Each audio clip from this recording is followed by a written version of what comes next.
along with the officers, are given tremendous power with regard to how this regulation, it was always there, sir, and the inspections. We have the stuff of inspecting boilers, inspecting cranes. And it should be noted that the minister can also exempt certain government departments from the requirements under this legislation. And I like the statement which was made, I believe it was Senator King, that the government should lead by example with regard to the adoption and the implementation of this legislative framework. Now, sir, while I praise Senator King, I should also have to balance that praise as we seek to walk this line, sir, that I think it was a bit harsh to single out the SSA in terms of materials and what he observed, for the simple fact that the SSA have adopted the new bins and the new trucks so that the workers don't have to hurt their backs with lifting up the receptacles in which the garbage is placed. So I think that my fellow senator should not be so harsh in his condemnation, but I think he was just giving an example, and in his enthusiasm, he may have forgotten that salient point. But there are some low-hanging fruit which I would wish to draw to the attention of the powers that be. The roadworks, which the purpose is to beautify the nation, I think everyone, as well as to provide employment, I think everyone has seen and everyone has recognized its benefit. However, a concern which I have is the lack of signage for those persons who are doing the works. And the fact is that practically speaking, you have one gentleman, if you're lucky, who is signing, and this is anecdotal, I recognize, but who is signaling you with his hand. There's no signage, there is no slow, there is no stop, there is no go. It is a situation which, heaven forbid, will lead to something harsh happening. And the government is urged to use this as an example in setting the tone for health and safety for how we can show it to be done. The same wardens that we contemplated for the purposes of schools and social distances in COVID could be utilized to give adequate signage for these works. I think it would also send the message that we're taking health and safety culture seriously in this island. But sir, long and short is, this legislation is to be supported. The aim is good. The situation just relates to the actual enforcement and, of course, the resources and the personnel necessary to ensure compliance. Thank you, Mr. President. Thank you very much, Senator Kevin Boyce. Senator Reverend Dr. Rogers.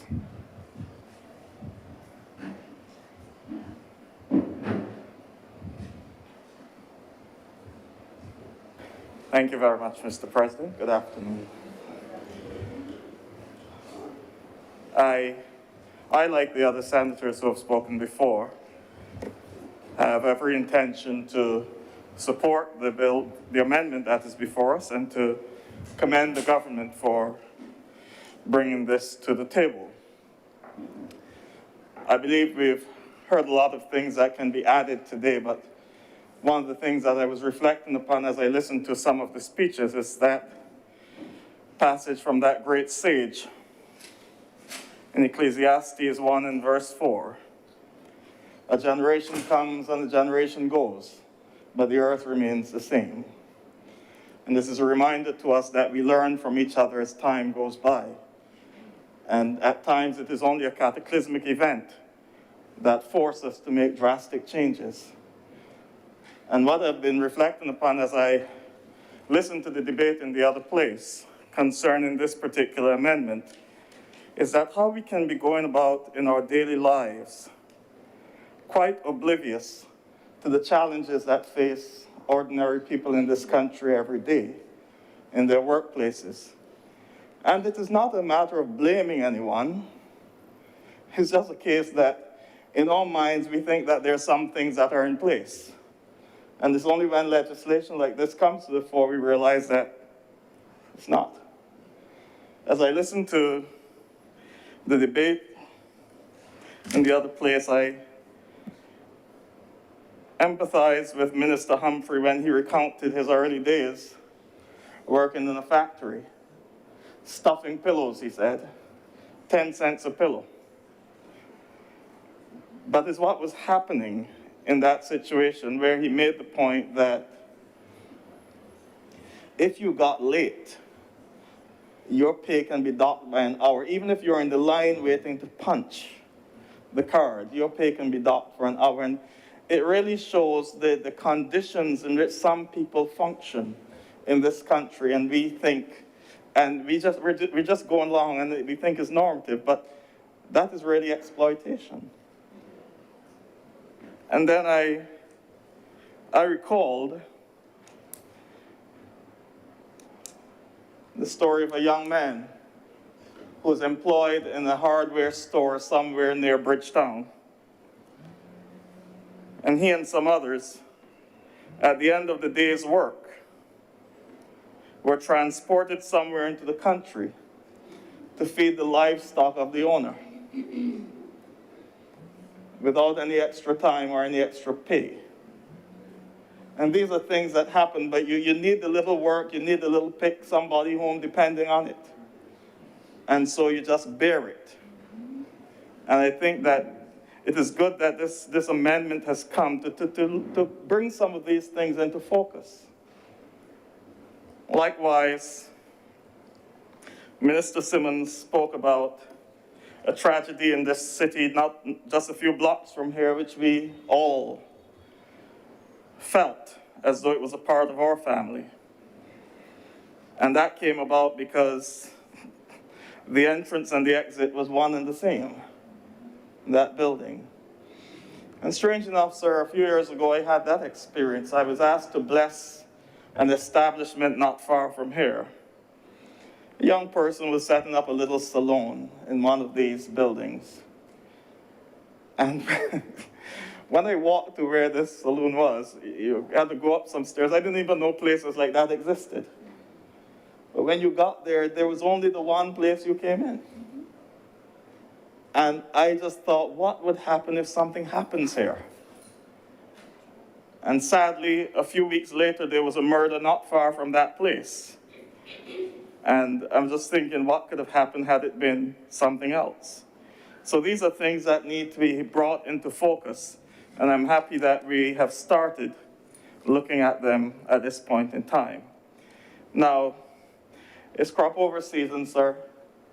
And there's a senator in this chamber who is a practitioner, a Calypsonian. And I had something listed here on my paper that he spoke about earlier, so I don't know if I should speak about it now, but it reflected on something that Minister Simmons spoke about in the other place, where he said, when he came into office in 2018 and toured the airport, some guards there greeted him, begging him to bring about a change in their circumstances, because there were females who did not have any facilities in the places they were called to work. And I do recall the Minister of Agriculture having to do the same for field workers. And it threw my mind back 37 years, in 1985, when a slim boy from St. Philip, singing under the sobriquet Johnny My Boy. I think since then, when he matured, he changed his name. He used his own name, John King, and now he's here with us as the Honorable Senator John King. But I recall the line that he sang in that song, I Want a Plantation, where he said the plantation owner was saying, no toilet facilities, go in the bushes or on the trees, no unnecessary expense. It's time we planters learn the sense. And that was 37 years ago. And in 2022, we are now dealing with these things. But it just shows a generation comes, a generation goes, one day leads into another, and everything just goes on. But I'm happy that we are really putting those people in focus. I wish to deal with this amendment a little deeper, though, Mr. Speaker. To speak to health not only in a physical sense, as some senators have pointed out, it's not only physical, but in the context of the psychological and sociological effects that these conditions can have on the health and the general health of the person and their families. One of the points of reference for the Human Development Index of a country is happiness. Happiness. The state of mind of the person. The state of mind, the state that people are able to experience in that country. And that really brings us to the point of valuing the other. Seeing the person as valuable, no matter what job they hold in this society. And I am proud that I was able to be a part of that team that formulated the charter for Barbados last year, which made the point that we acknowledge that we're all created equal in the eyes of the Creator. Because sometimes we can lose sight of that. Our jobs and our social status can cause us to lose sight of the value of people. And that particular line was to encourage us to set our religion aside for a bit. I know I'll get some trouble for this, but I've often said, I don't even know if God cares about religions. I think he cares about the value we put on each other. I think that is what Jesus said in St. John's Gospel when the woman at the well asked him, who's right? We've worshipped on this mountain all our lives and you worship in Jerusalem. Who's right? And Jesus said, the hour is coming and is now here when neither on this mountain nor in Jerusalem you will worship. But those who worship God will worship him in spirit and in truth. You will learn to value the other person. Senator Hines spoke to the evolution of the understanding of the workplace, and I thought that that was a brilliant point. And I agree with her fully in that regard. That is something we really need to pay attention to at this point in time, because the conditions of a person working at home and producing for their boss or their company will have to be taken into account. You have to have the same conditions, the conditions that are conducive to that level of productivity as you would have at the office. So I would like employers to pay attention to that. Senator Nurse spoke to maintenance, and I think that that's an important point as well, because just across the road from here, there's a building. And the bottom floor of that building is sometimes covered with sewage water. And the public goes in there to conduct its business. I think these are things we need to pay attention to, and officers have to be working in there. But I wish to go a little further, Mr. Speaker, to speak of the health and safety, Mr. President, sorry. No, I don't intend to be in that other place.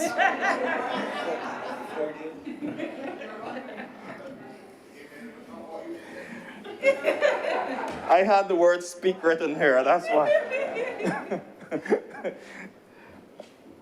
I want to go a little further to speak to the health and safety of those whose workplaces are the streets of this country.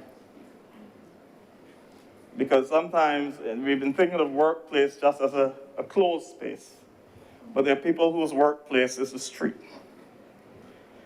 In the past few years, and certainly in the past few days, we've seen how hazardous those workplaces can be. And the question for us all is, what are we doing about the health and safety of those who work on the streets of this country? I agree with Senator Mallalieu that there's an equal responsibility on all for making the workplace safe. But as Senator Nurse pointed out, the government cannot be regulators and chief offenders at the same time. Who controls that workspace? Who manages that workspace of the street? I don't like to bring Sunday's sermon into the Senate, but I think that Sunday's lectionary gave us an opportunity to reflect on just this. The reading came from St. Luke's Gospel, chapter 10, Mr. President. It's the story of the Good Samaritan. And we've often reflected on that story about the kindness of the Samaritan and the care for one's neighbor and so on. It deals with your neighbor. But Jesus chose a very interesting setting, the road to Jericho. The road to Jericho was dangerous for several reasons. First of all, there's a drastic change in elevation from Jerusalem to get down to Jericho, and so it can affect you physically. It was also seen as very rough terrain.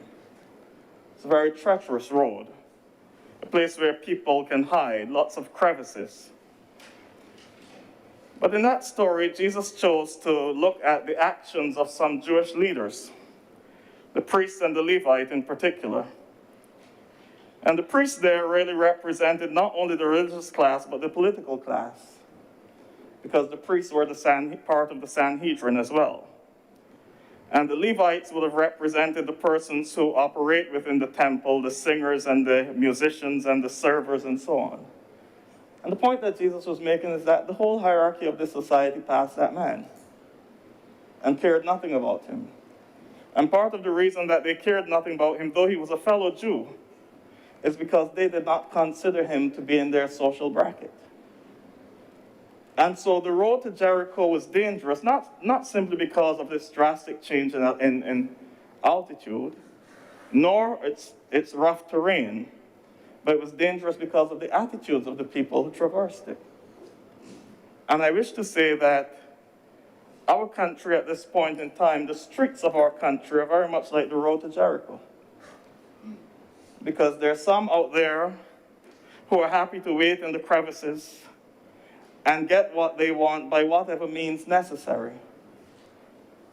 And there are others of us, I'll say us, who, because we exist in what we consider to be a place of comfort, we pass by.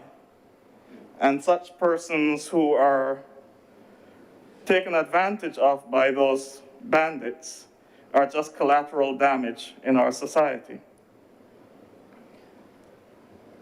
The challenge for us today as we look at this particular bill, sir, is to recognize that health and safety in that workplace can affect health and safety throughout every workplace in this country.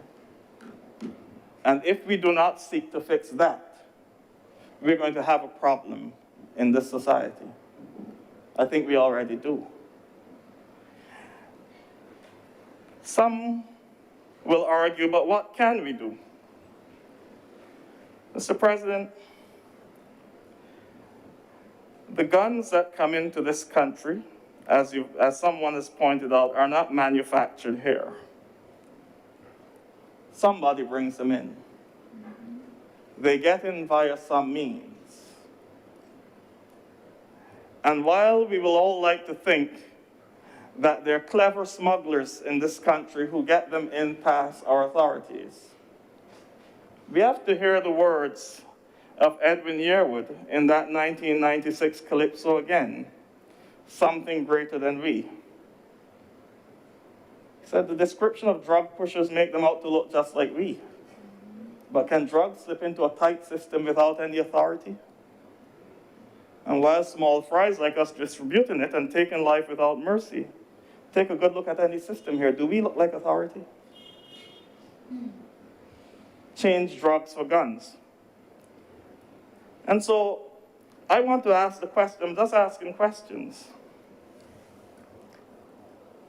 Are there people in this country who are so callous, who care so little for their fellow human beings, who do not value their fellow human beings enough that they would do the sort of things to bring things as dangerous as guns into this country to put them in the hands of people who are irresponsible? I would like to think not. But I have to recall another Calypso. It's Calypso season. I remember Mighty Sparrow in 1970, not 4, I think it was, penned a Calypso called Good Citizen. And he said, the good citizens are those people who care nothing about the poor, make a mockery of the law, and have the law protect them at the same time, while in a million different ways they violate the law. These good, no good bastards who oppress the poor with their false declarations, tax evasions, defraud, and custom duties. These good citizens are the architects of economic slavery. Do we have good citizens in this country? Do we have good citizens in this country? And if we do, it means we have a problem. Why can't we stop them? The Attorney General mentioned only last week that we've pumped $140 million into law enforcement in this country.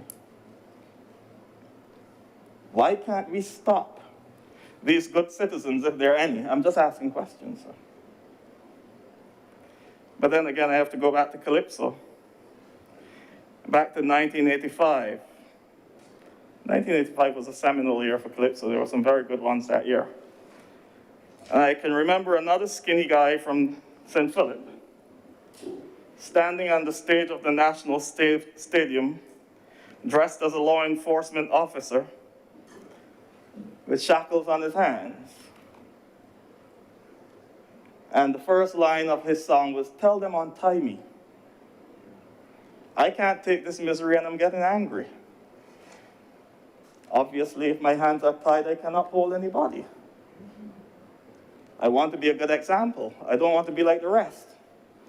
In the eyes of all the people, I want to do my best, because I know what they're doing ain't right, but my hands tied tight.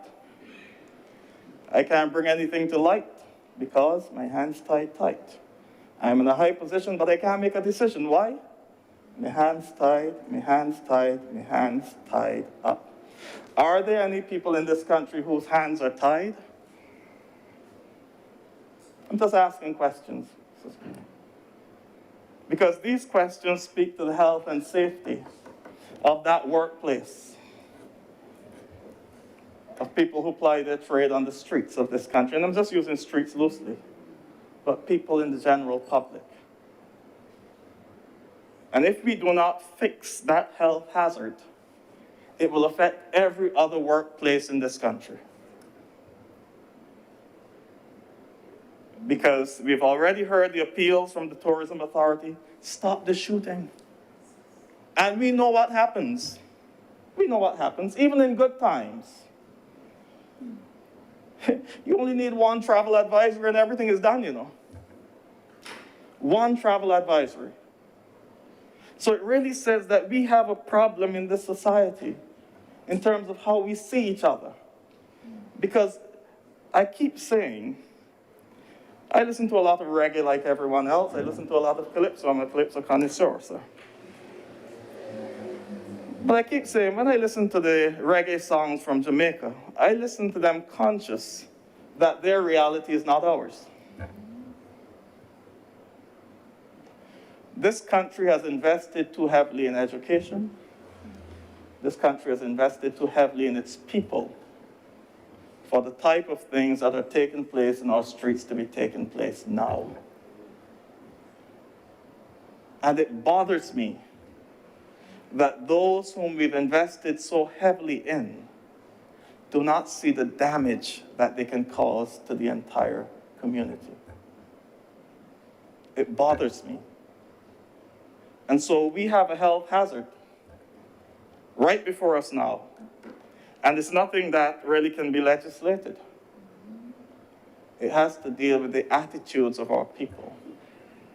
When Jesus gave the story of the road to Jericho, it was about attitudes. That if you cannot see the other person as your neighbor, this road will always be dangerous.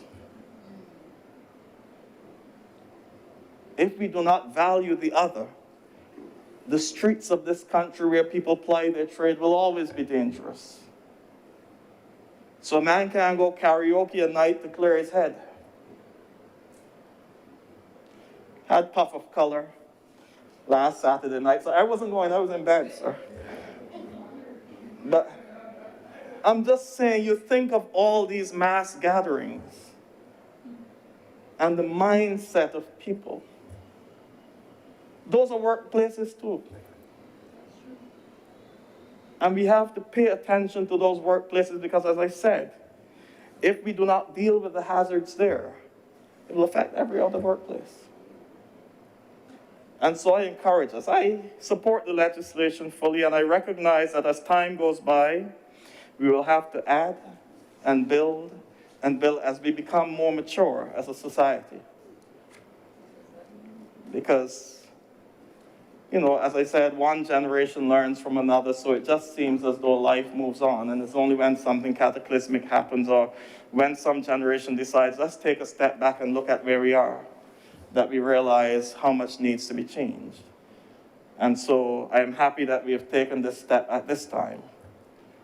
But I want us to pay close attention to that workplace out there on the streets where people ply their trade. A workplace that needs to be safe for the development of our people and for the betterment of our country all around. And so, Mr. President, I wish to thank you for granting me the little time to say those few words. I just pray that as Barbadians, we can all come together to shape the type of society that is safe and healthy for the development of our people, and more so for generations to come. Thank you very much. Thank you very much, Senator the Reverend Dr. Rogers. Senator, Mr. Miller. Thank you, Mr. President. Mr. President, I too rise to support these amendments. And I want to first begin by quoting my late grandmother. She used to say, someone's statements brought joy to her heart. And as I listened to Senator Malalu, he brought joy to my heart because he referred to a statement written, Mr. President, at the beginning of this act, sections A and B. And section A said, an act to make provision for securing health, safety, and welfare of persons at work, and B, for protecting other persons against the risk to health and safety in connection with the activities of persons at work. And he's absolutely right, Mr. President. Mr. President, for the last 2.5 years, we have been part of the global pandemic, and there is no doubt that safety in the workplace doesn't rest only with the employers. It rests with the employees and all of those who participate.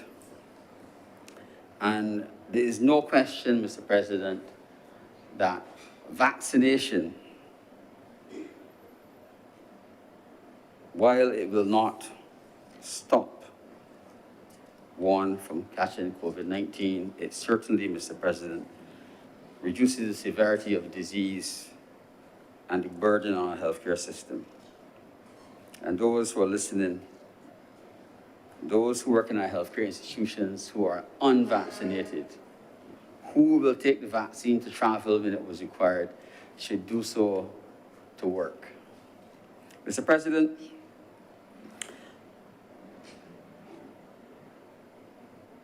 Section 52 of the Act speaks to ventilation. And I stood on the third floor of the QEH and watched equipment demolishing what looked like a structurally sound building to replace by a really important national monument. And I was saddened because while I am very proud of what has replaced it, I thought, here's a building that is being demolished because of issues with air quality and all that came with it. And I'm afraid, Mr. President, that if the measures laid out in this act are not enforceable, we'll be doing that in a few years to many more buildings. And the cycle will continue. And, Mr. President, it may not only be a problem of maintenance, as Senator Nurse has said, it may be as fundamental as design. And while the buildings are being built taller and they may look no more modern, we have to ask, are they really relevant for our climate? And can we really afford to maintain them in the way that they should be maintained when they're built in a particular way? This section of the Act, Mr. President, going onward, speaks about underground rooms. And we keep seeing around Barbados where now the cost of construction has rocketed. Persons are excavating basements and converting them into office space. But this Act lays out, Mr. President, what such spaces can be used for. And in fact, there's a threshold at which the such spaces can only be used for storage and not for actual occupation by persons, Mr. President. And I wish to draw that to everyone's attention because it has implications for healthcare. Mr. President, Senator Hines spent considerable time speaking about the changing workplace, and we are already seeing the effects of moving persons from a defined workspace in a building and have them work individually from their homes. And there are risks which exist at home that might not have existed in workplace. And it is taking not only a toll in terms of on persons' physical bodies, but on their mental state, Mr. President. And the Act alone will not protect us, and there has to be some moves made to get people back into that workspace. It is very hard work doing the same thing 5 days a week in the same space and not leaving it for 24 hours. It's almost like a prison sometimes. Now, I want to move, Mr. President, into my area of specialty. I mentioned to the Deputy President earlier that there was an act in the UK called the Workmen's Compensation Act, and I think it came into effect in 1923. It's almost 100 years. And when it was first introduced, there were lots of objectors, and it's been amended. I think the last amendment might have been 2001. But it's an insurance policy, Mr. President, that provides for compensation for persons who are injured in the workplace, not necessarily by loss of limb, but a person might have been blinded in the workplace or have lost a hearing or had lung injury from mining. And there's a process of assessment and compensation. And our national insurance scheme, Mr. President, remarkably has such provisions. I made an inquiry because I thought I had stumbled, well, I had experience in the UK. I thought I had stumbled on something different. And remarkably, within our national insurance provisions, there is provision for compensation from injury, not just for people who are declared medically unfit and can't work. So there are a number of elderly people, mostly gentlemen, who work in sugar factories, who are deaf and who are unable, Mr. President, to afford the hearing devices. And remarkably, the National Insurance Scheme provides for coverage for devices and compensation for such things. Whether they're eligible because of the time now, I don't know. I say that, Mr. President, because if there is no compliance, Mr. President, with the requirements of this act, and there's no enforcement, we will have the act in place, and the people, the workers, will continue to bear the brunt of the consequences. And I want to give a specific example, Mr. President. This act speaks to protection from noise and vibration. And it speaks to testing of persons who work in certain environments. And I am aware that the GIA have in the past tested persons regularly. I don't know if they still do. I think the Barbados Port Inc. might also have done so.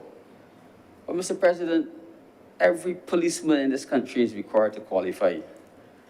Nobody tests policemen. And the special services who are required to train regularly and do not train in silence, get plenty noise exposure. And you might well find that there are persons who will end up with permanent hearing loss in whom it could have been prevented had they been tested. So I call upon the authorities, Mr. President, where government is responsible, that they should put in place the things to do the testing. Whether it's blood tests for workers who are exposed in factories or in government offices, and not wait for when there's a crisis. Not wait for when a building is overwhelmed with mold to test persons. But do the regular servicing. Mr. President, I work in a hospital where on occasion, some of the most expensive real estate in this country, and there's no question that the third floor of the QEH is the most expensive real estate per square foot in this country. And I challenge anyone to tell me that it isn't. It's where the largest operating suites are located in this country. And we know how much per hour you pay in operating rooms. So it's the most expensive real estate per square foot. And that real estate has on occasion had to be closed because it was overwhelmed because of problems with air quality. And Senator Nurse's statements about programs to service and maintain government property is really relevant. Mr. President, a former Attorney General had a problem in the registry of the courts with mold.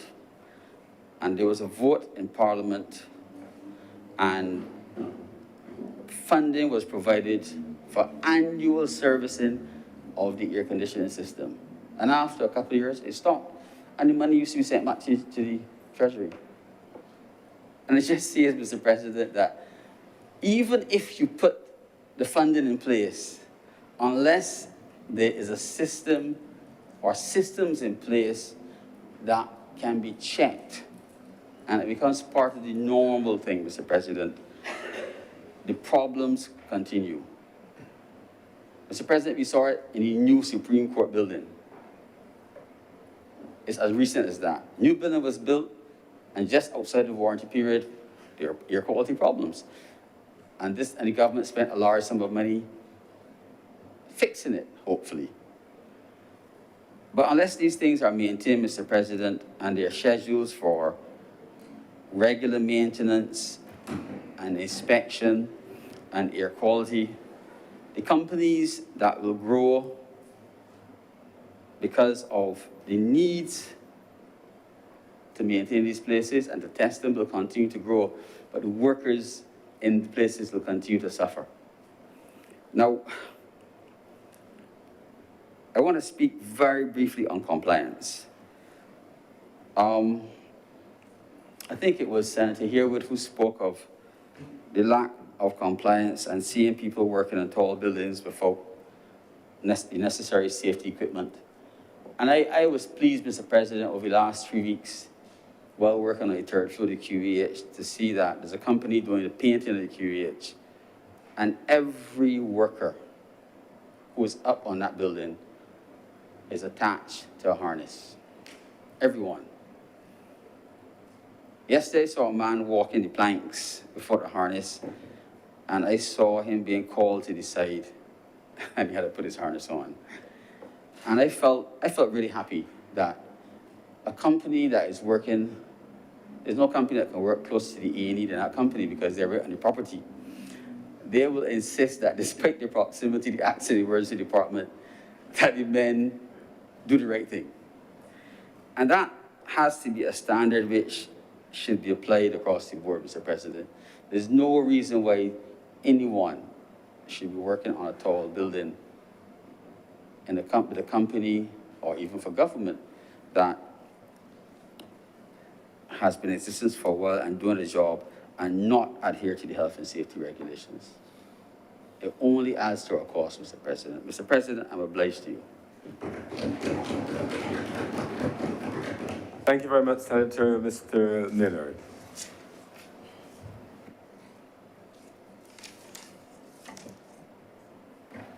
Her Honor, Senator Thompson.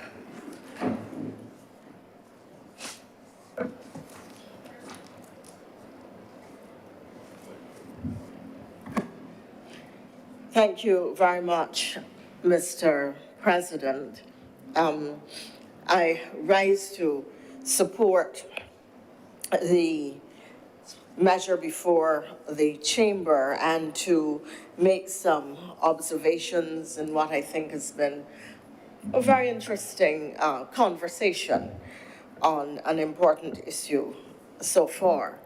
I want to frame my context really, if I may, sir, in 3 parts.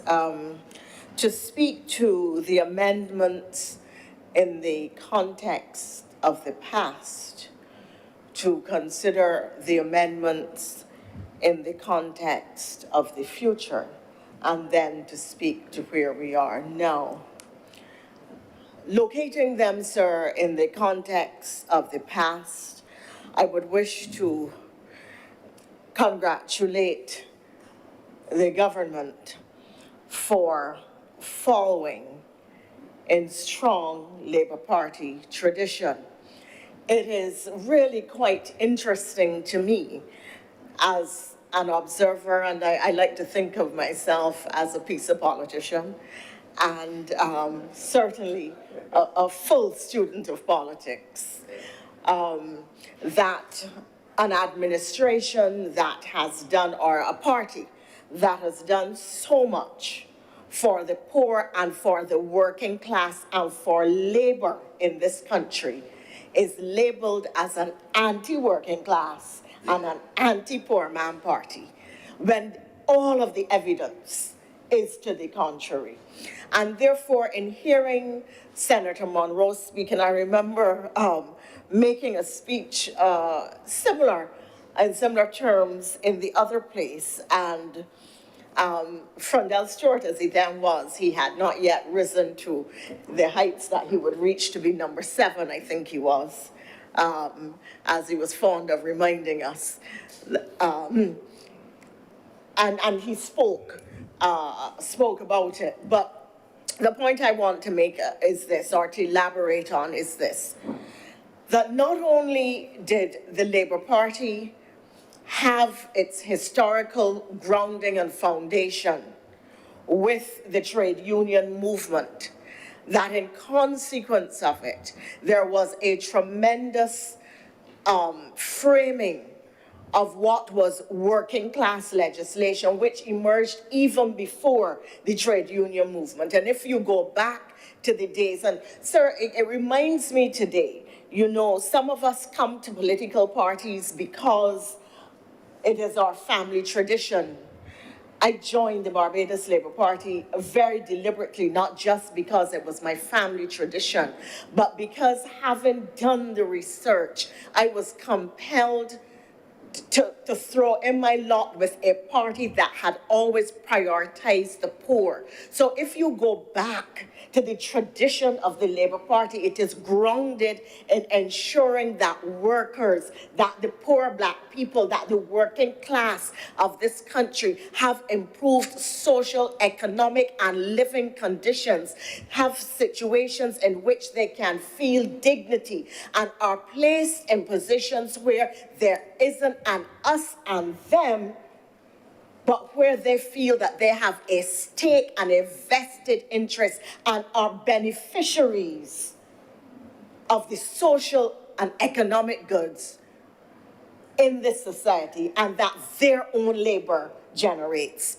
And I speak, sir, in terms of legislation pertaining to accidents and occupational diseases.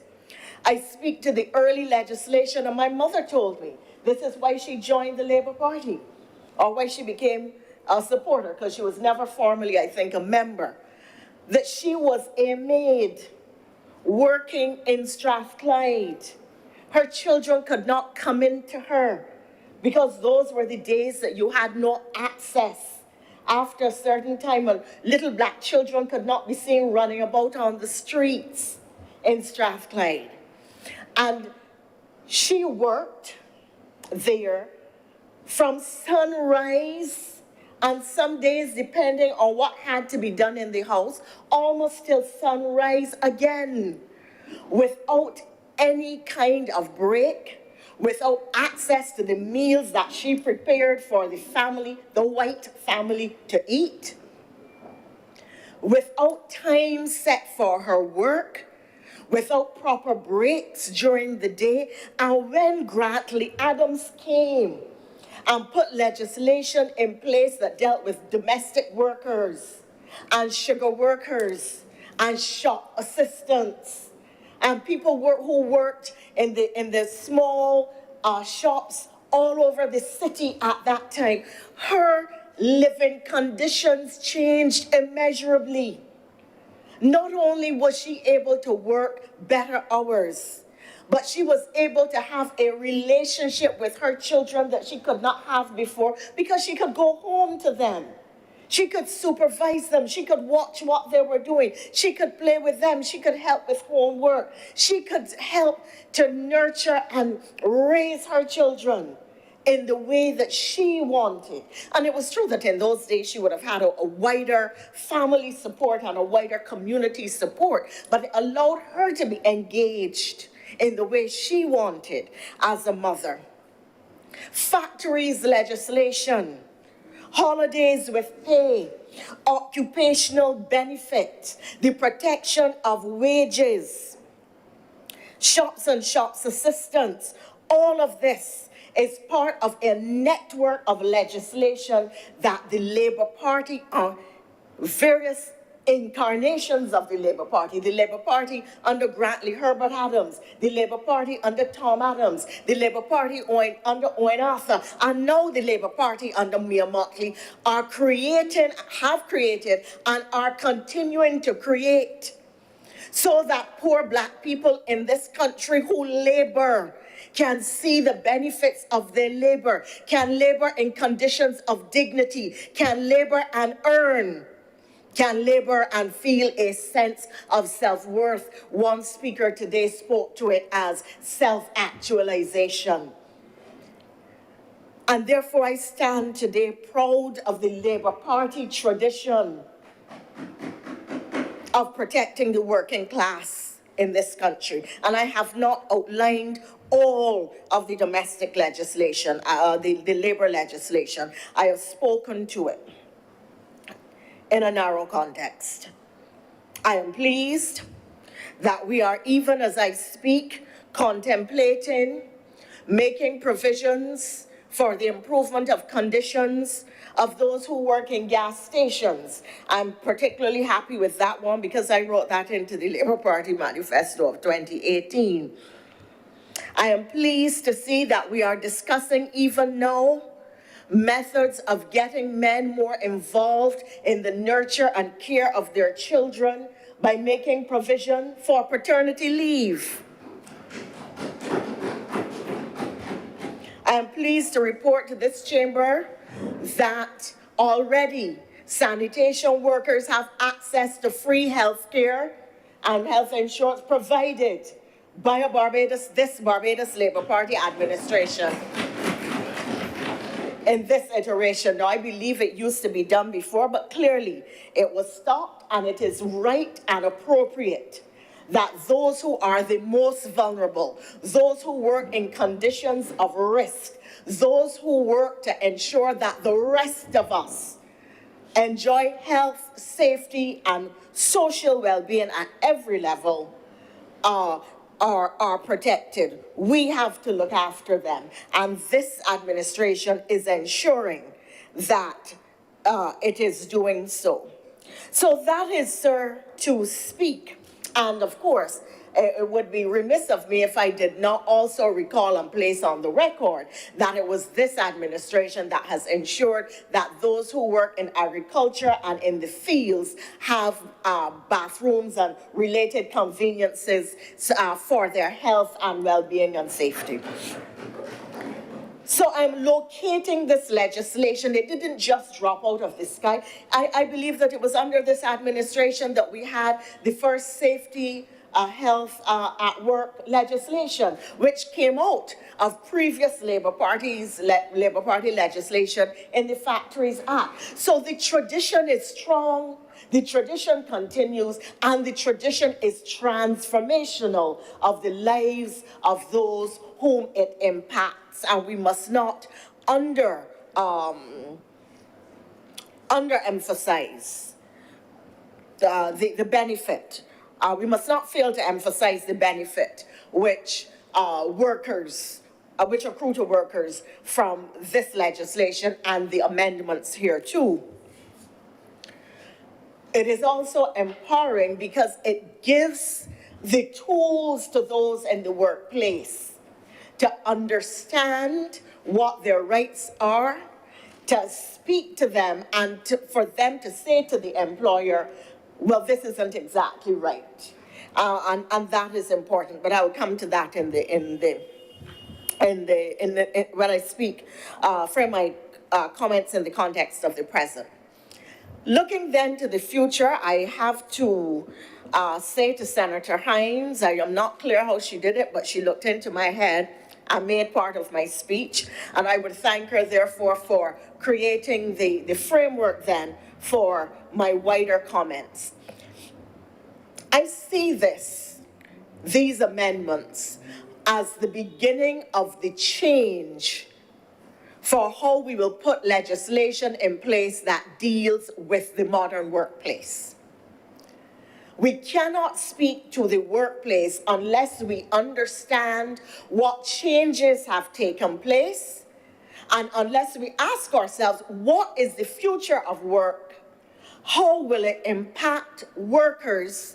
And what are the likely risks to their safety and well-being which will occur by the future of work, which will occur in the new workplace, which will occur utilizing the tools and equipment of the present and of the future? And how do we prevent those risks or put measures in place to ensure that workers do not come to harm? There is an expression coming out of the US legislation about risks and harms arising out of or in the course of a person's employment. And it relates directly now to the whole issue of remote work, working from home, teleworking, telecommuting, whatever language one opts for, as Senator Hines pointed out.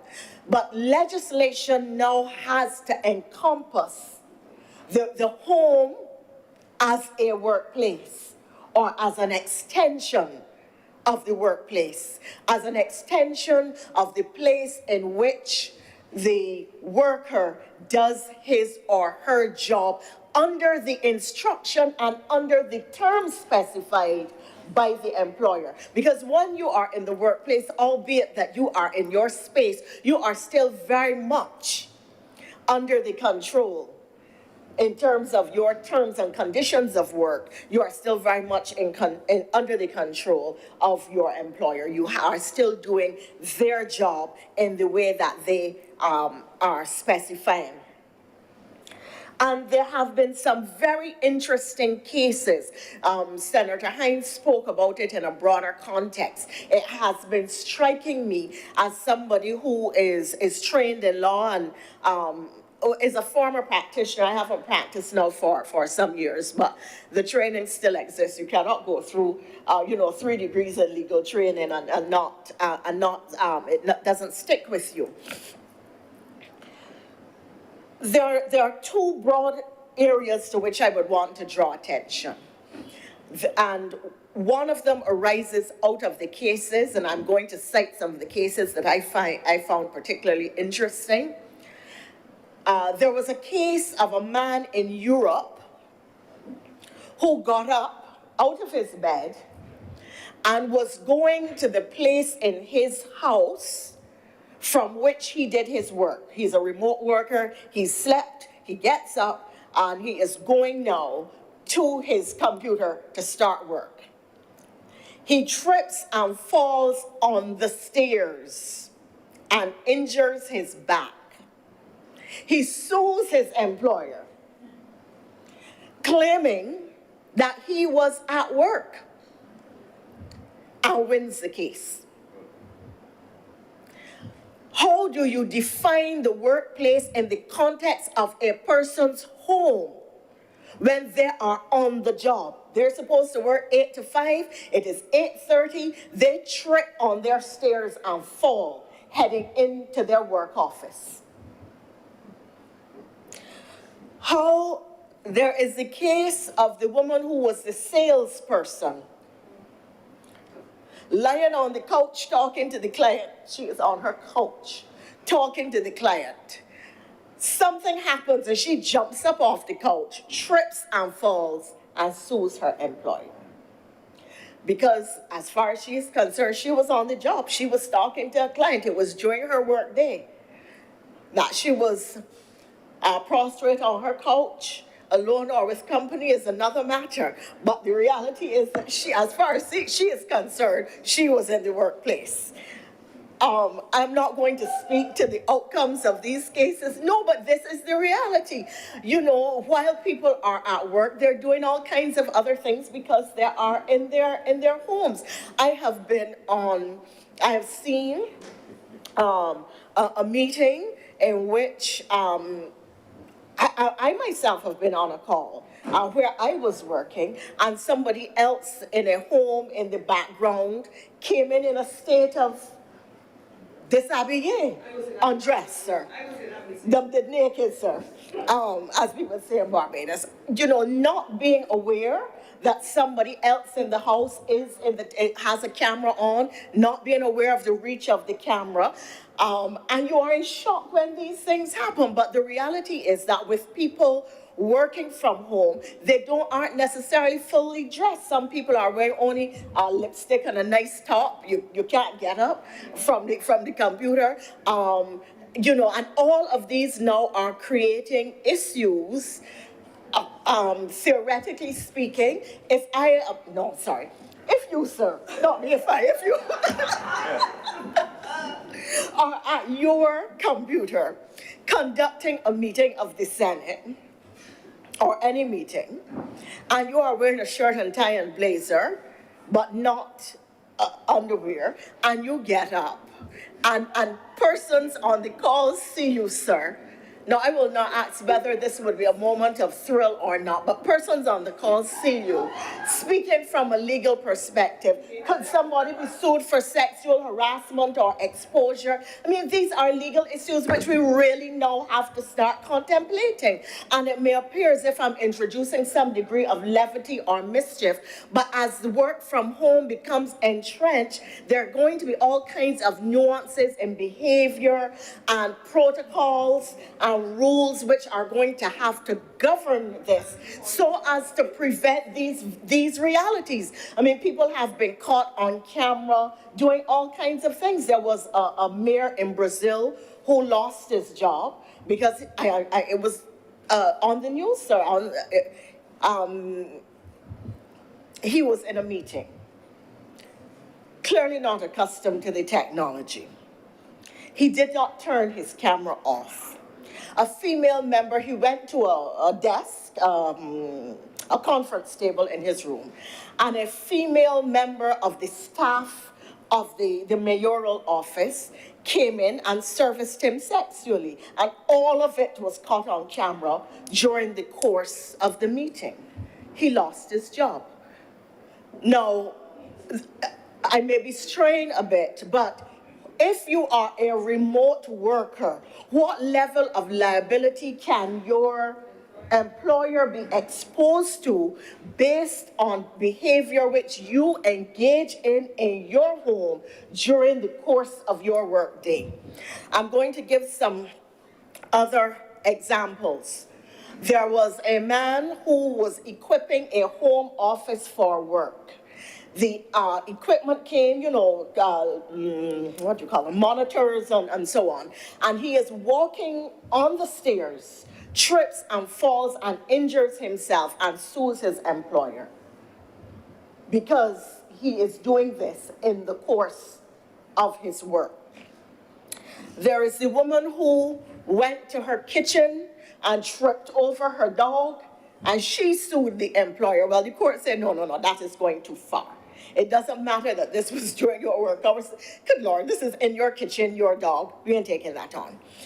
But the legal issue is, how is the workplace to be defined in the future and in the context of remote workers, and what rules, rights, responsibilities, and protocols need to be put in place to regulate behavior, conduct, and safety in the context of the home. And let's be clear, you have persons in their home who may have threadbare rugs on which they can trip. If they trip during the course of their work day, does that then fall to you? If somebody in the household leaves a drawer open over which they trip, some people live with a higher degree of clutter than others in their homes. There are some states which are in the United States which are now looking at a suite of legislation which will cover things like where plugs and outlets are, how many outlets there are, what kinds of outlets, how your home is set up, whether it is really set up for you to do your work. These are now issues that have to be contemplated if you are going to ask people to work from home. And it really does not matter that in the context of government, a lot of employees have actually gone back to the workplace, because the projections now are that as many of 30% and in some industries as many as 85% of workers will continue to work from home despite the loosening of COVID-related protocols, which were the origin of the surge in work from home. Prior to COVID, only 4% of U.S. workers worked remotely or from home.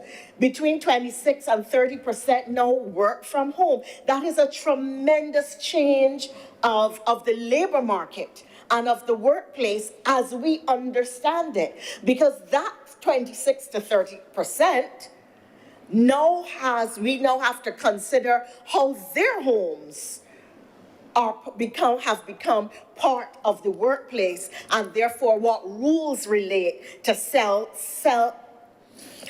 safety and health in that context. Sorry, sir. sometimes I get tied up with my words. It is a consequence of COVID, and I find it utterly fascinating that I struggle sometimes with language. I think we need, tangentially, because it really upsets me, to really start looking at long COVID in Barbados and the extent to which long COVID is a problem, how it is impacting people, how it is impacting them in the workplace and in their lives, because it really is an issue. The reality of working from home is that it does, in my view, place, and I must confess that I have only anecdotal evidence of this. I don't think that we have done any research here to make these determinations, but it seems to me, sir, that working from home creates more stress. People expect you to be constantly available. You tend to eat more at your computer, because if you're in the workplace, Mary will come and say, "Man, come, let me go out for lunch." Or you will hear a conversation that you will pause from your work and you will participate in that. When you're home, you tend to be far more focused. So you are, and that is why productivity has not dropped insofar as it has been measured by employers when they see what their remote workers are producing.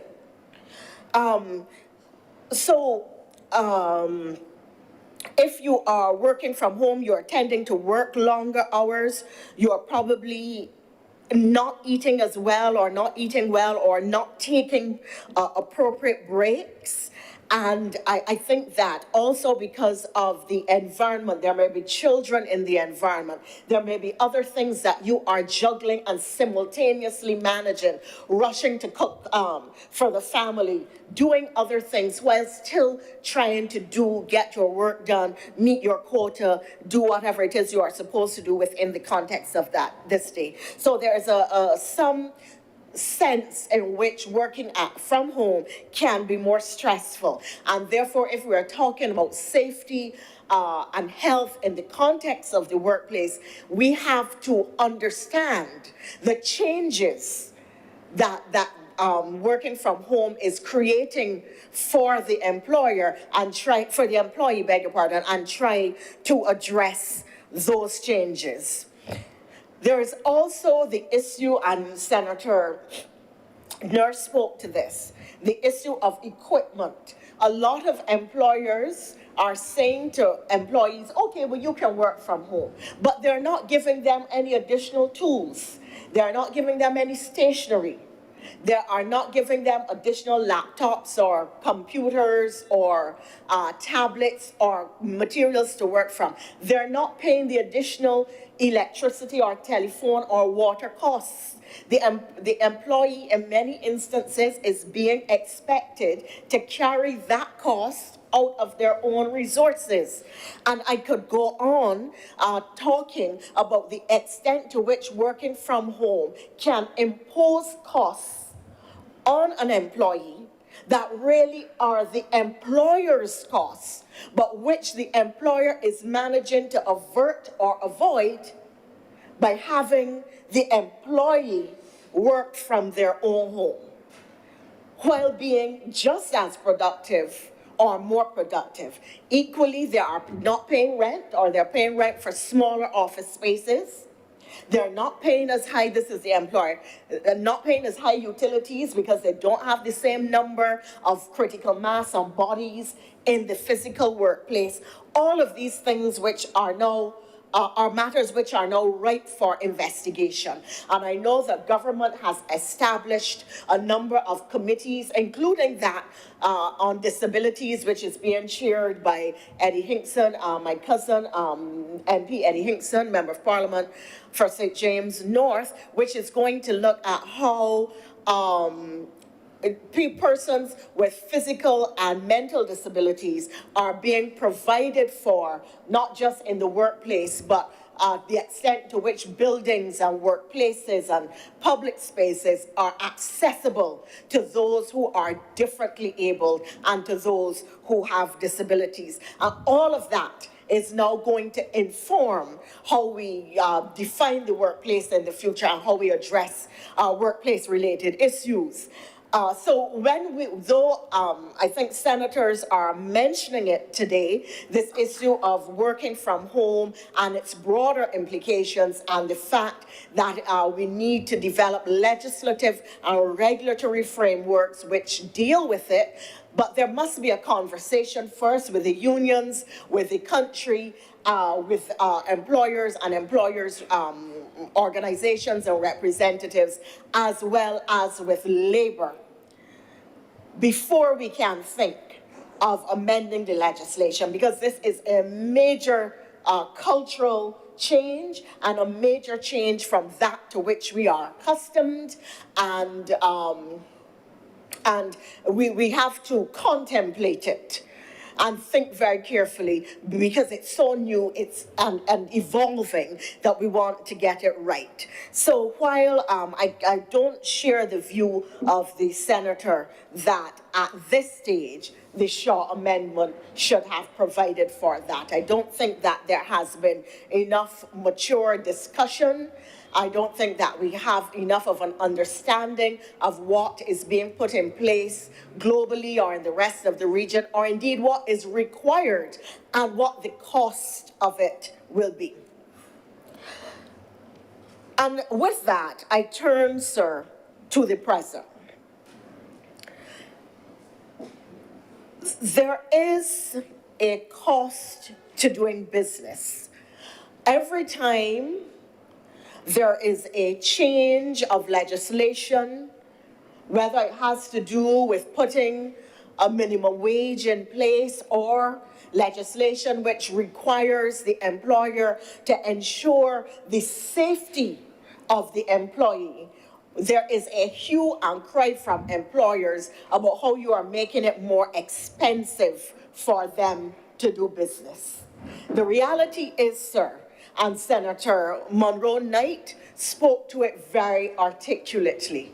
Coming out of a culture of slavery and colonialism, we must be the first to ensure that the laborer is valued and is treated with dignity, and that his labor or her labor is not regarded merely as a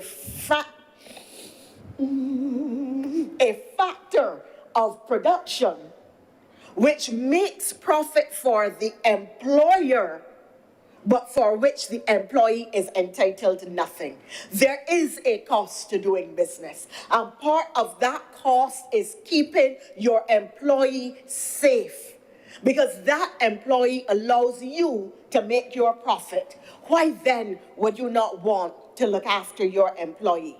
Why then would you feel that you are entitled to have a profit without protecting your employee? Why then would you want to have circumstances in which your employee has no dignity?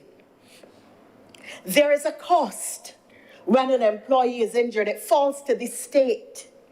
It falls to the national insurance scheme.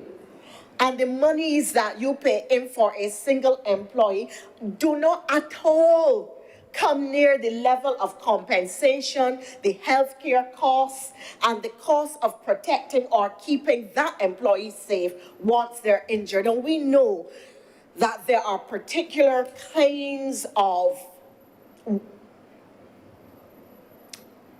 activity in the workplace that tend to lead to injuries of a particular type, or tend to place an employee at risk of a particular type of injury. It is therefore incumbent upon the employer to ensure that there is no risk to the employee. Equally, the employee has to be mindful of their own safety. Very often, you will see employees not wearing appropriate safety garments even when they're provided, not wearing goggles, using equipment incorrectly, not following rules in the workplace for their own safety, because in the course of dealings, in the course of the day, they get so accustomed to grabbing this quickly, doing it, they think that they can do it better without the gloves or without the safety equipment, and they put themselves at risk. So they have to be sure to act in relation to their own safety. But it is critical, sir, that our employers must take the cost of protecting the employees, because the cost of injured workers in terms of lost productivity, lost time from the workplace, loss of compensation or income for the family, their loss of income, and the cost of healthcare are so much higher than the cost that the employer pays to put the correct protective measures in place. Equally, sir, I would want to see that there is protection for workers who stand up for themselves and say, I'm sorry, I'm not doing that job, it is too dangerous, or who report that their workplace is dangerous. Because very often, persons, whistleblowers, people who speak out are victimized. And that is what keeps many people silent. The need of a job, the need of the income, the fact that you have children to send to school, bills to pay. You will therefore keep your mouth shut and do what you know is dangerous, simply because you fear and you feel and you are told by your employer that if you don't want to do it, I could get somebody else, but I got a lot of people out there working. But if you don't want your job, I can find somebody who wants it. So you keep on doing it. And therefore, if we are going to ask people to report on these dangers in the workplace, if we are going to say to people, you have the right to refuse to do a job, we have to ensure that they are not victimized and that they are protected. Now, I am not talking about people who will take the opportunity to not work and sit down and say, no, I can't cut up the carrots today, knives is dangerous things. I'm not speaking about those. I'm not speaking about malingerers. I am talking about people who are really asked maybe to climb up on a very high ladder where they're going to be perched without support and so on. People who are really placed to do things that are potentially very dangerous or outside of the scope of their work. There is one other change that I think that we also need to see. When we create legislation of this sort that affects a sea change in the marketplace, in my view, it should come with a time period which allows the employers to change what needs to be changed in the workplace. They may not immediately have the money to make the changes, and therefore there should be a time period which allows you to make yourself right. So whether it is a 3-month period or a 6-month period, that means not just speaking about it in here or having 1 or 2 promotions on GIS, which people are not going to follow. It means putting it out widely on social media, distributing things to employers, organizations. It means, sending it out to the Chamber of Commerce, reaching out to small businesses. It means having people go around to the small shops and the small manufacturing plants which may have, dangerous machinery that has no guard and so on, so that people understand exactly the obligation being placed on them. Because while ignorance of the law is no excuse, the reality is that sometimes we do wrong or we do ill or we cause harm out of ignorance. We don't know, no one has explained or guided us, and we don't know how to make ourselves square with the law. So those are some of the suggestions that I would wish to make. I wish then to return to a point that Senator Monroe Knight made in her opening remarks, and I think that they flow naturally out of the comments I have just been making in the context of the cost of doing business. Employers complain that while we seem constantly to expand the rights of the employee, that they themselves don't feel that they have equal rights. And they always speak in the context of productivity in the workplace, of an employee given a fair day's wage, a fair day's work for a day's pay, of employees doing what they are supposed to do on the job, not just for the employer as employer, but for the customer, who is the lifeblood of the business. So as we expand the rights of our employees, and rightly so, as we seek to make sure that they are safe, healthy, and have dignity, let us also say to our employees that they have a responsibility to work and to work to the best of their ability and to work hard in the workplace. Too many employers complain of carelessness, of lack of attention, of people turning up late, leaving early, not doing what they're supposed to do. In fact, I used to work in a place before my political journey, sir, in which there was a particular employee, a friend, and an extremely bright person. And when people came in and asked, where is Adam? And I'm using Adam as A, the first letter in the alphabet. Where is Adam? Our response would be, oh, he's stretched out. He can't come right now. And literally, he was stretched out drunk in the lunchroom. So, and everybody knew that every day after lunch, Adam did no work because Adam was a drinker. We know that there are people who break in 2 and 3 jobs in one day. So they're leaving the workplace at 2 o'clock.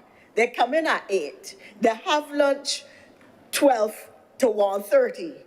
They shuffle a few things between 1:30 and 2. By 2 o'clock, they're out the door because they have to get to job number 2 to report for 3 o'clock, and they might have to pick up the children from school beforehand. There are all kinds of scenarios out there. I know there will be people who will quarrel with me and talk about the anti-working class sentiment, but the reality is that there are all kinds of scenarios out there which impact our productivity, both in the private and the public sector. Because very often, complaints are made as if it is a problem peculiar to the public sector, when in fact it is also an element that exists and is entrenched in the private sector. So if the government seeks constantly to protect the worker, if the government keeps constantly assuring their safety, well-being, and dignity, if the government speaks constantly and expands the rights of the employee, let us also accept that the worker has responsibilities on which it is their duty to act. How much time do we have left, please?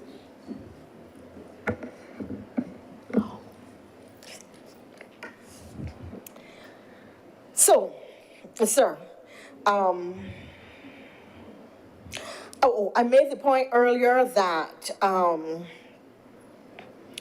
if we have to give people time for changes and supportive mechanisms. Often, when we make changes in place, government itself does not put in enough supportive mechanisms to help the marketplace make the change. That is yet another element for which I would want to appeal. Sir, I know that I have utilized my time. I would wish to thank you for your signal. There are 1 or 2 other points that I would want to make, but there will be other debates which will give me the opportunity to do so. I am glad for the opportunity to have spoken in this.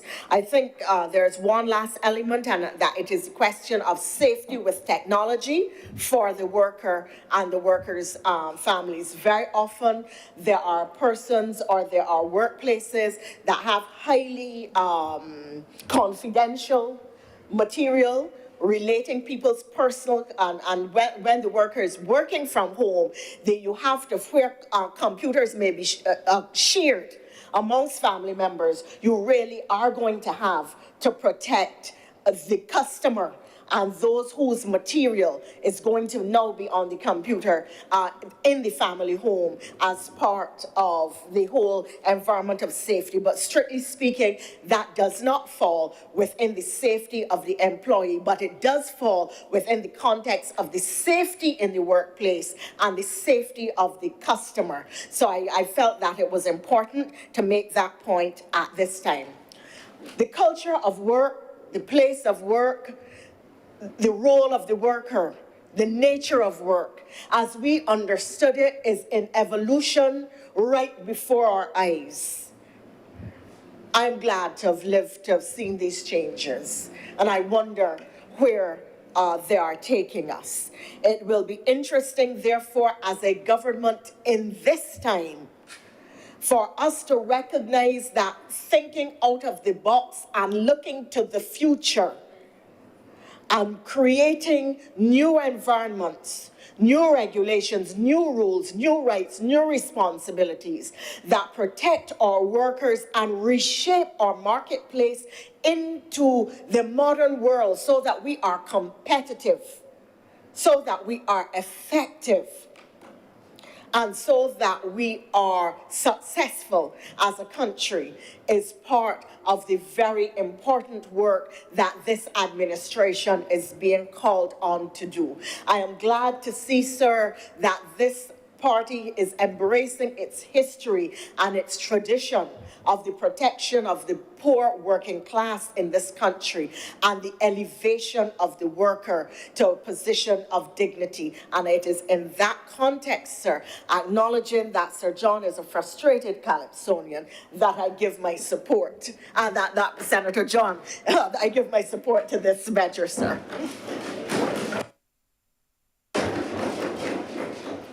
Thank you very much, Your Honor, Senator Thompson. Senator Dr. Driggs. Dr. Haynes. Thank you for recognizing me, Mr. President. It's always a tough act to go after such an esteemed colleague as Madam Deputy President. I just wanted to make a brief intervention to address a few things. First of all, I do sit on the QEH board, and I am aware of one of the issues that my colleague on the other side would have mentioned in relation to issues related to the air quality in the operating theatre. That was a long-standing issue that would have existed from a previous dispensation. The issues would have been related to, would have been exacerbated due to issues related to Hurricane Elsa, because the large air conditioning units that supply an entire wing of a hospital aren't the small little inverters that you place behind your house or anything. Their large units are actually located on the roof of the hospital. And the board that preceded the one that I now sit on, actually, in spite of COVID and all the expenditure related to COVID, saw it as a priority to direct funding towards repairing the entire roof of the surgical suite, replacing the air conditioning units. And when I say units, the units are probably half the size of this chamber, and also establishing a maintenance schedule for the continued care of those units to make sure that going forward that we can have proper air quality for the staff that work so tirelessly in our operating theaters. So I wanted to bring that to the Chamber's attention. The former United Nations Secretary General Kofi Annan said this. He said that health and safety at work is not just sound economic policy, it is a basic human right. Anyone taking a casual or cursory glance at the proposed amendments would tend to think that we're here making life more difficult for businesses in this country, adding another layer of regulations, another set of hoops to jump through, but I say it's not so. People are at the center of the policy decisions that this administration is making, something that Madam Deputy President would have addressed, and people have to be at the center because when we look at the data, we see that last year alone, there were 2.78 million lives lost due to world-related accidents and exposures. We want the day to come that not a single Barbadian is in that number. In labor circles, there is a term that's called Vision Zero, and the concept deals with the fact that the aim is zero accidents, zero illnesses, zero exposure, zero workplace violence, zero workplace harassment, and no harm, zero harm during a person's entire working career. It is ambitious and lofty, but is something that I think is worthy to committing to. Mr. Annan's quote didn't only make reference to human rights, it also indicated that investing in health and safety at work just makes good economic sense. When we look at information coming out of the International Labour Organization, we see that 4% of global GDP is lost due to accidents at work and diseases every single year. That amounts to almost $3 trillion US. That is the combined gross domestic product of the world's poorest 130 countries is lost every year due to losses related to accidents and exposures in the workplace. So it's something that is worth prioritizing, whereas it might look like you're spending more money on the front end, getting inspections done and putting these things in place, you're actually saving money in the long run, saving money in terms of workers' compensation, saving money in terms of insurance costs, saving money in terms of legal costs, interrupted production, having to retrain staff. All of these are things that are not factored in when people just look at it casually and say, this is making things more cumbersome, more difficult, more challenging, because the data is telling us a different story. Competitiveness and safety and health go hand in hand. Lower accidents means higher competitiveness and higher productivity. It's a win for workers and it's a win for employers.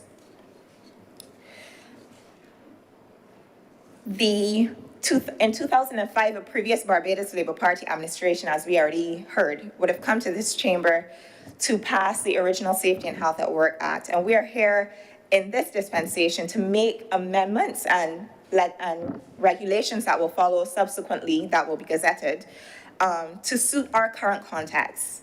What we do know is that the construction sector sees the highest number of work-related accidents, but the greatest number of work-related deaths actually comes due to long-term chronic exposures in sectors including agriculture and manufacturing. As a doctor, I've had the experience of working shifts during call, doing emergencies, as a student and as a doctor for over 9 years, and I can tell you it's always the unguarded moments where people, even if they're issued with personal protective equipment, as Madam Deputy President has made a reference to, there's a tendency, especially towards the end of a long work day, to circle back and revisit something that you may not have finished to your satisfaction. It's always in those unguarded moments where someone takes their goggles off or something that things tend to go wrong. And I want to appeal personally to the working public. When your employer makes the effort to provide these things, they're issued just for you because obviously PPE, as we say, is personal. It's typically fitted for you because of the nature of how it's worn. It's in contact with you. It's something that we don't want you to have to share with anyone else. When an employer makes a sacrifice and has put those things in place, it's really up to you then to actually follow the guidance that's provided and make sure that you wear that safely in order to protect yourself on the job. I wanted to circle onto some of the issues that I understand will be following in the coming regulations. One of them speaks to the supply of drinking water on a job site. The provision of water is something that's so fundamental. It's really, really difficult and unconscionable really to believe that an employer would have a situation where you have men and women working sometimes in outdoor settings in this heat with no water supply. Wherever water flows, you find life, whether it is in a ice-covered lake, whether it's in a hydrothermal vent underwater, you will find life wherever there is water. NASA has a slogan when they're in their search for extraterrestrial life. It's follow the water, because wherever there's water, there's life. So that's why, for me, it's really, really hard to think that in some workplaces, unless we come to this chamber and try to regulate and legislate a position like ensuring that your staff have access to cool, clean water, potable water, that some people simply would not do it because they don't think that they have to. So it's one of the reasons that we're here. It's a fundamental right, SDG 6. My colleague, Senator Harewood, he would know all about the Sustainable Development Goals, having just returned from New York. Access to water is one of those things, but one of the things that the regulations also will be addressing is access to sanitary conveniences.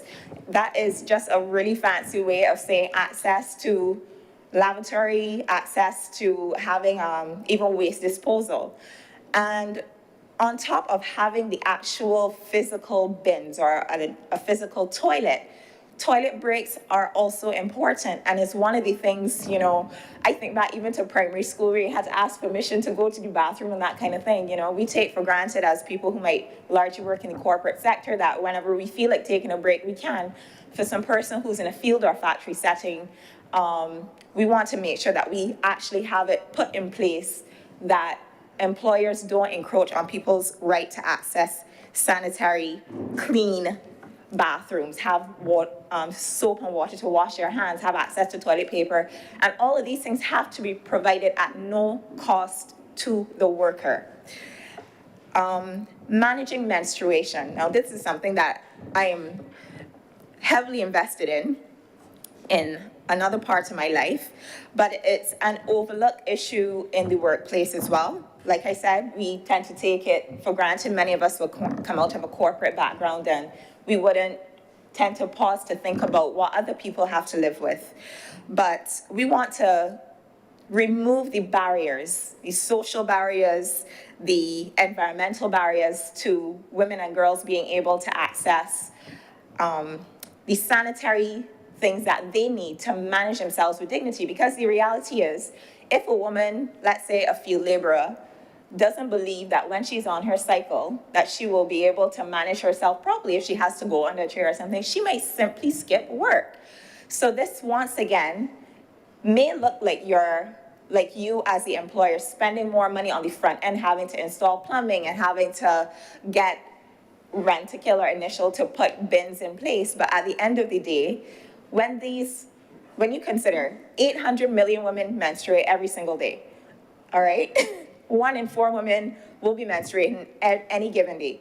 So the reality is, if you put things in place that they can be able to manage themselves with dignity on the job, it means that they can show up to work, get through their day, instead of calling in sick or having to take that day or week off. So once again, just making an appeal to employers, what might initially at face value look like it's cumbersome and difficult will actually save you and your staff in the long run. I also briefly wanted to speak to the need for personal protective equipment. Now, this is something that everybody would know as PPE. Thanks to COVID, it's something that we all, through wearing our masks and wearing our shields, we had to wear PPE, not in the line of work, but literally just to make it through the last 2 years of the pandemic. Now, personal protective equipment all depends on the type of risk that someone might face in the line of work. So for a construction worker, where there's a risk of a brick falling from scaffolding or something, things like helmet, that's an item of personal protective equipment. In the case of some person who is digging up a road, noise canceling headphones, that would count as. If you're working in a dusty environment or working around wood shavings or anything like that, respiratory protective equipment matters. But one of the things that the regulations will seek to speak to as well is not just the provision, but that the employer has to seek to make sure that employees understand how PPE should be properly worn, how it should be properly stored, the fact that it's personal, it's not intended to be shared because it's coming into close contact with your face and other parts of your body. And this is very, very critical because, you know, we come across these ads on TV when you see the ads related to if you've been exposed to glyphosate or any of these things that you commonly see these lawsuits, you know, in the line of your agricultural work when you're using pesticides and all of these things. the idea that you can wear slippers and a short pants and be handling a cancer-causing agent. Now, this is where the public education aspect really, really comes in, because these are things that are readily available in most hardware stores, and people don't understand, yes, it's gonna kill the caterpillars, but it's also gonna affect the biodiversity of the country. So things like butterflies and all the things that important pollinators, honeybees that we're seeing less of, is going to impact them. But as a human being, we're only now coming to understand the longer term impacts of these exposures on the human body.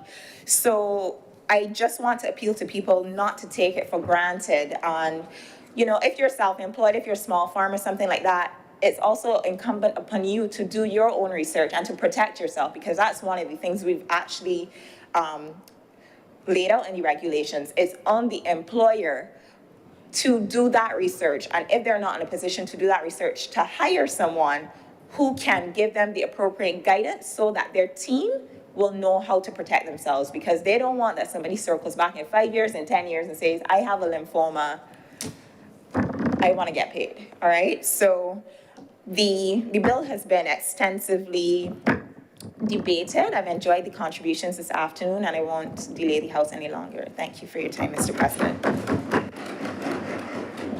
Thank you, Senator Dr. Haynes. Senator Nichols. Mr. President, I'm grateful for this opportunity to come in at the tail end of the debate on the amendment to the Safe and Healthy at Work bill. Mr. President, I had the distinction of being Barbados Labour Party senator when this bill first passed Parliament in 2005. And I recall, Mr. President, the disquiet some 5 years later, after that very tragic event not too far away from here, what Barbadians call the campus trains fiasco or disaster, in which a number of young ladies lost their life in a very tragic circumstance. Now, a lot of the debate concerned the fact that the act had not been promulgated and brought into law even 5 years after it had passed Parliament. This bill goes even further than where a previous iteration of the Barbados Labour Party brought the legislation. And Madam Deputy President is correct that it falls in line with a philosophical bent of this great party to ensure that the provision for workers is enhanced and brought into a modern perspective. And I want to spend a little bit of time, Mr. President, going through what I consider, from my own practical experience as a lawyer, showing how this bill has and can impact the lives of working people in the country, particularly since it liberated a lot of the difficult areas of the common law and perhaps what the Factories Act, its predecessor, could not do. And I think Senator Boyce alluded to that in his contribution. But the imposition, Mr. President, of regulatory duties on employers to enforce health and safety standards is something that is very new to us, even although this legislation was passed in 2005. And you found that the courts had to be very innovative to outflank the pro-employer defenses used in cases where employees suffered injuries at work or faced working conditions that exposed them to serious health conditions. One of the very early cases I did, Mr. President, in my practice was for a group of 10 ladies who worked at the soil conservation unit. And I believe they were tending to seedlings, so they were bending, in a bending position. So if you came into the room in the greenhouse, you couldn't see them. But this chap sprayed, I think it's diazinon or some weed insecticide in the room, in the greenhouse, subjected those ladies to some severe sinusitis and other respiratory illnesses. And the way in which our court system treated them was more reflective of the perspective that your consideration, or what I should say, the benefit that should be considered, bore a lot of affinity to your social standing, the amount of money that you earned, and the place in which the society felt that you should get, because I can't recall that any of those ladies got more than $20,000 each for having to suffer through that tremendous episode. I can recall, Mr. President, Senator spoke about the improvement in condition of sanitation service authority workers, but I happen to represent a sanitation worker who placed garbage in the back of the truck, and when the compactor was engaged, it punctured paint from an automotive shop and went into his eye, and he was blinded in his eye, and it took a very, very long time to achieve a settlement in the matter, because the argument was that the employer did everything, and this is not a position taken by the Sanitation Service Authority. This was a position taken by the insurer. So the insurance company took the view that the employer did everything, provided them with gloves and boots, and therefore had no other responsibility for the employee. Then there was, Mr. President, a situation where a very popular establishment on the West Coast was being constructed, and the workers were asked to attach a sign onto the building, and they rested a ladder on what they thought was a balcony, but the balcony was only a balcony that was decorative, so it could not weight bear. So they got up on the ladder, stood on the balcony, and were hauling the sign. The entire thing came down, and all of them were severely injured, broken bones, ribs. The case is still in the court. It preceded the 2005 Act. The case is still in the courts because the employer said, well, the supervisor was breaking a job for the other company. The other company blamed the owner of the premises. The owner of the premises blamed the contractor, and the contractor blamed the architect. And the architect said, well, why are you blaming me? You cannot enter the balcony from the inside of the building. So there's no possibility of anybody going to stand on it. So you had a whole series of companies suing each people, all these people, and some poor construction workers for more than 20 years now in the court system trying to get some kind of reparation for that circumstance. So that the common law has required employers to provide a safe system of work, to provide a safe place of work, adequate plant and equipment, and so forth. This act, when it came into being, revisited the requirements of the Factories Act. And I've heard the contributions of honorable senators today, and I agree with all of them, particularly my good friend, Senator Dr. Haynes and the Deputy President.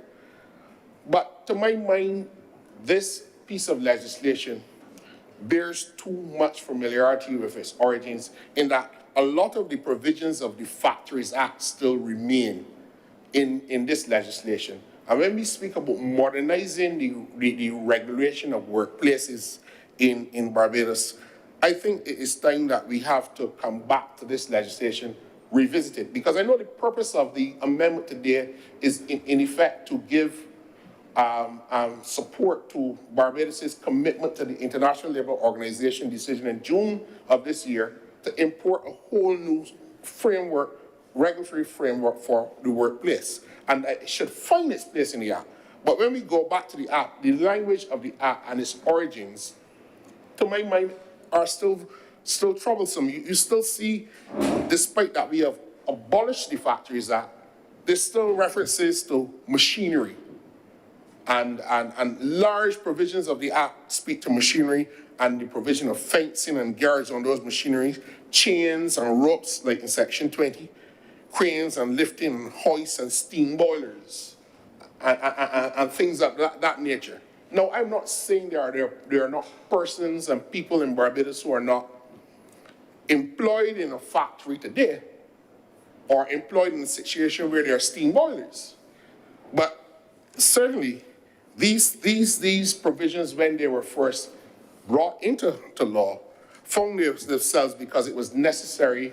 We had a surge in the industrialization of the sugar sector, and we also had the beginning of the very early days of the manufacturing sector in Barbados. Certainly in the 70s and 80s, manufacturing was a really big thing in terms of factories. Everybody knew somebody who was going to a factory to work.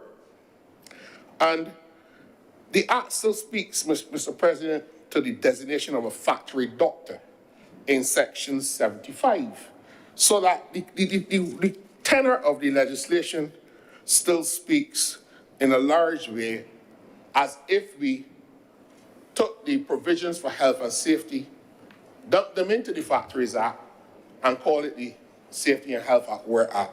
And I think we need to work out whether or not the Act sufficiently gives coverage to all places of work and all systems of work deployed for working people in Barbados. Mr. President, the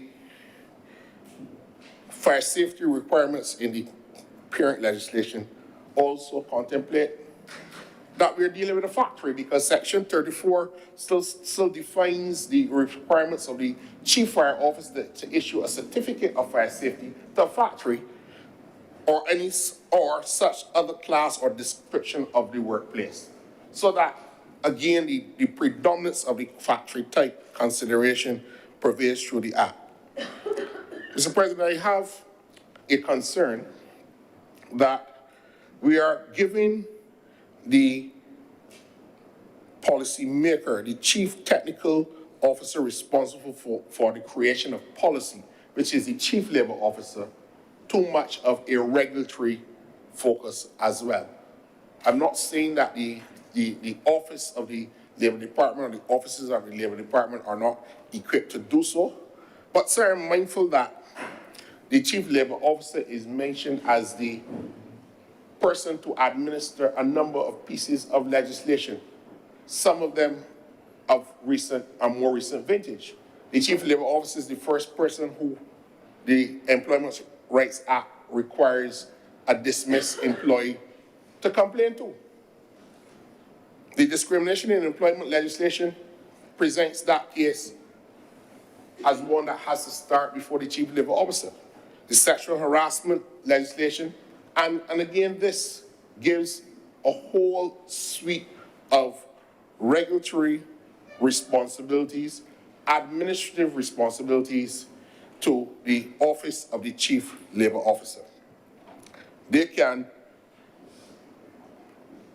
do, or they are required to do a lot in terms of administering and the development of policy and administering the Labor Department. But at the same time, I am not certain whether, as the suggestion by Senator Lorenzo, whether or not we need a competent health authority to deal with occupational health concerns in Barbados from a regulatory perspective. Because from where I am seeing, Mr. President, too many employers escape sanction, escape review by the competent authority because of the sheer magnitude of what they would have to do. Of course, Mr. President, the factory type environments where large numbers and bodies of employees are congregated or assembled, see the inspectorate on a regular basis.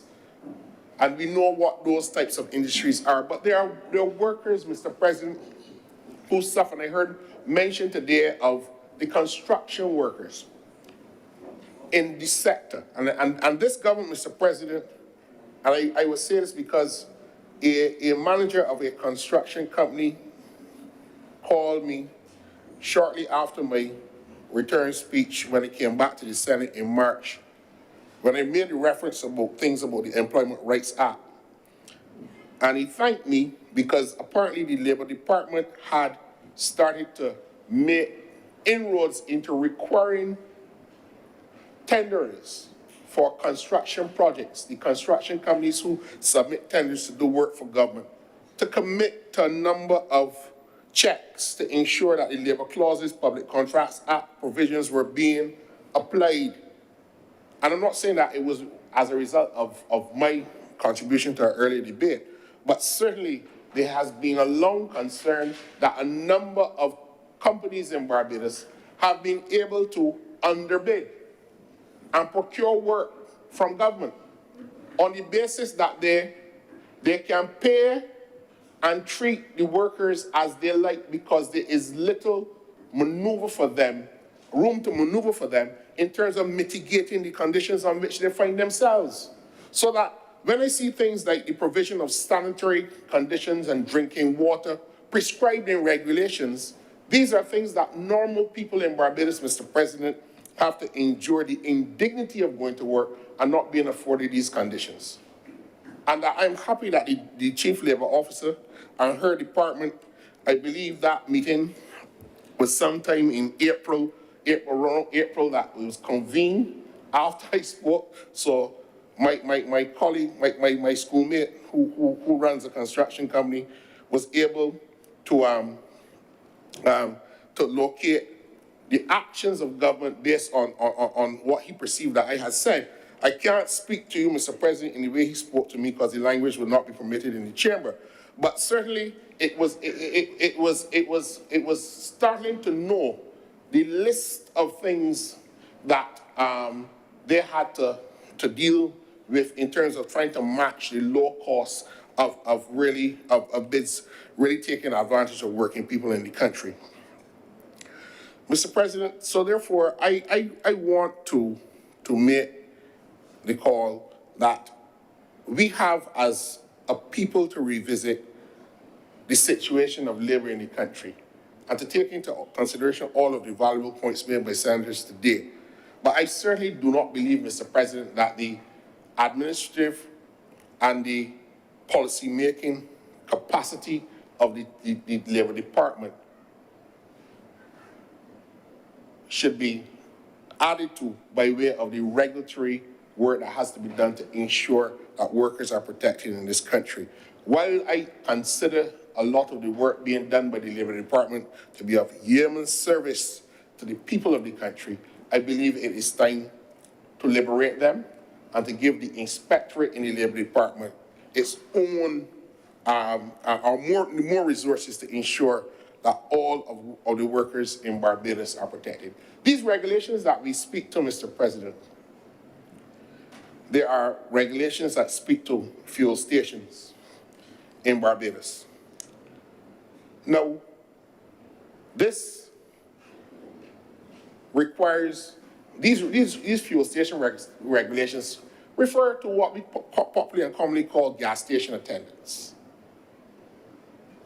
And in these regulations, it is now required for annual medical examination of each and every employee at no cost to the employee. But Mr. President, for those of us who have ever had a gas station attendant or employee sitting down in front of them, it is the most frightful experience that they can have because they have to tell the employer that they have a child sick or a relative sick or they themselves sick in order to come to discuss conditions at work because it is a field that subjugates ordinary people in this country to the worst embarrassing indignities. And I believe, Mr. President, that if it is now required to ascertain whether these employees are susceptible to a host of diseases that are prescribed in the schedule to those regulations, and that the doctor has now, a medical practitioner has the requirement in law to report to the Chief Labor Officer if these fuel station attendants or employees are susceptible to any or found to be diagnosed with any of these diseases. So there's a burden on the medical doctor to report to the chief labor officer. Again, we are pouring more and more regulatory responsibility on the office of the chief labor officer, and I do hope that we are making the appropriate provision for them to be able to do their work. But if we do not do that, Mr. President, I believe that a lot of these regulations, because certainly it will now be the responsibility of the Labor Department to sensitize the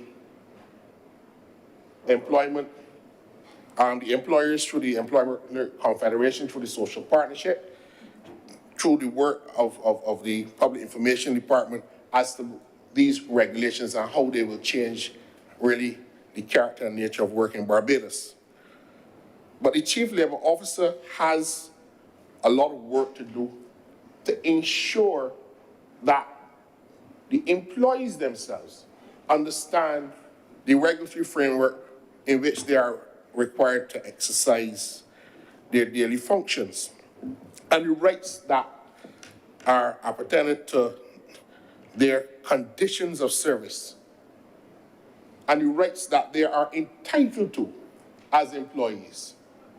So it's not good enough only for us to pass these regulations, but we have to go through a process, Mr. President, to sensitize the public, especially the employers, as to what is necessary. And I know we will hear the hue and cry from the usual suspects that government is now adding costs to keeping employees. But in my view, you are getting the benefit with little output in terms of what you were required to put as conditions for safety, conditions for health and maintenance of a safe standard and system. Mr. President, I see the belligerence of the employers, the ridiculous contortions of logic. And they know that the system, at the court system I'm speaking of, cannot bring a readily made solution to resolve the issues. So that if they're lucky and they're insured, and the insurance companies know how to manipulate it even more. So, Mr. President, so that this regulatory framework, as I said, liberates the defenses that employers have deployed to outflank concerns where workers have complained about the conditions under which they work. Mr. President, I know that it is very popular to describe the Barbados Labour Party in what I call the way in which Don Blackman and others in the '86 general election described the Barbados Labour Party. And and Senator Boyce and I would have had many discussions. He's claimed he stayed far from politics. I haven't, but when we were at university, we used to have these discussions about the political parties in Barbados. And he knows where I'm coming from, Mr. President. And so do you. This Barbados Labour Party is unfairly labeled as an anti-worker party because it is popular to do so. But I believe that it is important to do what the Madam Deputy President did, is to locate this type of legislative work by the Parliamentary Barbados Labour Party in government. It is important because I sat here once, Mr. President, and I heard a senator speaking on the other side who subsequently became Prime Minister of Barbados. And when he spoke of a Labour Party that I could not and did not recognize. And quite often I had to summon the courage to respond in as muscular a way as I thought I should respond to I can't call it nonsense, but the things that I heard. Mr. President, the last Democratic Labour Party administration abolished the Holidays with Pay Act. And that abolition of the Holidays with Pay Act was always the target of the senator to whom I spoke, because I heard him mention it often enough.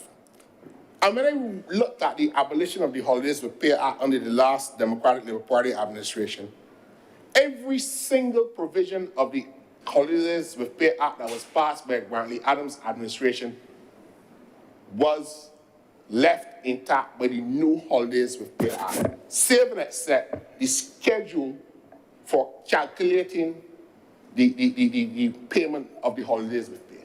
Because with time you change the schedule. So that the notion of the concept of holidays with pay didn't change. The structure of the act didn't change, but the act was repealed and replaced. Because there are some people who want to remove the association of the Barbados Labour Party with putting together a suite of provisions to enhance the conditions of workers. And that was a spiteful act, Mr. President, that was done, because you don't repeal and replace a piece of legislation if the 99% of the legislation remains intact. But the suspicion was confirmed when I recall our earlier debates in this place. So that when we come to enhance workers or the benefits of workers, the Labour Party is not blowing its own trumpet. The Labour Party is standing stoutly in defense of a damn good record, Mr. President. From the time that this party was founded, and Mr. President, you know that those erstwhile founders had to navigate the cane fields, the parks, the beaches, all across Barbados and hide to speak to workers, to get a sense of where they were, to ensure that common decency was afforded to the working people of this country. It is a position from which this party will not reside. And this party in government will continue to do what is necessary to ensure that we stay on a level peg with the developments in international law, such as at the International Labour Organization and its recent conventions.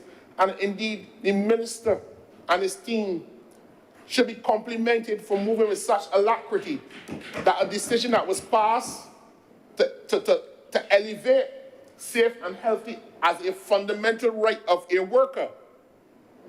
There is no lie between the revision at the international convention level and its incorporation into domestic law. There is no lie. Barbadians and Barbadian working women and men should feel fortified that this government has the confidence to incorporate into domestic law this regulatory framework. And I'm sure that Barbadian working women and men will hold this Barbados Labour Party administration to its promise to make life better for its people. With those few words, Mr. President, I am much obliged to you. Thank you very much, Senator Nichols. Senator Dr. Milroy-Knight. Thank you, Mr. President. Mr. President, we've had considerable discussion on this bill. I want to suggest, at least what I've heard is from across this chamber, full support for this amendment. And that support, Mr. President, I believe sends a strong signal across Barbados to employers, to employees at all levels, that there is a commitment from those of us who are charged with the responsibility to administer at this level of governance, to ensure that workers, their rights, their safety are held to the highest consideration, and that we are committed across whatever lines to ensuring that there is strong and effective legislation in order to do so, Mr. President. I also want to say to Senator Boyce that I will convey his strong praise of the Chief Labour Officer and also of the Minister for their hard work. Very often, public servants are sometimes vilified, for the work ethic, etc. But certainly to have praise in this chamber that recognizes that we have a public service that works, and particularly the praise given to a public department that is charged with assuring workers' rights is something that we should not ignore. Senator Boyce also indicated that when he looked at the website of that department, that there was a tremendous amount of information available in relation to occupational health and safety. And we've talked quite a bit about the need to raise awareness of the Act and its provision. But I also want to read, Mr. President, that on that same website, that it indicates in the context of public awareness and training, and I read, fully informed employers and employees are crucial to the achievement of the Labour Department's mission of promoting and maintaining high occupational safety and health standards. And the Inspectorate is committed to heightening the awareness of all employers and workers through formal training programs. And it then moves to identify all of the various agencies and groups that it will work with in order to ensure that that public awareness and training is done. I also want to suggest, Mr. President, that while it is true that the government and the Labour Department has a critical role in terms of providing the education and awareness, that if we agree that such legislation benefits the employees, it benefits the employers, it benefits us all, that I hope that we can agree that the responsibility, therefore, to do the education and public awareness should not only lie with the responsibility of government and the Labour Department, but that it is something that we can agree that should be shared across all of the stakeholders that will benefit. I want to remind, Mr. President, that we do have a social partnership at which the government sits with the private sector as well as the trade union movement to have discussion on these matters so that the government alone is not engineering and pushing for the workers' rights, but through the social partnership that we are seeking to have full ventilation of these issues, and therefore the responsibility in order to ensure that everyone understands is something that ought to be shared across the board. Mr. President, I also want to reflect on the comments in relation to the workplace on the street, and to suggest again, like as I am doing before, that this is also a shared responsibility. I am minded of the words of our Prime Minister. She always says to us, we have come to government to make a difference in the lives of people. That is the mantra that we hear from the Prime Minister. That's the mantra that we hear in Cabinet. That's the mantra that we hear continually. That's the standard that we are continually held to, the extent that the work that we are doing will make a tangible difference in the lives of people.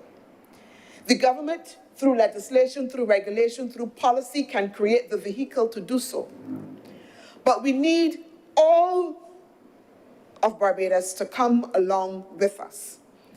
If the intention is that we change the nature of the workplace out there on the streets, it depends not only on the vehicle that the government provides, but it depends on what we do in our households, in our private spaces. It depends on a fundamental understanding of our national identity. It depends on all of our efforts. So I too will join in the call for a change in the context of the workplace on the street, as all Barbadians, all institutions, including the church, joins the effort for that change.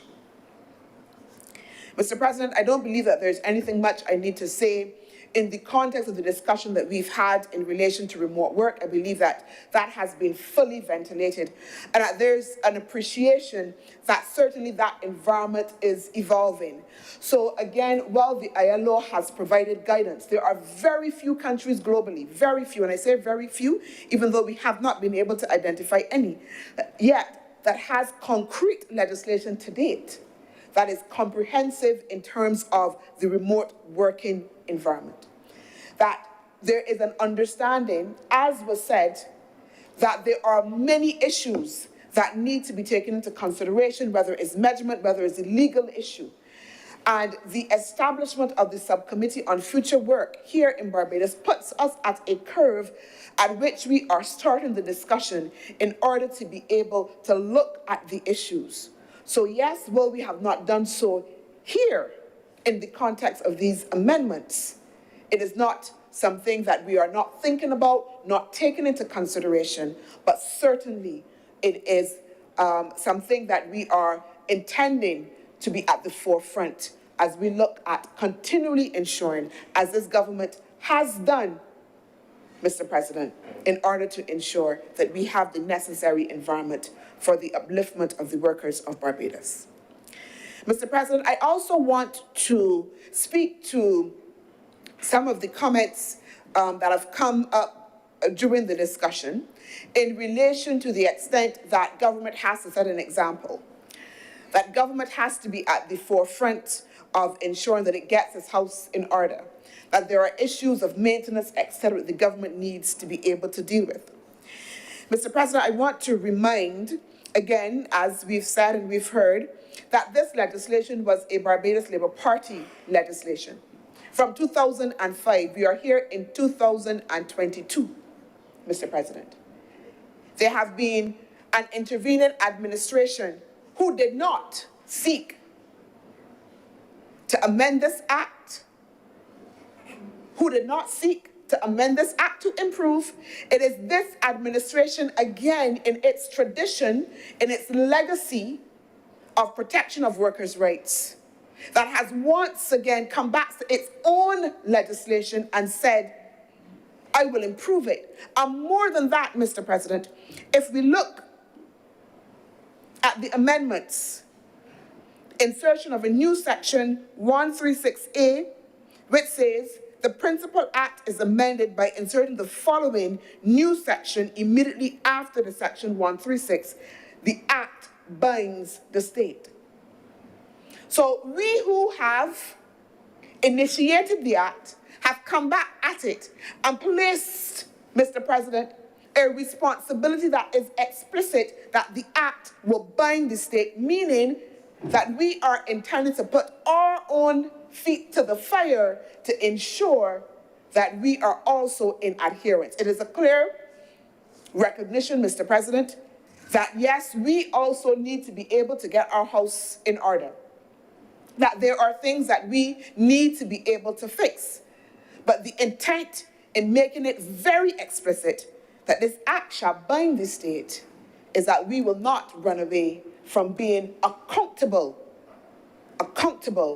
for the implementation of the provisions of this act. Mr. President, I also want to speak to some of the comments in relation to the act and its applicability to ensure that it also speaks to the rights of employees.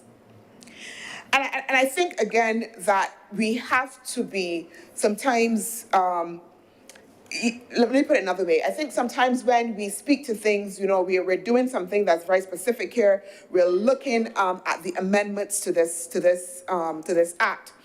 But I also took a look at the ILO website, and I attempted to trace what the ILO was saying that Barbados was doing in the context of occupational health and safety. And the ILO website shows that Barbados has signed on to 40 different pieces of acts and regulations in relation to occupational health and safety. It also identifies, Mr. President, that in the context of that, and the context specifically in relation to looking at the legislative framework, it identifies that outside of this particular act, the Shaw Act, and as was alluded to already on the floor, we've also as well, Mr. President, enacted the Accidents and Occupational Diseases Act that was done, I don't have my glasses, in 1983 and then further amended as well. We also have a Radiation Protection Act, CAP 353, Mr. President. It points to the Employment Miscellaneous Provisions Act, 1977, CAP 346. And I say all of this to say that this is a continuum, Mr. President. This is a continuum that the government is on. And that there is a spectrum of legislation and regulation in which the government is reinforcing its commitment in relation to occupational health and safety. That is documented and recognized as well. And in the context of looking at the responsibilities of the employee, as was indicated by Senator Malalu, we have Section 9, clauses from A to D. And it speaks to that these employees have the responsibility, Mr. President, to use correctly the personal protective clothing or devices provided for his use. It binds the employee while at work to report to his employer any contraventions under the Act. It says that as regards any duty or requirement imposed on his employer or any other person or under any other relevant statutory provisions, to cooperate with his employer so far as is necessary. So that the Act, Mr. President, binds the employee as well with some responsibilities for his actions, some responsibilities in relation to making use of the protective equipment that is provided. And actually, Mr. President, at 2, it says that if that employee contravenes these provisions, that they are guilty of an offense. So that there should be no discussion, no suggestion, Mr. President, that we have an act which does not at the same time recognize that employees have responsibilities in the discharge of their work. It goes on even further to say that no person employed in a workplace in which this act applies shall interfere with or use in an unauthorized manner any appliance, convenience, or any other thing provided in pursuance of this act. And again, it indicates that an employee who contravenes these provisions is guilty of an offense. So that there is weight being given to the fact that employees also have to pull their weight in the context of occupational health and safety. Mr. President, we recognize that it is a shared burden that both employer and employee must bear. Mr. President, I also want to note, again, that in the context of what the government is trying to do in terms of creating this vehicle that has many parts in order to be able to ensure that workers' rights and safety are elevated and protected, that right now we have legislation being drafted that has approved for the revision of the labor clauses of the Public Contracts Act to allow for fair treatment of workers in situations where employers benefit from contracts funded by the public through the government. So the government is also recognizing that there are some fault lines in the context of the provision of government contracts and is seeking, Mr. President, to be able to address it. Additionally, also approved, Mr. President, for amendments to the Protection of Wages Act to to better safeguard the remuneration of workers, as well as proposals to create legislation that will recognize trade unions and employers' organizations. It's a comprehensive suite, Mr. President. This is not just a drop in the bucket, one thing. The government recognizes that we need to be able to create a multi-layered framework for the protection of workers. And it is steadfast in doing so. As I indicated, Mr. President, in my opening, and as was reiterated, we have a situation in which this was only passed in June of 2022, and we are here, and already these other pieces of legislation that I have pointed to are in draft in order to come before, at some point, to this honorable chamber. Mr. President, as I close, I want again to thank all of the honorable members for their support of these amendments. And I want to indicate that we will remain steadfast, certainly as a government, in our commitment, and I reiterate, to doing all that we can and all that is necessary to reverse the perception in this country that workers are there only for the exploitation of profit, Mr. President. To reverse the perception in this country that the main concern that employers should have is whether or not they pay a fair wage, but that there are other things that need to be put in place in order to enhance and uplift workers in this country. That this government is committed to ensuring that through the vehicle that it has in the context of legislation, that it will not be deterred in its efforts to make sure that across all areas that we introduce the necessary legislation for the protection of workers in this country. Mr. President, I do not beg to move that Your Honor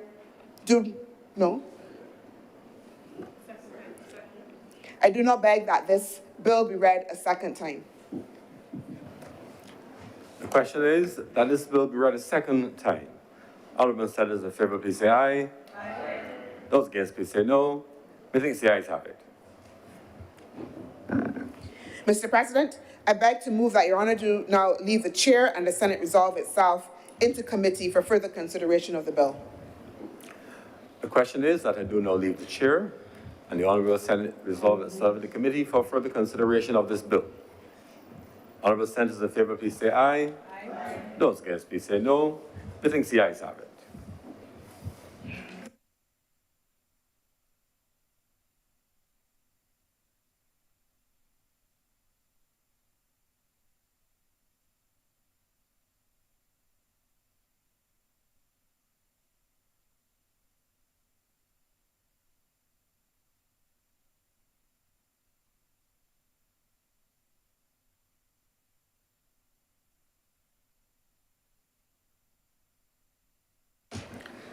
Senate is now in committee.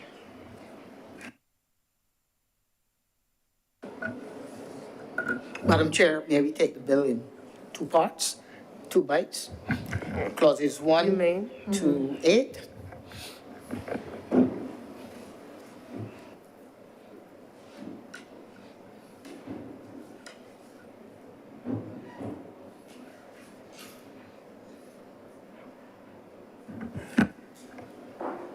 Madam Chair, I do not beg that clauses 1 to 8 stand part. The question is that clauses 1 through 8 do now stand part. All members in favor, please say aye. Aye. And those against, please say no. Methinks the ayes have it. Clauses 9 to 14. Madam Chair, I do not beg that clauses 9 to 14 stand part. Question is that clauses 9 through 14 do now stand part. All honourable senators in favour, please say aye. Aye. And those against, please say no. We think the ayes have it.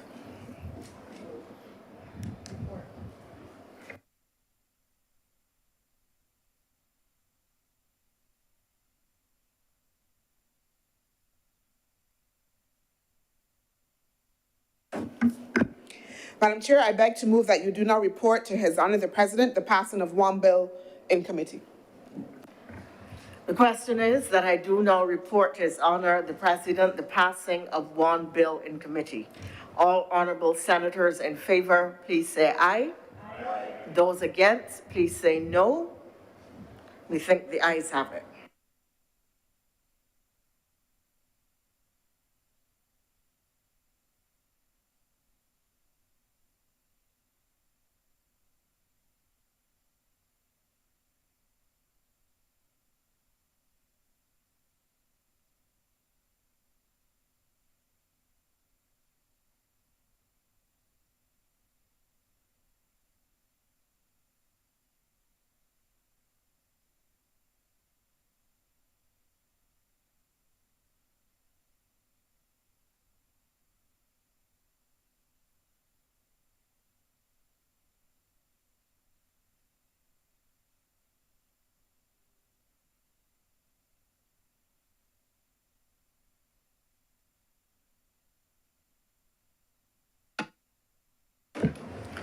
The chairman has reported to me the passing of one bill in committee.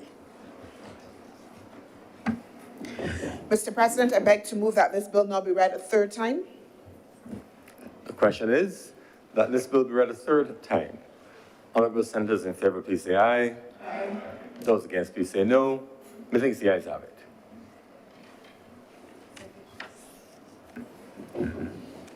Mr. President, I beg to move that this bill do now pass and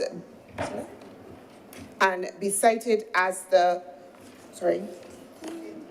Safety and Health at Work Act 2022. Amendment Act 2022. The question is that this bill do now pass and be so cited.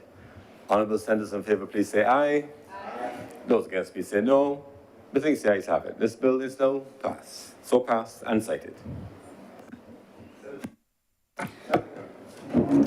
Mr. President, in keeping with the provisions of the bill that we have just passed, I beg to move a suspension of the sitting for 15 minutes to allow us a few moments to walk around, and we will reconvene at 5:30 p.m., well, 5:45 p.m. The question is that for our health and safety, this will be suspended for 15 minutes. We resume I couldn't help myself. We resume at 5:45 p.m. Honorable senators in favor, please say aye. Aye. Those against, please say no. The ayes have it. This sitting is suspended until 5:45 p.m.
This sitting is resumed. Mr. President, order number 2, in the name of the Honorable Leader of the Senate, to move the second reading of the Debt Conversion Counter Guarantee Bill 2022. Senator Cummings. Thank you very much, Mr. President. This is a short but important bill which is before this honorable chamber. Mr. President, I don't think that I would have to share with any of the members of this honorable chamber or anyone in the public space that the question of debt and debt management is a source of conversation which the government of Barbados has been deeply involved in, both internal to the apparatus of government and externally with its development partners, as well as with our financing partners. And so, Mr. President, I am sure that when I move a motion to discuss something called the Debt Conversion Bill, it does generate some conversation and it does attract some attention. Because the question obviously is, and the first and the most logical thing most want to know is, what is it? What is it about? What is the government attempting to do? What are we hoping to accomplish with this measure? And how does this measure address the issues that are of concern to us? Now, Mr. President, I want to start by putting this in a policy framework, first of all, by looking at what is contained within the specifics of the bill before this honorable chamber. It is a short bill, Mr. President. It is 7 clauses only, but it speaks specifically to what is the purpose of the bill. And the purpose of the bill, the primary purpose of this bill, is to authorize the government of Barbados, as outlined at Clause 3, to enter into counter guarantee agreements in respect of debt in order to facilitate the execution of programs in 3 main areas. And those 3 main areas are environmental, economic, and social development. That is the primary purpose of this bill. But what does that mean, Mr. President, in real terms? Mr. President, let me start by saying, first of all, that in the last administration, the last term of this administration, the 2018 period, there was an entity known as the Ministry of Maritime Affairs and the Blue Economy. That entity, that ministry, has since been folded into the Ministry of Environment to treat with both the blue and the green economy, Mr. President. Now, what is that going to do in this incarnation, Mr. President? I believe that the Ministry of Maritime Affairs and the Blue Economy achieved a level of recognition globally because it was the first of its kind anywhere. It was the first time that we had elevated the attention being paid to the blue economy to the level of having a dedicated ministry. And why would we do that as an administration, Mr. President? It is known that Barbados' natural capital is about 424 times larger in terms of its ocean mass, is 425 times larger than our land mass. It means that there is more water around us that is under the jurisdiction of Barbados than there is land mass, Mr. President. And so it is only fitting and appropriate that a government that is interested in transformation, that is interested in development, and that has prioritized the 3 things of which I just spoke, environmental, social, and economic development, would attempt to treat to that water mass in the same way that we have historically treated to the development of our land mass. And it is on that basis, Mr. President, that we have subsequently developed in the last term of this administration, a blue economy roadmap.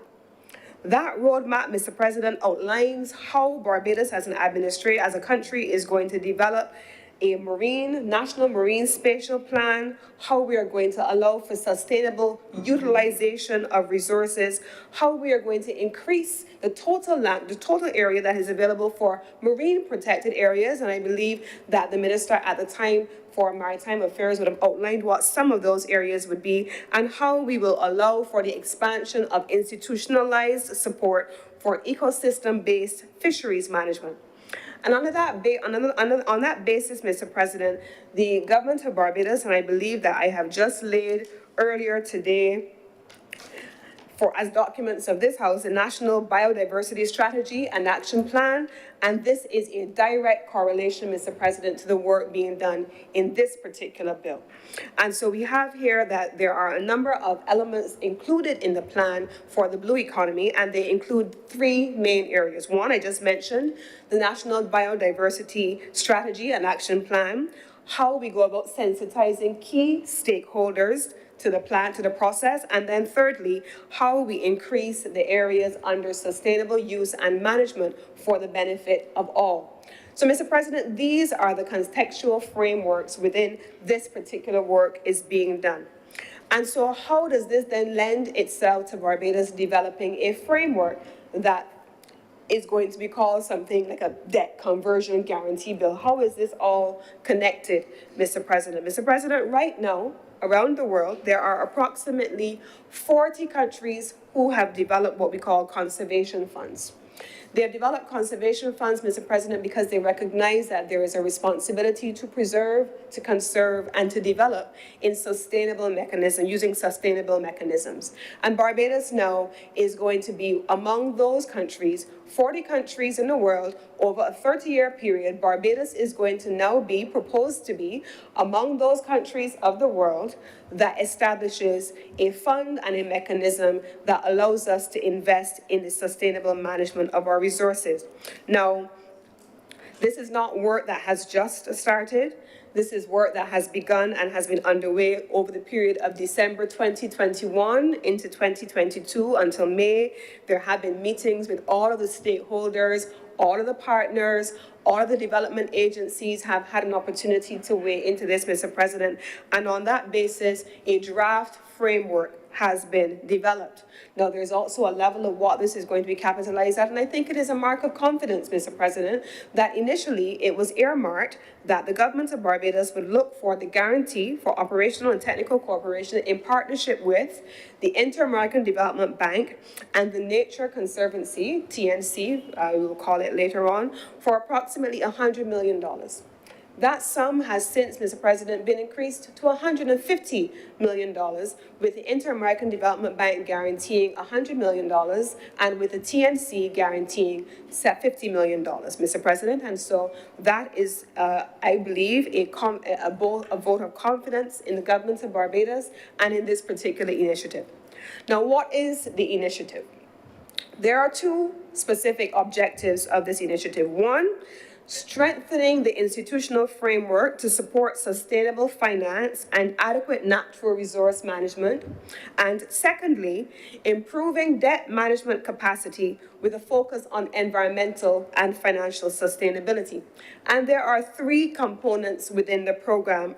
And this is just the in principle, these are just the in principle components that we are seeing here so far. The first component, Mr. President, is macroeconomic stability, sustainability. The second component is about strengthening institutional capacity to finance the blue and sustainable economy. And that would include things, Mr. President, like developing an enabling environment for sustainable investments, to create a sustainable trust fund for investing in the blue and the sustainable economy. And thirdly and finally, Mr. President, improving the Barbados debt management institutional framework and capacities by doing two principal things. Strengthening the debt management institutional framework in the first instance, and secondly, developing new instruments to improve sustainability. These are just the high-level views that I have given you of what is incorporated in the policy expectation for this particular initiative.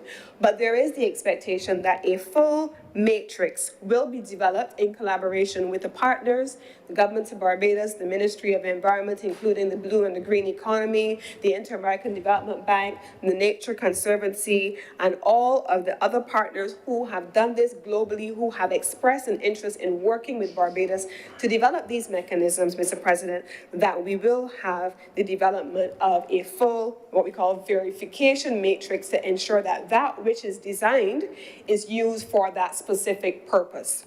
Now, Mr. President, I think one of the things that I want to draw the attention of the Honorable Chamber to, because we talk a lot of times about things relating to transparency and accountability and ensuring that the members of the public, and starting first of all with members of the Parliament, are in possession of what the government has committed to. And I would wish to draw to the attention of the members here the provisions of the Counter Guarantee Agreement at Clause 4, Paragraph 3. A copy of every Counter Guarantee Agreement shall be laid before Parliament within 30 days of the conclusion of that agreement, or if Parliament does not sit within that time, within 30 days after the commencement of its next sitting. Now, Mr. President, the expectation is that in the three component areas that I have just outlined, along with the verification matrix that will be elaborated, that there will be mechanisms and frameworks which will evolve out of this. This simply forms what we would describe as the vehicle for accessing the financing, and that the specific agreement signed within the context of this mechanism will become documents which are laid in this Parliament within 30 days of being signed. That, Mr. President, is again an indication of the accountability and the transparency mechanisms that this administration has committed to and is putting into every single instrument to which it ascribes its signature. Now, we expect, Mr. President, that the power to sign at Clause 6, it is a simple matter of the minister. This is nothing unusual. Implementation of obligations, which is the final clause, nothing unusual, Mr. President.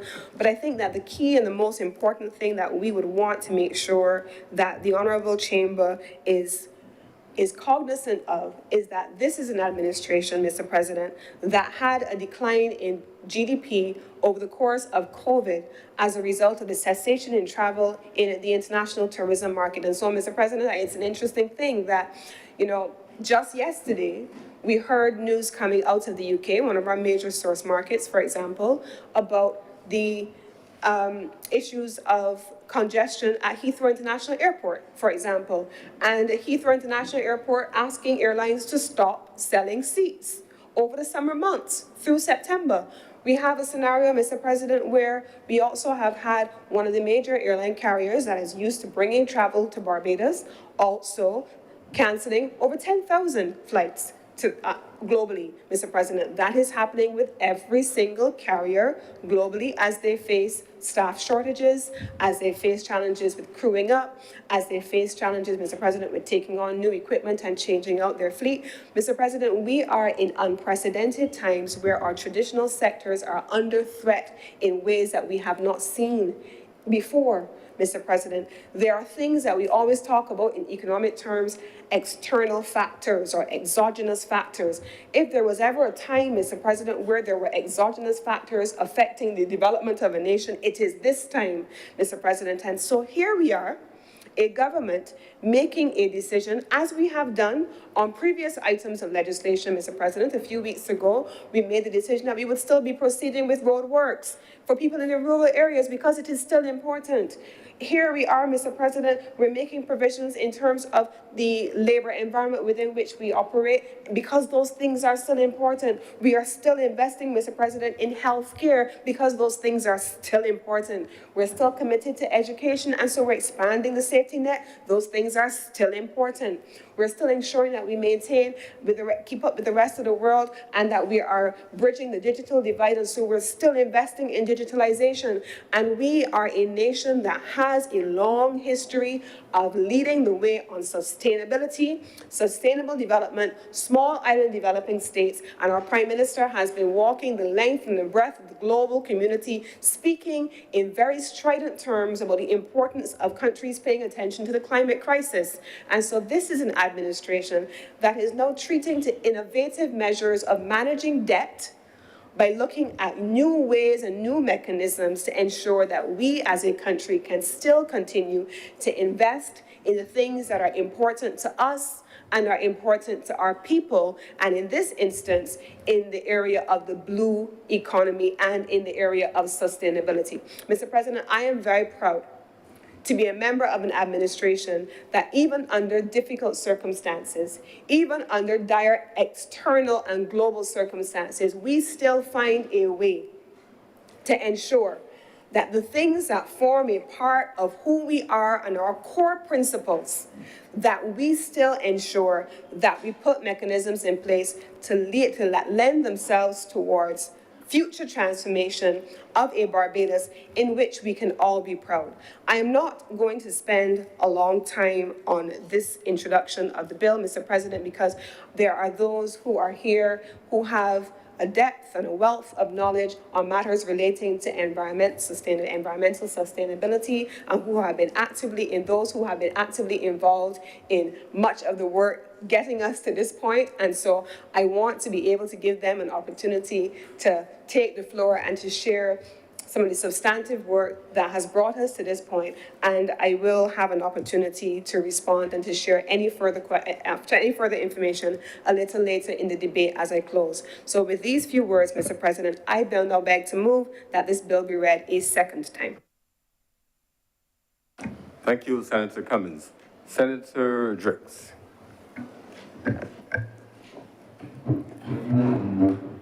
Thank you, Mr. President. And I want to say before I start, although this is an area that is very dear and near to my heart, I will not be long this afternoon because this bill is essentially quite broad in nature, and it, for all intents and purposes, is seeking to be a general legal framework by which the government can operate as it relates to debt conversions, or, you know, it's commonly known as debt swaps, but for the purpose of the discussion this afternoon, debt conversions, because I think it's a better terminology, Mr. President. But, sir,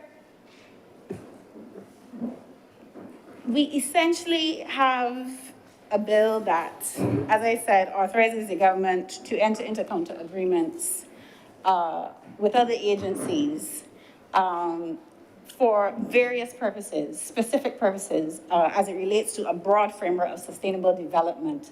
Because when we talk about reaching economic, environmental, and social obligations, that is essentially what we're talking about when we're talking about sustainable development, Mr. President. And, sir, through this debt conversion bill, what it does is it establishes the legal framework by which the government of Barbados can enter into a new type of financing mechanism, which is new to us, but it has been around since the 1980s. I believe Bolivia was the first country to utilize such a mechanism. But for us, it is a new mechanism, and it, in some instances, allows us to refinance existing debt. And through that refinancing, we can lower the interest rate. We can negotiate to lower the interest rate on some of the debt that we have. And it also extends the maturity of the debt. And in doing those two things, Mr. President, it allows us to have access to savings. Because now, instead of having to service the debt in one way where you're paying higher rates of debt obligations, you're now saving that money. And that savings, Mr. President, then can be used as capital to make available for sustainability projects, as the leader of government business noted. Sir, and being a fly on the wall in certain conversations, Mr. President, I think that these types of agreements, if executed in the right way, can have some real implications for the country going forward. Because what it can do is make available financing to move projects that, by and large, will not have the necessary availability of funds to be deployed, Mr. President. And those projects would be projects that put people, Mr. President, and nature at the center of what we do. And what is particularly encouraging is that when you have these debt swaps or debt conversions, it is usually that you're taking or you're restructuring financing to external creditors, and then the savings are then used in the local context. So there is an aspect of this that at community level, Mr. President, we have NGOs, non-governmental organizations, CSOs, and other community organizations, Mr. President, that can benefit from this type of vehicle. So it may seem high level, it may seem esoteric, but once the implementation starts, there are many persons and organizations on the ground, Mr. President, that can benefit from it, who, at this point in time, are cash-strapped, they're struggling for financing, they don't have the capacity to carry out a lot of the work that they want to do. And it is not that they lack the ideas, they lack the agency in some instances, but it's that they just simply do not have the requisite financing. And this, Mr. President, can be something that fills that void for them.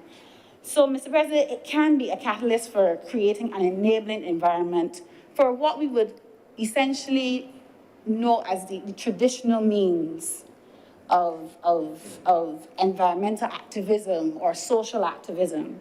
But, sir, it can also move us into a space where we formalize social enterprises. Because if we are saying that there is a breakdown in the fabric of our society, there are social ills that need to be addressed, Mr. President, can we now have a discussion around a policy framework, a legal framework around social enterprises? And what are social enterprises? Social enterprises, Mr. President, are not businesses that seek, or their primary objective, do not seek to maximize profits, but they are based on reaching and attaining social objectives, and they work particularly with vulnerable communities. They offer goods and services to the community, but their main objective is social transformation and social change. So, Mr. President, I think there's also room now for discussion around formalizing social enterprises in Barbados, because the legal framework as it stands, as it relates to the Companies Act, we have nonprofit organizations and we have charities. So there is a nuance in there, because a social enterprise can have revenue, it can make profit, but it still has the characteristics of what we would usually call a nonprofit organization or a charity. So I think there's some discussion to be had on how we move forward with something like social enterprises in Barbados, given that the government, as we know it, can't do everything. And then we have a charity who is not legally able to go out there and make money, generate revenue from goods and services. So then the question has to be, are there new mechanisms that we can implement or support, such as social enterprises, Mr. President, to reach our sustainable development goals? Mr. President, though, going back to the bill before the chamber, these types of arrangements are becoming very popular as countries recognize that we are facing a twin crisis, which is the environmental and the social breakdown that we're facing. And the popular instrument that we usually hear about are debt for nature swaps. Sir, and through a debt for nature swap or conversion, a nation or a country can cancel some of its external debt, as I said earlier, and use that savings in local currency to capitalize, as the leader of government business spoke about, these environmental trusts or even endowment funds to finance the local initiatives. And they're based on specific targets and objectives. And given the framework, or the multiple frameworks, I should say, that Barbados currently has as it relates to the environment and sustainability, there are numerous climate and environmental policies that the government of Barbados has, from energy to biodiversity, as we heard earlier, to the blue economy. So there's no shortage, Mr. President, by which this vehicle can be tied to the programmatic goals that the government already has, and can be tied to debt conversions in these counter agreements as we move forward. So, Mr. President, what I'm speaking of, it sounds very benevolent. It sounds all like a win-win situation. But like everything in life that is man-made, there are pros and there are cons. When I started to look at, there must be some risk associated with these types of agreements. And so there's an OECD report titled Lesson Learned from Experience with Debt for Environment Swaps in Economies in Transition. And that report outlines a few of the risks associated with these debt for nature swaps, as they're commonly called. And the report says that negotiating a debt swap can downgrade a country's credit rating.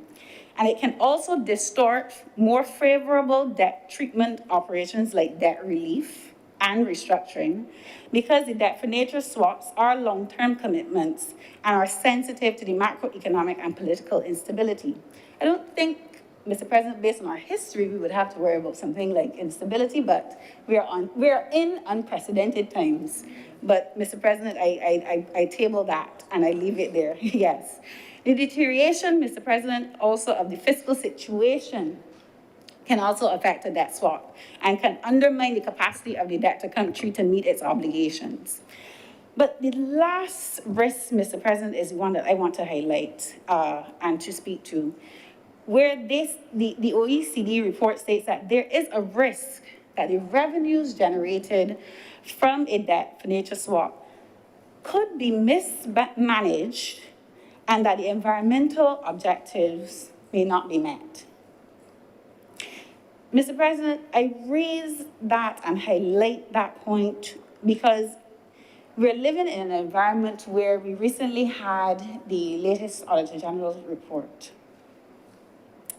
And if we are going to embark on these types of mechanisms where we're trying to reduce and manage the debt profile of the country over the medium to long term, and we're saying we're now going to divert savings from these agreements to local initiatives through various institutions, Mr. President, there must be strong governance arrangements and financial oversights of these institutions. Because the funds that are being utilized under an environmental trust, an endowment fund, whatever the mechanism may be, are going to be intrinsically tied to the arrangements that we have as it relates to our external creditors, or through international financial institutions, multilateral lending agencies, Mr. President. And going into those arrangements, they are expecting these commitments that we sign on to be met. So we can't have the mismanagement of funds, we can't have discrepancies, and the things that we are seeing coming out of the Auditor General's report in the provision of basic services, Mr. President. So there's a hesitancy and a caution that I place here, because we have to demonstrate, Mr. President, in very clear terms that there's a level of competency that we're going to enter into these arrangements. And it has to be that as we move forward, as we try to build out these innovative policy instruments, we get the basics right. We get the basics right, Mr. President.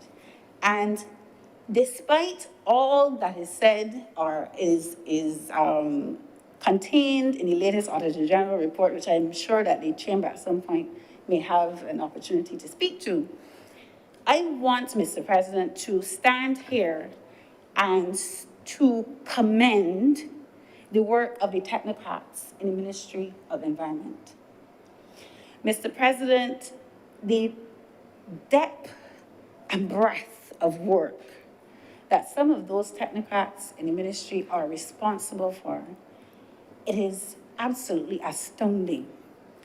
It is a ministry that is sometimes overlooked, but the mandate that some of the technocrats have to deal with on a day-to-day basis, they must be commended, Mr. President, for keeping the ship afloat and allowing Barbados and allowing this chamber to even reach the stage by which we have a piece of legislation along with the Ministry of Finance, I can't forget them. But there's a relationship that I have with some of them in the Ministry of Environment, Mr. President, that we can reach the stage that we have this type of legislation reaching this honorable chamber. Mr. President, I am confident that those who are, because this is a situation that is ongoing, so I don't want to say too much about what is happening, but I am confident, Mr. President, that the persons who speak on our behalf at the negotiation table are competent and they are working for the best interests of this country, Mr. President. And I really wanted to publicly thank them for the work that they do that goes very much unnoticed, Mr. President. But, sir, there's also a level of care based on the observations that I've made in some of these discussions that has to be taken as well. Because we have to ensure that as we move forward and we change the way that people interact and experience the natural environment, that they are brought along. Because there's some things that are culturally embedded in how we utilize natural resources, the natural environment in Barbados. And unless you have the information adequately going out to stakeholders, the ones who are directly affected by these types of arrangements, Mr. President, you may fail before you even start. That is an outcome that could be if you do not handle these negotiations with care. And if we're also saying that we're going to divert funds to some local institution, agency, environmental trust, sir, it has to also be driven by and supported by the local stakeholders on the ground.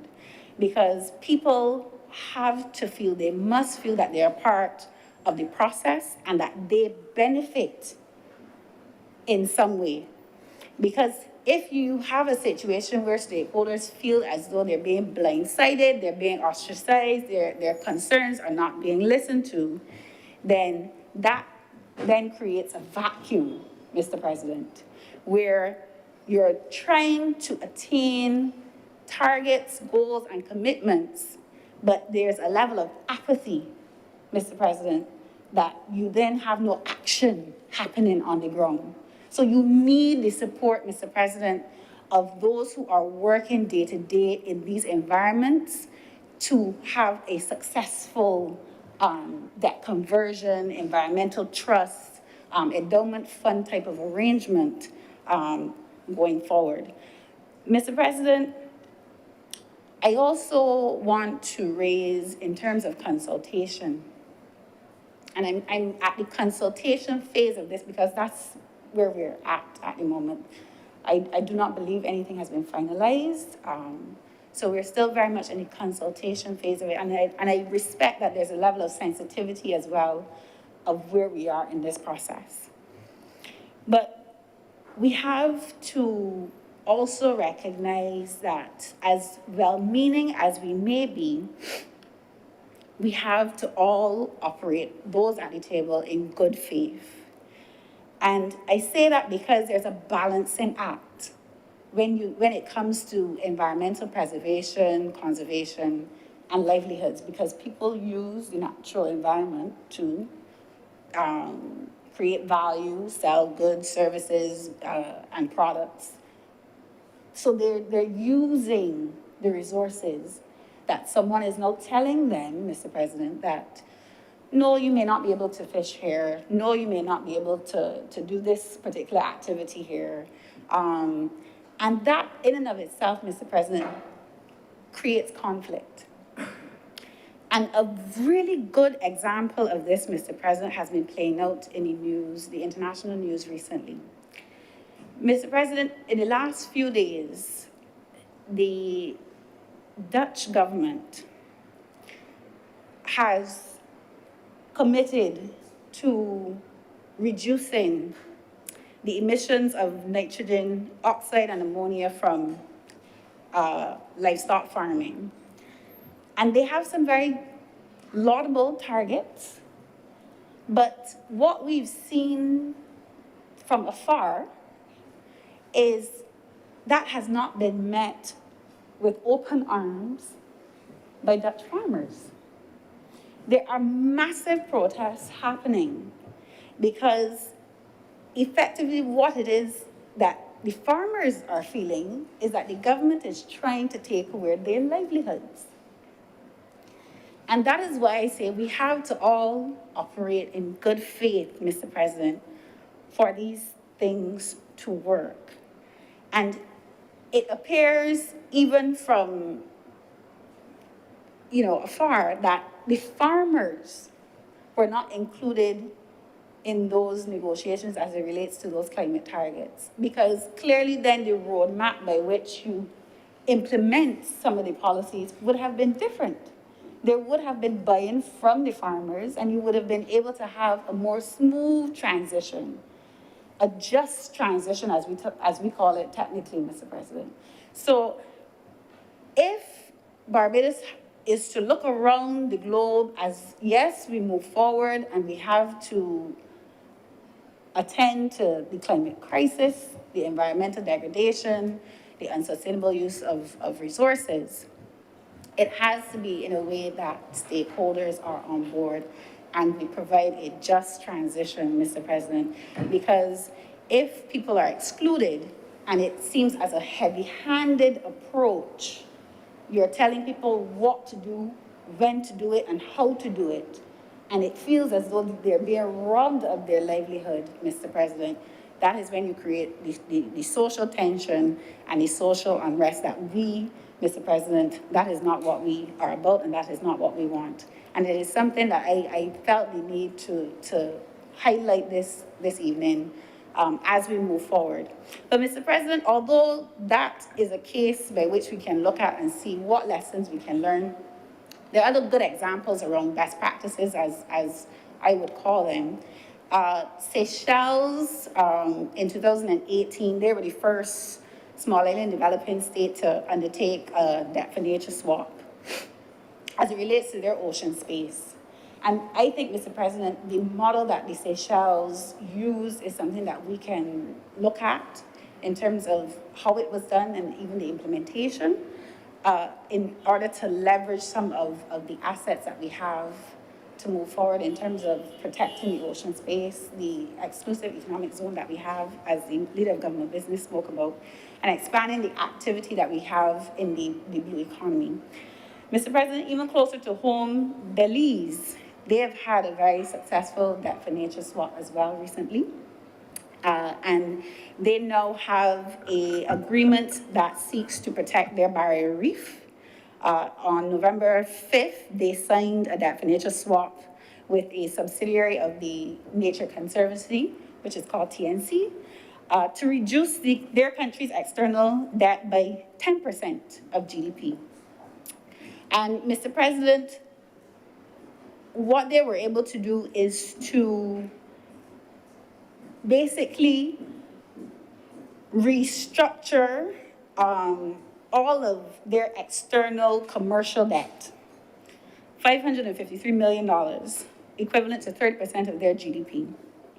And they were able to refinance that and issue $364 million in what is called blue bonds.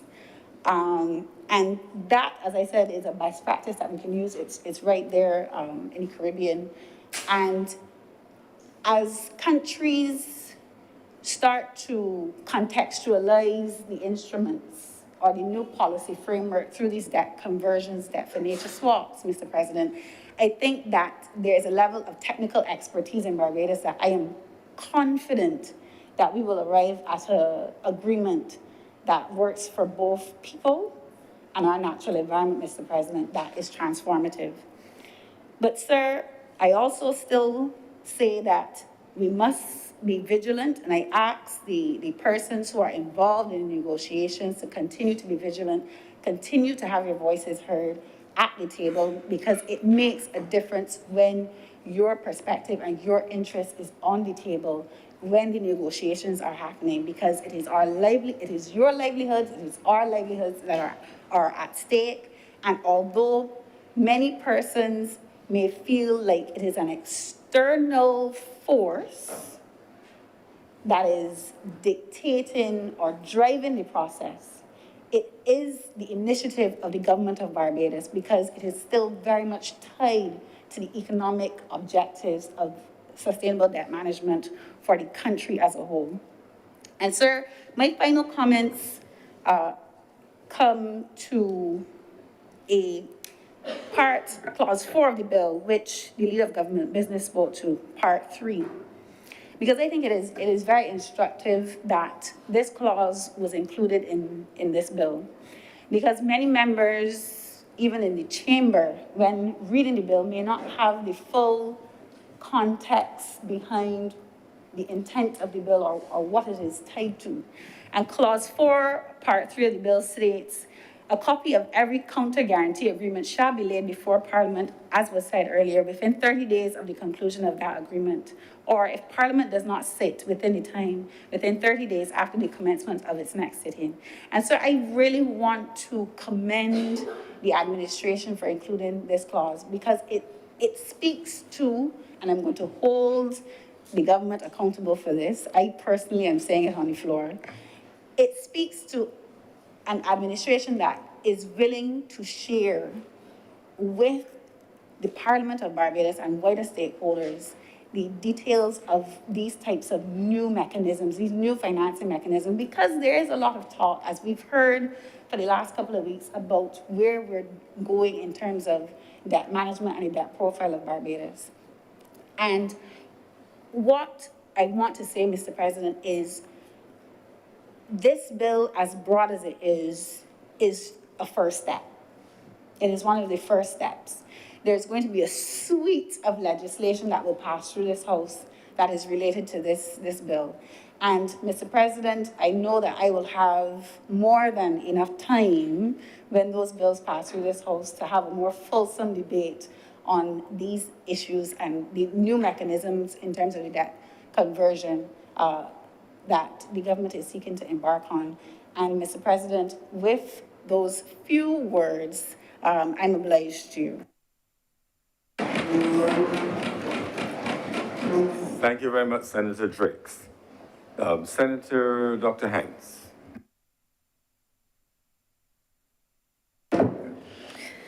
Good evening, and thank you for acknowledging me, Mr. President. I'm really happy that Senator Drakes went before me, because now I can speak for a much shorter time, since she covered off a lot of the things that I wanted to discuss.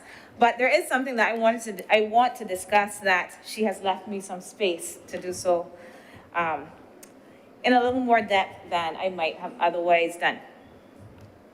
So, the Leader of Government Business contextualized this in a way for us, and I appreciate that contextualization.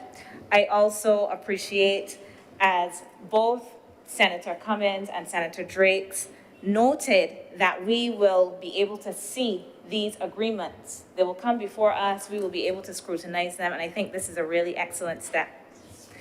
However, I have to admit that I was so curious when I got these 5 pages and 7 clauses, because I was not quite sure what this was all about. What is it about? What's it trying to achieve or accomplish? And although I got the broad policy framework from Senator Cummins, I did not get much in the way of detail as to what this really is. And I have to say, I listened to the debate in the other place, and what did I get there? In the other place, I heard a lot about what happened for 10 years, how poorly the financial situation was managed, how awful this was. I understand, we know, because remember, all 30 seats we gave twice, exactly. So we knew all of that. So we got all of that, chapter and verse. But at the end, I still was clueless as to what this thing was. The only thing I got from this was debt for nature swap.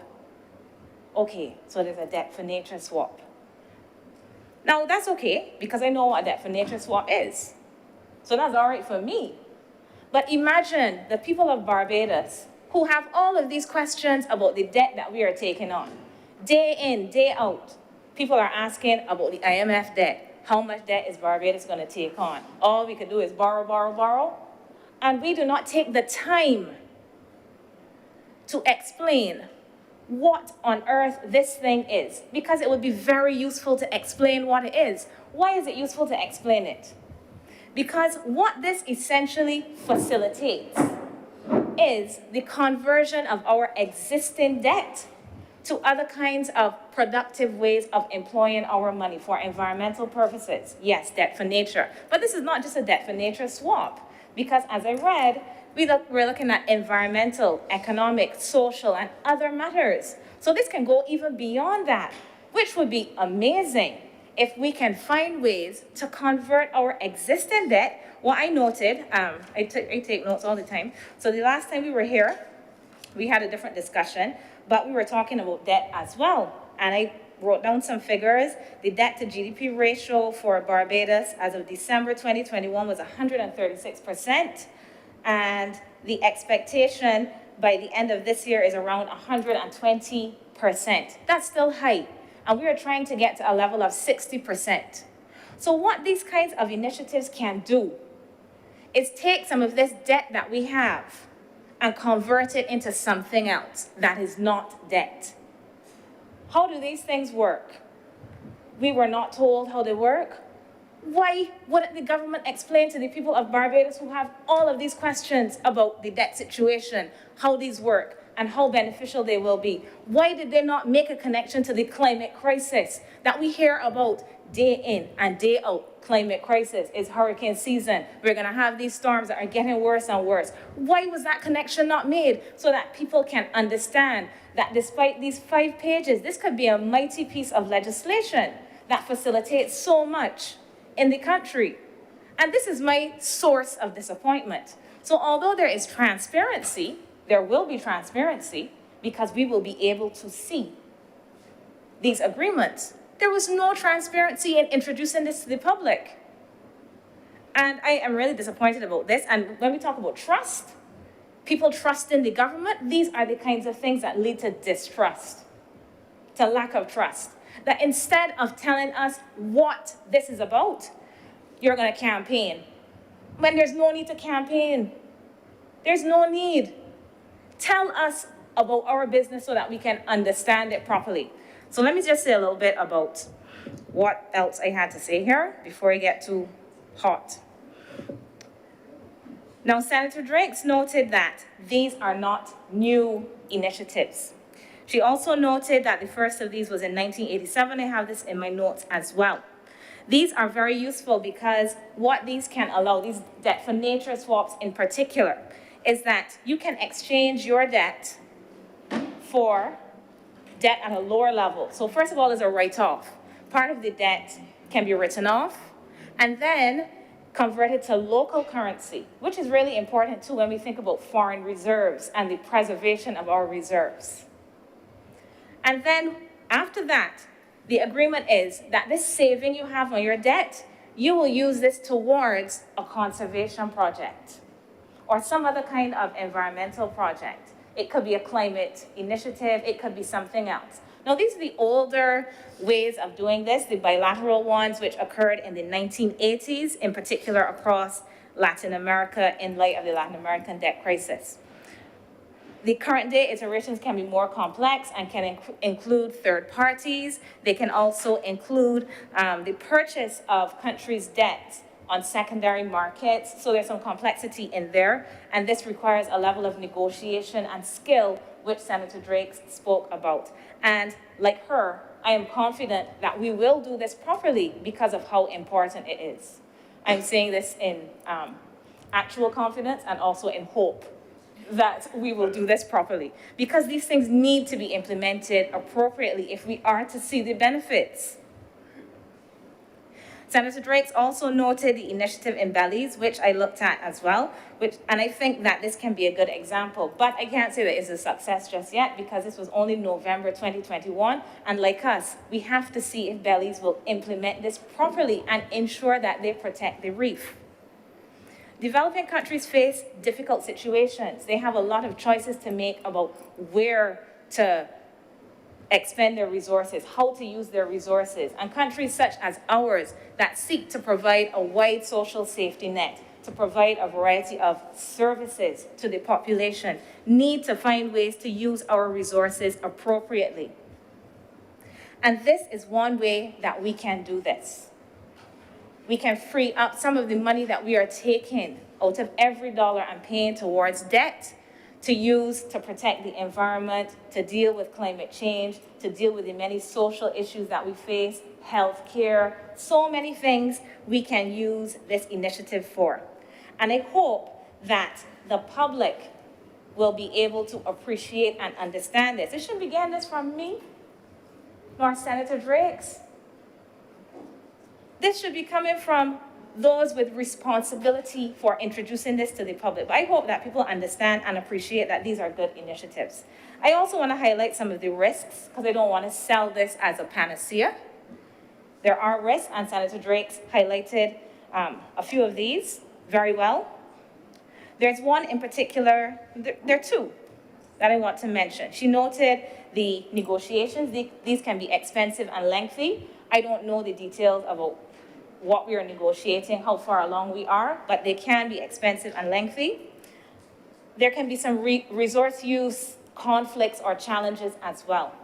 And what we have seen is that in some parts of the world where, for instance, there are conservation areas or preservation areas that have been set up in places where communities have used the land for other purposes, so that there's a bit of a conflict here.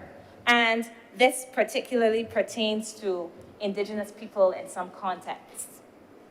So these are things that we can bear in mind since these are not new. We have to take them into consideration, and we also have to take into consideration the sovereignty bargains. And I believe Senator Drakes touched on this to some extent as well, but I want to just drill down a little bit more.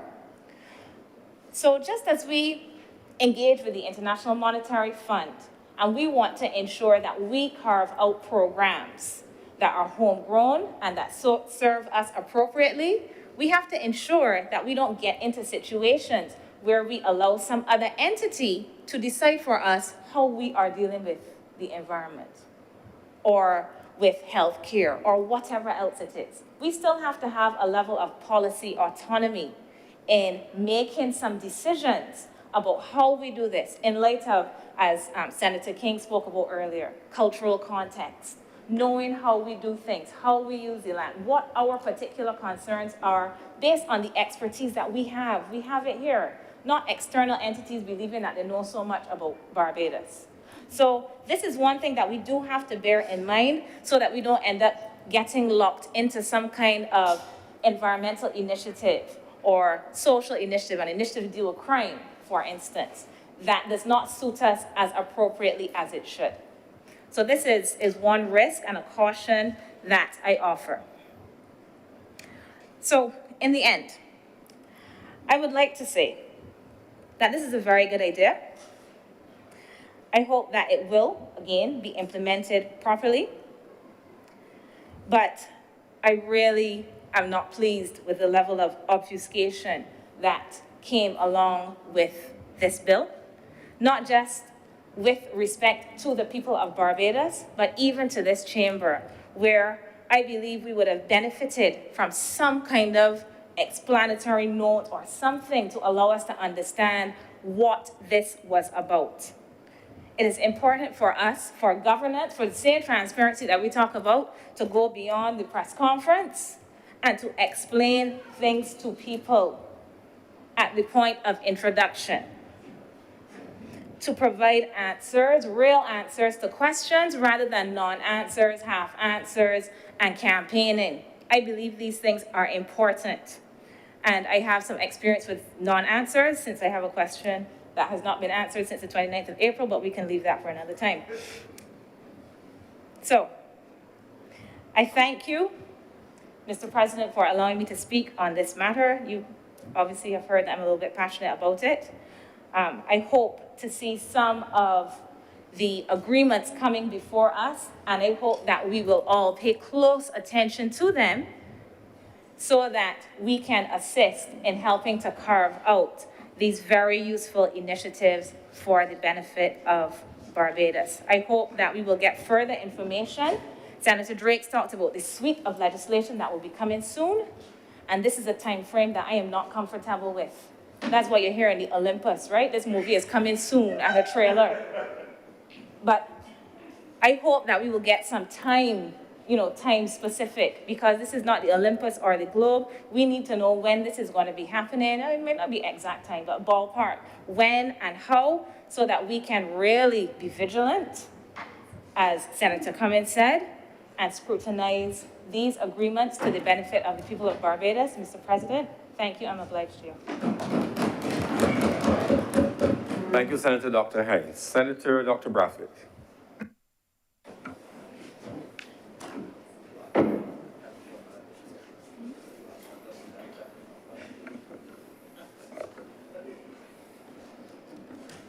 Thank you very much. Thank you very much, Mr. President.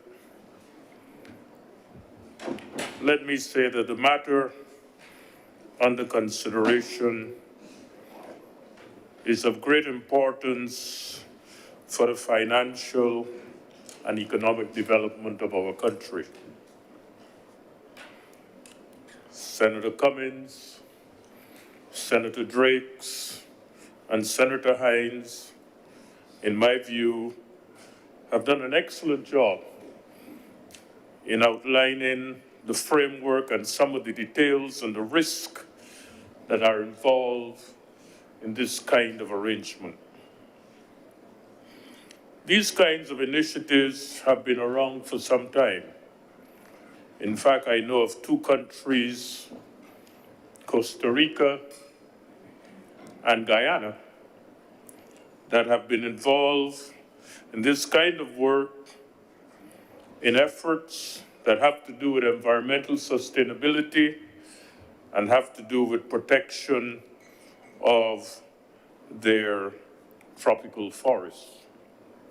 In fact, Costa Rica is one of the leaders, in my view, in this kind of initiative. The initiative, in my view, Mr. President, sets out for Barbados another instrument in our efforts to find financial resources to finance our development. Let me say that as a small island developing state, I don't think we know, and I don't think anyone can predict what it is going to cost to maintain the sustainability of our country in the context of climate change. I don't think anyone knows. And therefore, we have to be prepared to find appropriate mechanisms to address unknown costs that may come our way in the light of climate change. These instruments, or this instrument we're discussing today, is another avenue of potential financial support where we can exchange some of our debt for local financial resources that can support the green and the blue economy and provide appropriate financial resources for development with a greater environmental focus on national biodiversity, on response to climate change, on using the sea and our marine resources for food, and the promotion of a green economy that supports our food security. Mr. President, you will no doubt remember that in our last session, we discussed our Scotland district and the fact that we were borrowing a significant amount of money for the development of that part of our country.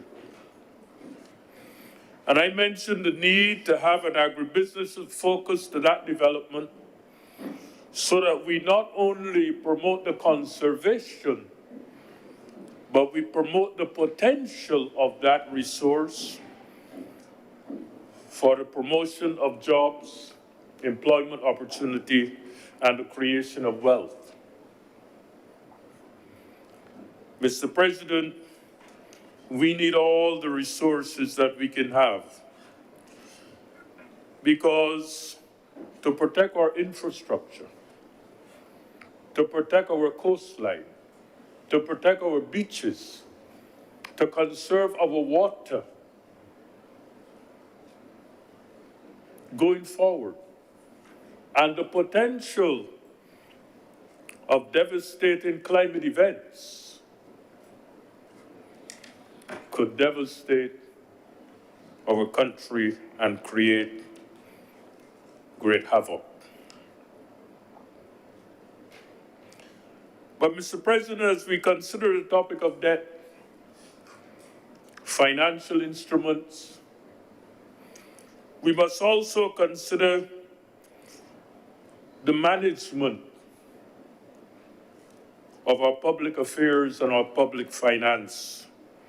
The question of transparency and accountability raised their head once more.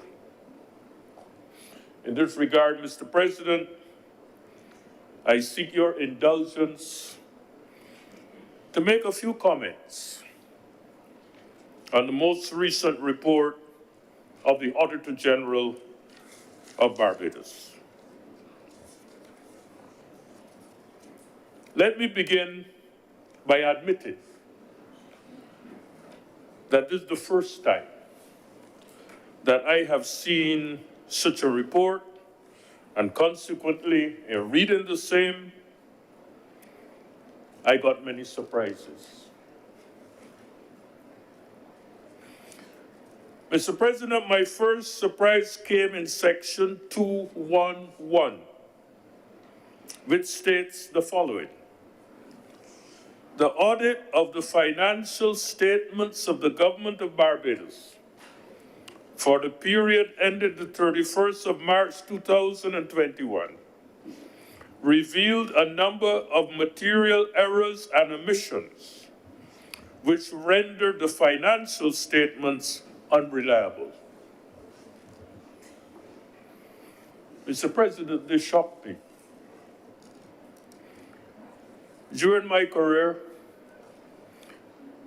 I had the privilege and opportunity to manage an international agency that had a budget of just about $200 million and employed 1,000 employees.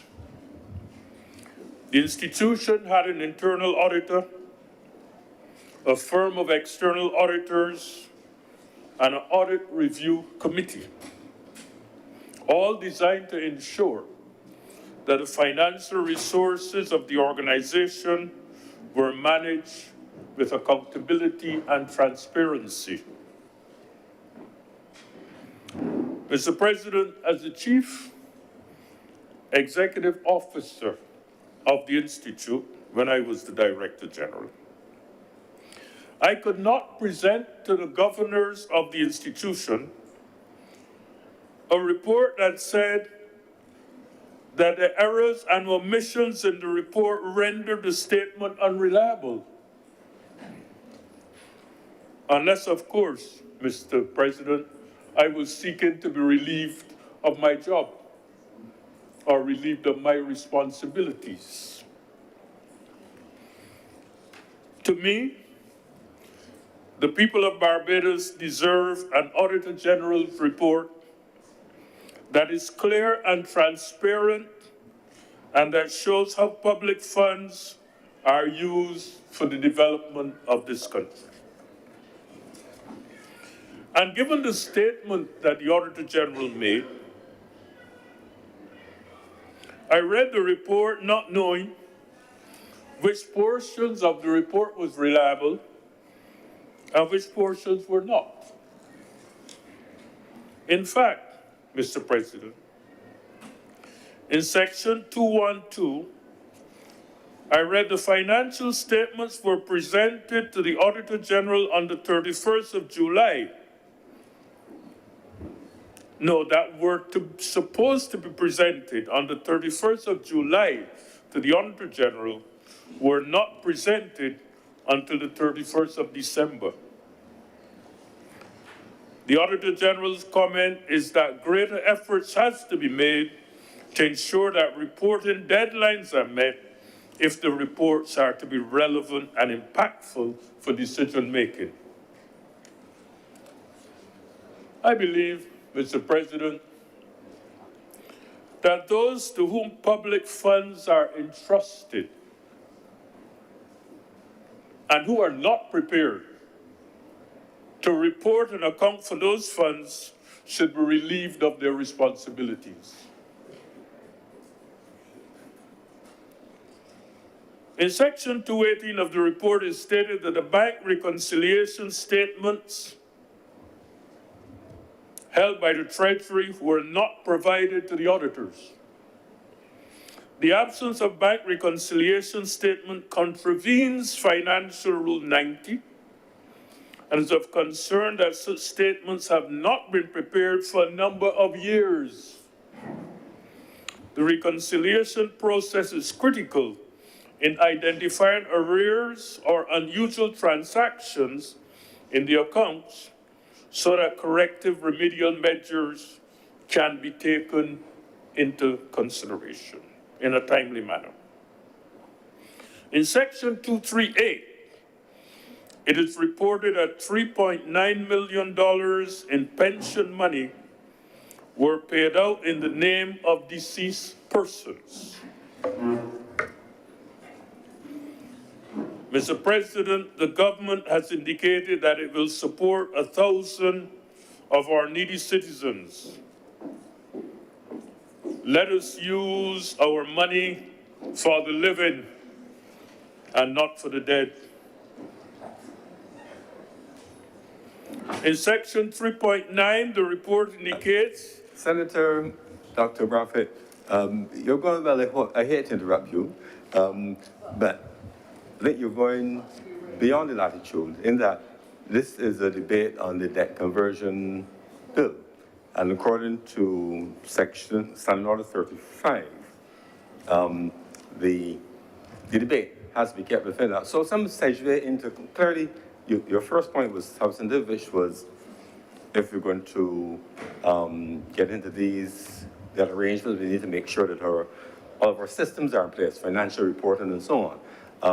But to justify that point does not need a point-by-point discussion on all of the aspects of the General's report.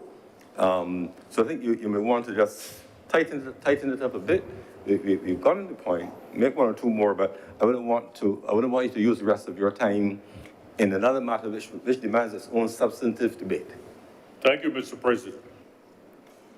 I believe, Mr. President, as we speak of debt and as we speak of finance, that it would have been appropriate to bring to the attention of the chamber a report that was sent to me by the officers of the Senate, and therefore I assume that it was sent to me for my information and for my consideration. So I just wanted to take the opportunity to inform you that I had the opportunity to read the report, and I wanted to make a few comments on the report that was sent to me. Entirely, I'm saying I'm letting you give a few, but we still have to, within each of the debates that comes before us, according to Standing Order 35, we just have to make sure that we stay within scope. That's all. So you can make a few more, but it is not the debate for that one in its detailed analysis. But once you stick to the general point of the importance of probity and financial management to underpin the debt conversion bill, then it remains within scope. Thank you, Mr. President. I assume, therefore, that we may have the opportunity to discuss this report at another time. Since it was sent to me, I assume that in the context of the communications that were sent to me, that I had a responsibility to read them and to comment. So I was just commenting on what was sent for my attention. I agree with you, Senator. All I'm saying is that according to Standing Order 35, the comments have to be within the scope of the debate. So you can make a few more observations, but the detailed breakdown of all aspects of the report may not necessarily be germane to the debt conversion bill that we're discussing. No, that's what I'm saying. Thank you, Mr. President. So I'm giving you some latitude, but I don't want that we go too far down the line from the main body of the. In that regard, Mr. President, I will summarize very quickly. Yeah, please carry on. Just give you guidance. As you're new to the process, I'm just giving you guidance because there is a limitation of scope on each debate, really. I think, Mr. President, that based on what I've read, that there's clearly a need for stricter measures that promote accountability and transparency. And that the report that I read demonstrate that there are some loopholes that need to be tightened up, corrected, adjusted, and attended to. And as we see new instruments of financial support for our development agenda, we should be mindful of these loopholes. And we should seek in whatever way we can to ensure that public funds, either through debt swaps or whatever mechanism we may use to finance the development of our country, that transparency and accountability are central to the implementation of the actions that seek to make Barbados a better place. I'm obliged. Thank you. Thank you very much, Senator Dr. Braffett. And that's the way that you can link the two matters. Thank you very much for accepting the guidance. Senator Dr. Monroe-Knight. Thank you, Mr. President. Mr. President, as I rise to support this bill before us, I'm minded to reflect that certainly the discussion and debate so far has caused me to think about the importance of our bicameral legislature and the fact that it provides for the country and its citizens to be able to participate in debate in two places, to hear concerns from different sides and different opinions. It adds to building awareness, it adds to education, it adds to fuller understanding. In the context of that, Mr. President, we've had over perhaps last month much conversation in this country. And I think that if we are fair, we would also suggest that certainly this government and its leader is not one that shies away from confronting the hard questions. This government and its leader has been known to engage the country and its citizens directly on the hardest of issues. Just recently, for instance, we engage in St. George Speaks, which is one of a number of engagements that we'll be having through various parishes and constituencies across the island. And a leader of another Caribbean country, on hearing that our Prime Minister was hosting a forum in which she was opening up herself and her cabinet directly to questions from citizens without any kind of caveats as to the nature of those questions, what they were about. took himself from where he was and said, I needed to be there in order to participate and experience the level of democratic discussion that was happening. And I say that, Mr. President, to say that the issues of debt are extremely important to every single citizen, and the fostering of discussion around the dimensions of it, what we do with it, how we finance it, are important conversations to have. And certainly, again, I am quite delighted that we have the level of conversation that it's having now within our society. And I say that even in the context of if it is unfavorable to our government, and even, Mr. President, as I experienced, unfavorable to me. But the fact is that a government that has the level of majority that we have is a government that has to listen, is a government that has to be reflective. And again, I believe that if we are fair, the record will show again that this government has continually attempted to engage and to be able to respond, and we will continue to do so. That is not to say that the engagement and the discussion around that has been perfect in all respects, but to say that we are committed to that engagement. The issue, Mr. President, of debt and the debt crisis is not one that only confronts Barbados. It is not one that only confronts the Caribbean or small island developing states. It's a global discussion, a global debate. We heard that in some countries there are riots and people on the streets. It is a global concern. And it is not just a concern for developing countries, it is a concern for developed countries as well.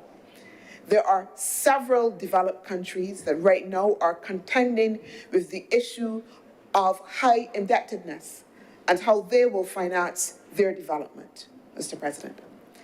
Part of the reason why the issue perhaps touches us more in the context of Barbados and small island developing states has to do with the nature of our insertion into the global economy.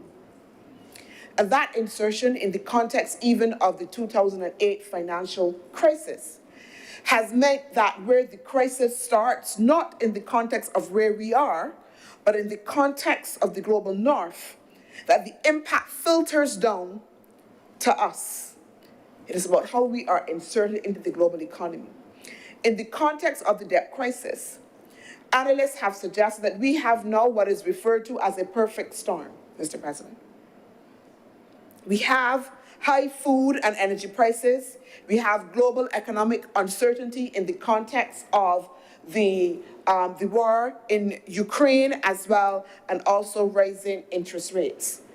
And then, as well, for countries like us who have had to divert resources to deal with the COVID pandemic, we then have another layer in the context of that picture. So that the issues of debt are complex and that we have to be able to unwrap them and discuss them within a particular context. And certainly, the bill before us is attempting to provide the level of what we would call the fiscal policy space for countries like ours to deal with and address this issue of debt.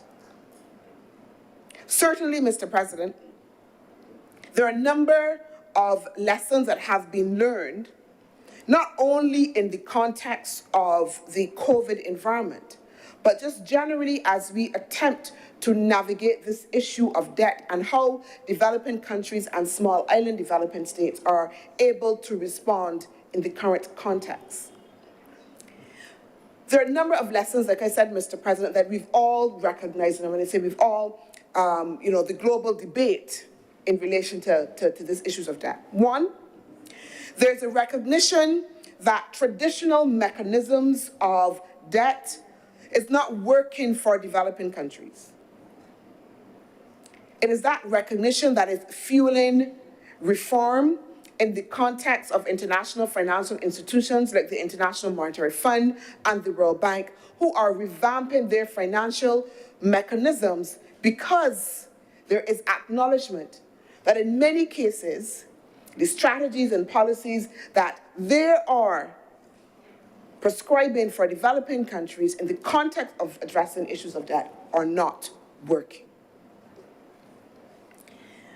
The other lesson, Mr. President, is that concessional finance that comes sometimes in the form of loans have to be directed to addressing the fundamental social and economic development concerns of developing states. And again, Mr. President, you would say, well, that is obvious, but that is not so. If again we look back at the history of the international financial institutions and their interaction with us as developing countries, it was an interaction that was based on a prescriptive and directive modality where they wanted to tell us where the funds should go and what we should be doing in order to change and how we should be addressing governance. So that many times there was little space for us in the context of having to go to the international market for financing to be able to make sure that the financing that we received address our own identified social and economic concerns. And therefore, one of the lessons that has emerged is that those mechanisms need to be turned on their heads so that the priorities and issues are identified from developing countries like ours themselves as opposed to be imposed by IFIs. The third lesson, Mr. President, is that developing countries need a higher scale of financing that is released quicker. And that is important. The honourable member talked about the issue of climate change, which is quite vast and have multiple impacts. If we do not have mechanisms that are responsive and help us to address immediate concerns, then we have the possibility of facing disasters and then have the financing coming after.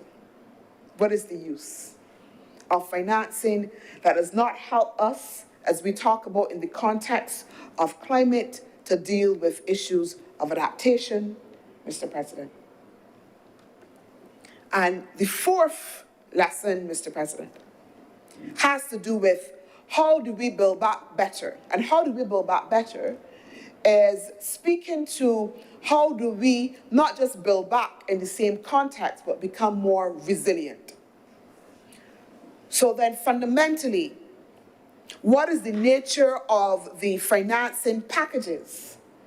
What is the nature of how we deal with debt management that is going to allow us to be more resilient? So that if we look at all of those lessons, it would have to lead, Mr. President, to the conclusion that we need different mechanisms, more innovative mechanisms that are more responsive.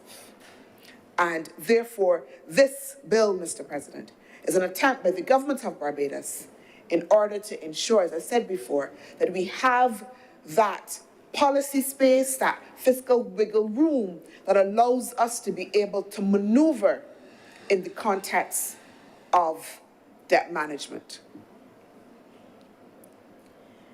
As we've heard, the issue is broader than just addressing issues of environment and climate, but the broader scope of sustainable development. But Mr. President, I hope that you permit me, because I do want to focus a little bit on the issue of climate change and the importance of ensuring that we have mechanisms that will allow us as a country to be able to address the issue of climate change. We have a situation, Mr. President, in which countries like us that are on the front line of the crisis. I want to repeat that, on the front line of this crisis, which means that we represent and are one of the countries that will face the devastating impacts of climate change, are not the main polluters. We are not the ones who are contributing to greenhouse gas emissions in a fundamental way. Our contributions are minuscule, Mr. President. But the impact on us is phenomenal. And the question that we have to face is, how are we going to finance the impact of climate change? And just by way of example, Mr. President, I want to remind, in 2017, Hurricane Maria in Dominica inflicted a staggering 226% GDP loss for the island from one single event. One single event.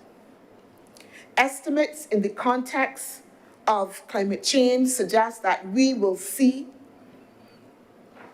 increased and stronger hurricanes, a rise in sea levels, longer dry seasons in a water-scarce country, longer dry seasons and shorter wet seasons, Mr. President.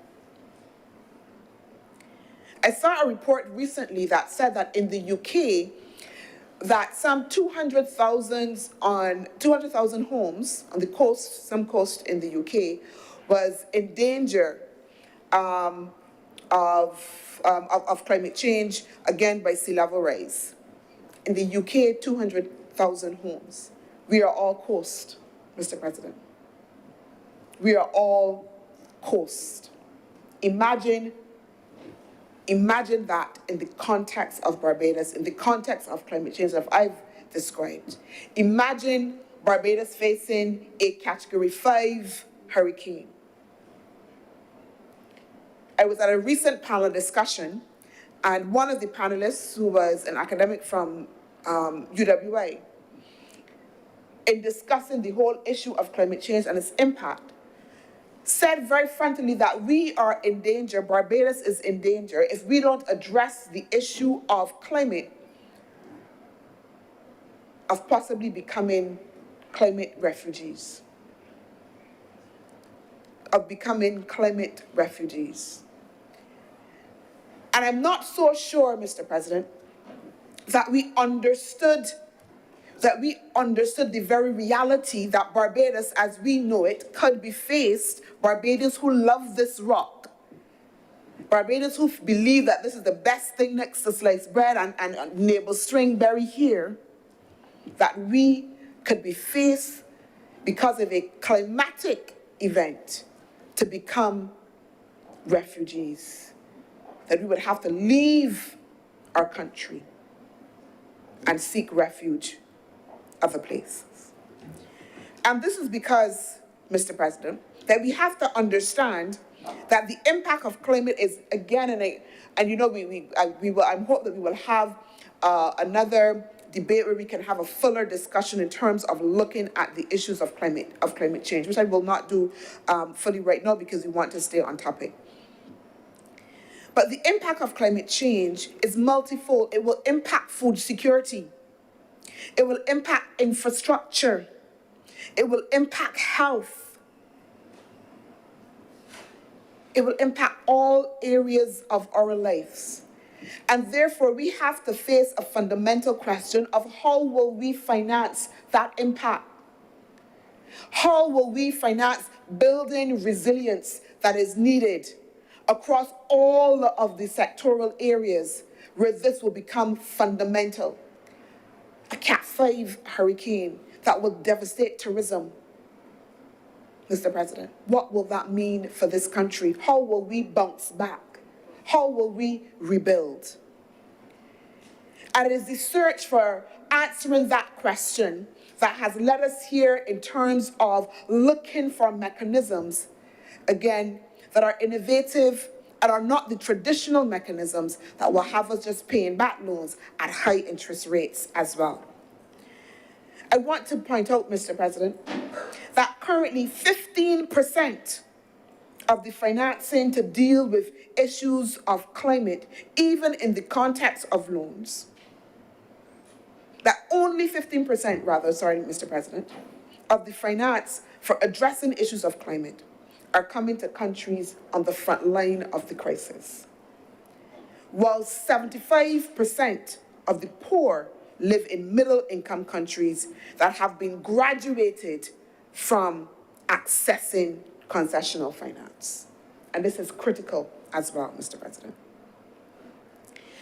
Mr. President, I want to state that one of the reasons why our Prime Minister is often on the world stage talking about these issues is not just because our Prime Minister likes to travel. I mean, in the context, regardless of what level of travel you are, travel is extremely onerous.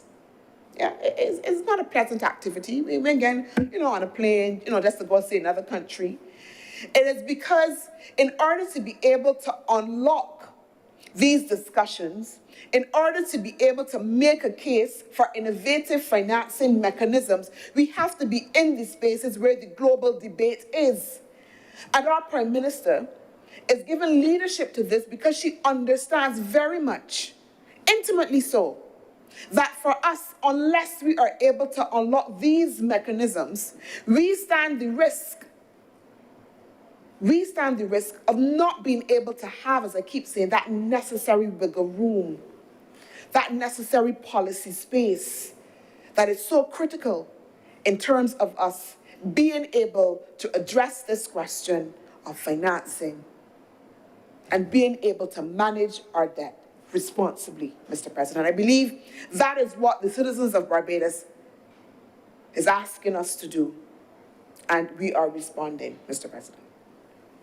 I want to say that even outside of the bill that is in front of us, in terms of looking at the counter guarantee, debt conversion and debt swaps, this government is also the largest issuer of natural disaster clauses. Again, Mr. President, looking for innovative mechanisms to address the issues of debt. And under these clauses, which include pandemics, once an independent agency has determined that there is a disaster, debt service then is suspended for 2 years and added to the back end of the loan at a rate of interest that ensures that no loss, that the lender will have no loss. So again, Mr. President, looking for mechanisms, looking for non-traditional mechanisms to be able to address the issue of debt while we balance our need to deal with the things that confront us in the context of climate change, sustainable development, natural disasters. And I want to reiterate, Barbados is one of the largest issuers, this small island state, one of the largest issuers of natural disaster clauses.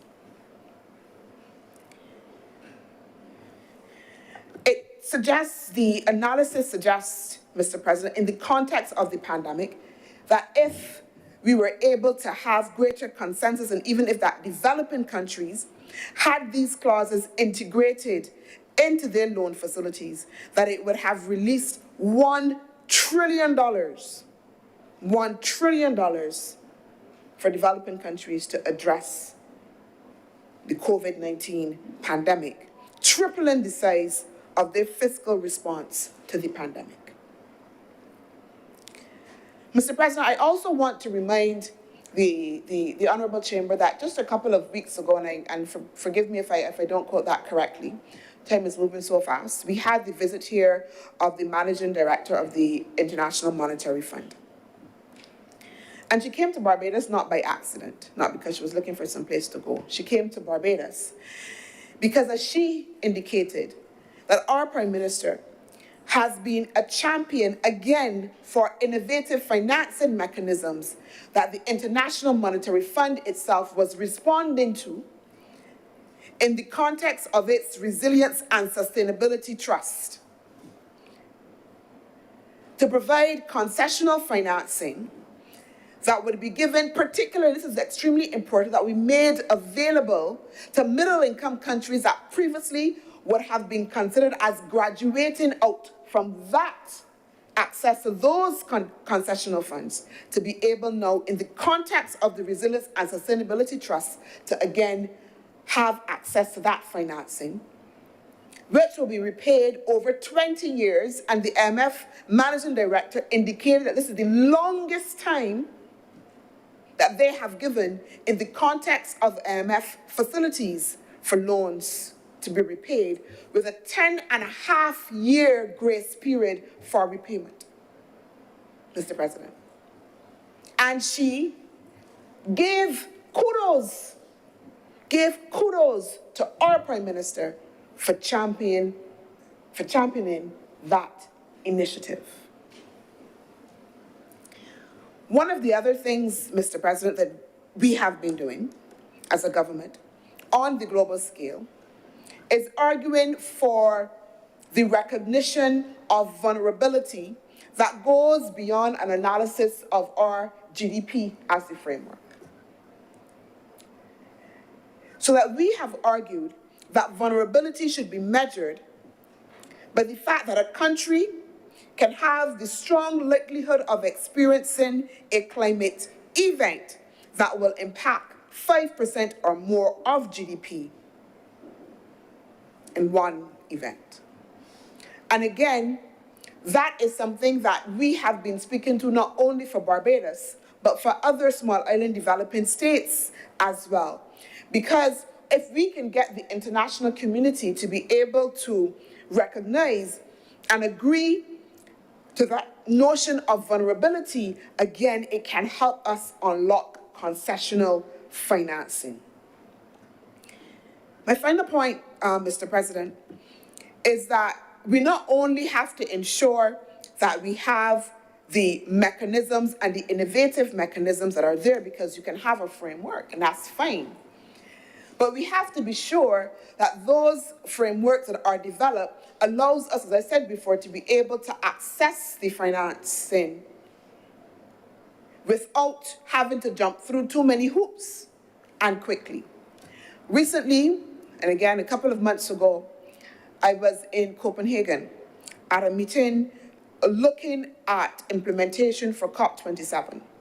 And one of the issues that was discussed was the issues of climate finance and developing countries being able to unlock the financing mechanisms that were available. And I was able to hear colleagues from the Pacific speaking to the fact that where there are mechanisms and financing mechanisms that are available, that sometimes it took almost a year, Mr. President, to get a concept note. A concept note. Not the project proposal, the concept note through. Do you know how many climatic events we could have in a year as you are writing a concept note? So that one of the other areas of advocacy that we have been doing in the context, Mr. President, of addressing these issues of debt and creating the wiggle room is that the issue of accessing, the issues of how these mechanisms treat to capacity within countries in order to be able to unlock the mechanisms, how they treat to the level of the onerous nature of what they require, then has to be taken on board in the context of the emergency, in the context of the urgency of the issues that we have to deal with. While we do not want to shirk our responsibility to make sure that there's a robust process, that there must be some attention paid in the context of how we access those instruments. Mr. President, as I close, again, I want to fully support, as I've heard on this floor as well, by the other speakers who have gone before me, their support for this mechanism as an innovative mechanism, as an attempt by the government of Barbados in order to be able to ensure that we can address the issues of debt management responsibly, Mr. President. I thank you. I'm obliged. Thank you, Senator Dr. Monroe Knight. Her Honor to Senator Thompson.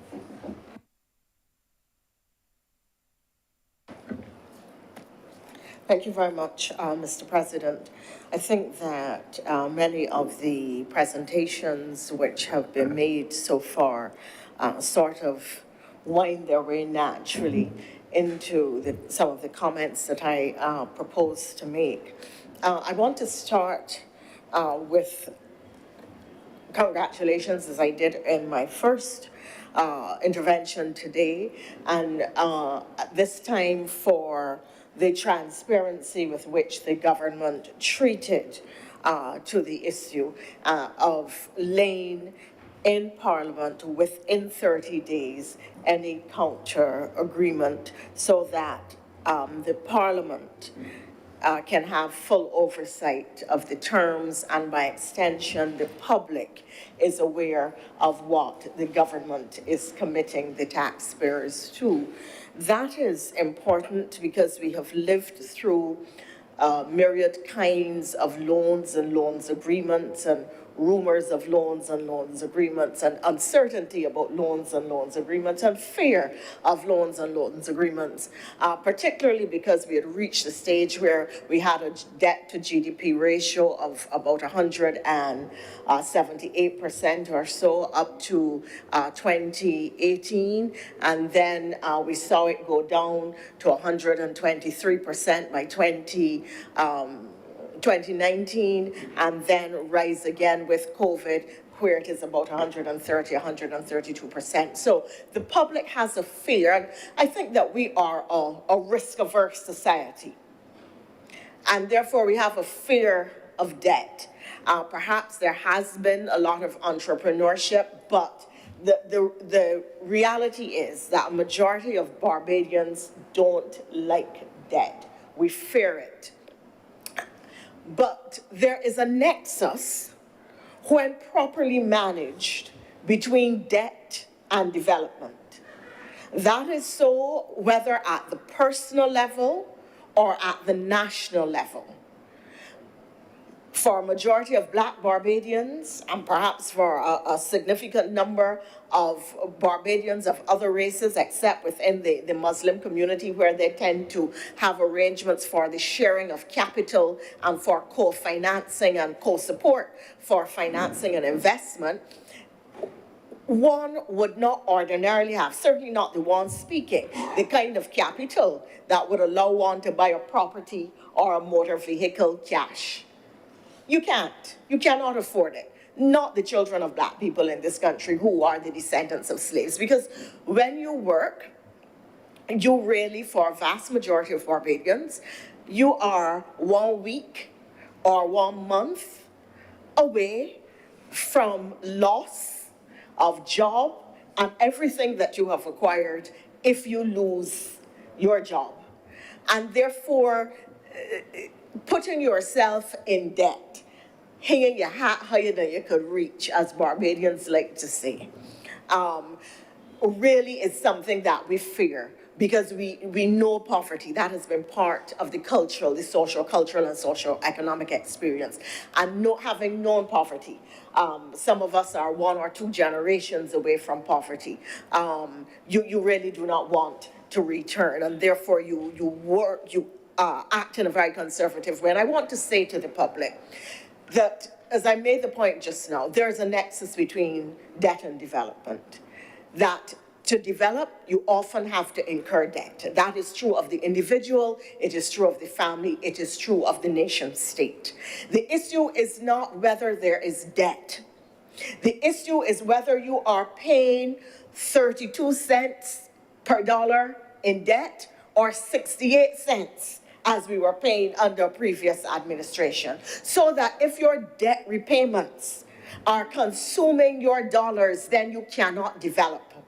But if you reduce your debt repayments, as in fact you've reduced your debt to GDP ratio, if you manage well, if you incentivize your productive sectors so that your productive sectors are generating revenues and foreign exchange to meet your debt service, then incurring debt is not necessarily a problem. It is the management or the mismanagement of your debt profile and your debt service against your revenue and foreign exchange earnings that becomes the challenge or the difficulty. And therefore I say to the public, you need not fear, because to date, this administration has managed well against some of the most difficult social and economic and international circumstances that a government has had to face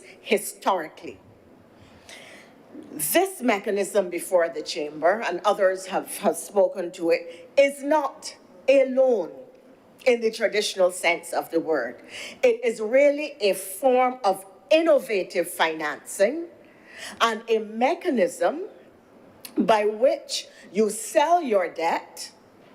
The debt is purchased not at full market value, and the savings that you effect, you are asked to put in, well, in the typical debt for nature swap, which went out of popularity but are coming back, are experiencing a surge in popularity again. In the typical debt for nature swap, the savings that are affected or the revenues that are affected from the sale are put into particular nature-based solutions for environmental development and sustainability.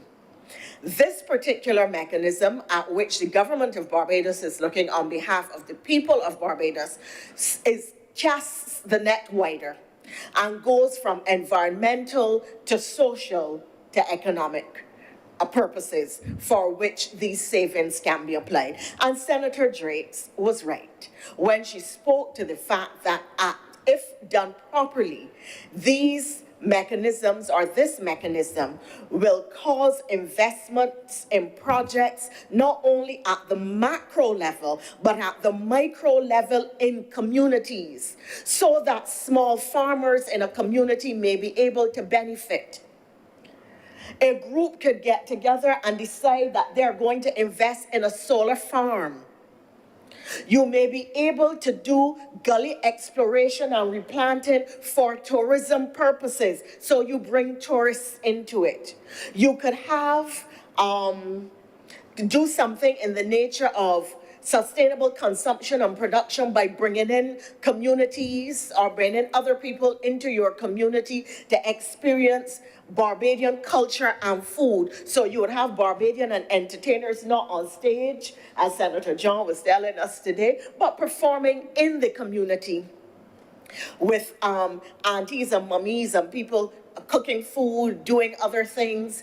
The landship may be there, Tukban may be there, so that you can have community-based activity and jobs and benefits being generated at the micro level, at the community level, to the individual, to the working class. So this is a mechanism that has the potential to unlock further development, to invest in social, economic, and environmental measures for the wider community. I am particularly concerned about the environmental benefits which could accrue to us. Environment is regarded as one, along with society and economy, or social and economic considerations, as one of the three pillars of development as defined by the Brundtland Commission and accepted now at the international level. I've spoken in this chamber before about the extent to which our future development is predicated on the protection of our environmental base. We cannot so overexploit our natural resources that we cannot sustain the economic gains or growth that those environmental resources produce. Already, we are seeing the impacts in relation to climate.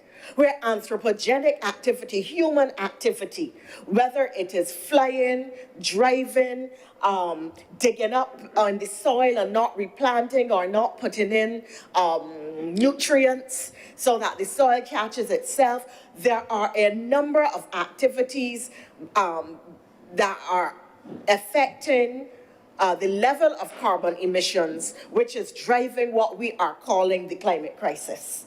And since Barbados, like other small island developing states, such as those in the Caribbean, are on the front line of the climate crisis, we have to find innovative means of financing our climate response. And we have to do so because, as Senator Monroe Knight said, the reality is that we are highly climate vulnerable in the Caribbean every hurricane season and even outside of hurricane season, because we are prone to earthquakes, we are prone to volcanoes, etc.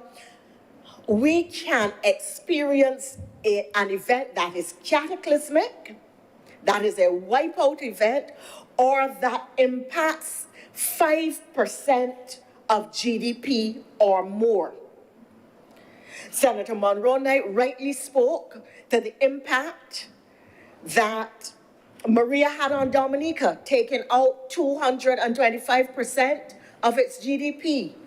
Hurricane Dorian took out 100% of the GDP of the island of Abaco in the Bahamas, and 30%, $3.4 billion of the Bahamas GDP. Hurricane Ivan took out 95% of housing and 150% of the GDP of Grenada. Hurricane Maria caused the island of Barbuda to be abandoned. People had to leave. So the notion of a climate refugee, and in fact, environmental considerations are now the largest driver of refugeeism in the world. So that the notion that Caribbean people could be climate refugees is not far-fetched. It has already happened. People in the Bahamas had to leave the Bahamas after Dorian because there was nowhere to live or make a living. People in Barbuda, well, luckily Antigua was the sister isle and they could go to Antigua, but in Dominica, for instance, after Maria, children came to Barbados and young people to go to school. Sorry? Montserrat, the volcano in Montserrat not only has decimated life and livelihoods, but Montserrat has climate refugees living all over the Caribbean. And you can cite other examples. And when you layer this on the fact that the region is as water stressed and water scarce as sub-Saharan Africa, a region which is dependent on tourism, and tourism consumes natural resources, then you begin to understand why it is imperative that a government which cannot access concessionary financing because it is classified as middle income and well off, why a government that cannot get certain types of grants in the international marketplace has to find innovative means of financing its own development and crafting a response to the climate crisis which builds resilience at the level of the citizen and at the level of the country. So that our protection for environment relates to protecting agriculture and food security and nutrition. It relates to tourism. It relates to sustainability. It relates to resilience. It relates to replenishment of our soils. Issues like the exploitation of our resources. It is a critical component of what this financing mechanism is intended to do, and therefore is a primary shield and protector against the challenges and the development difficulties that we are facing as a nation. I am pleased to say that this response of the inclusion of these particular elements really again puts us on the boundary of making groundbreaking policy decisions. We did so when Barbados became the first country in the hemisphere to develop a green economy policy in 2007. We did so when we developed a Ministry of the Blue Economy. We did so when we developed disaster relief clauses, and Senator Monroe Knight spoke to that. If we had disaster relief clauses relating that included pandemics, for instance, or just disasters, rather defining them as natural disasters, during the pandemic, we would have been able in this country to liberate more than 7% of GDP and use for pandemic relief purposes. So this is part of it isn't just that the government is talking about becoming innovative. It is that the government is creating new ways to put financial mechanisms in place without crippling the country with debt. So the people, the taxpayers, need to understand what is happening. And I agree with Senator Dr. Hines, who spoke about the need for further explanation and elaboration so that the public can have clarity. Now, that is not only for those of us in the other place and in here to do, but it is for our public education and public information arms to break these things down into digestible pieces of information and put them out on social media. And I hope that if we do so, we will not be accused of campaigning, but we will be complimented for public education.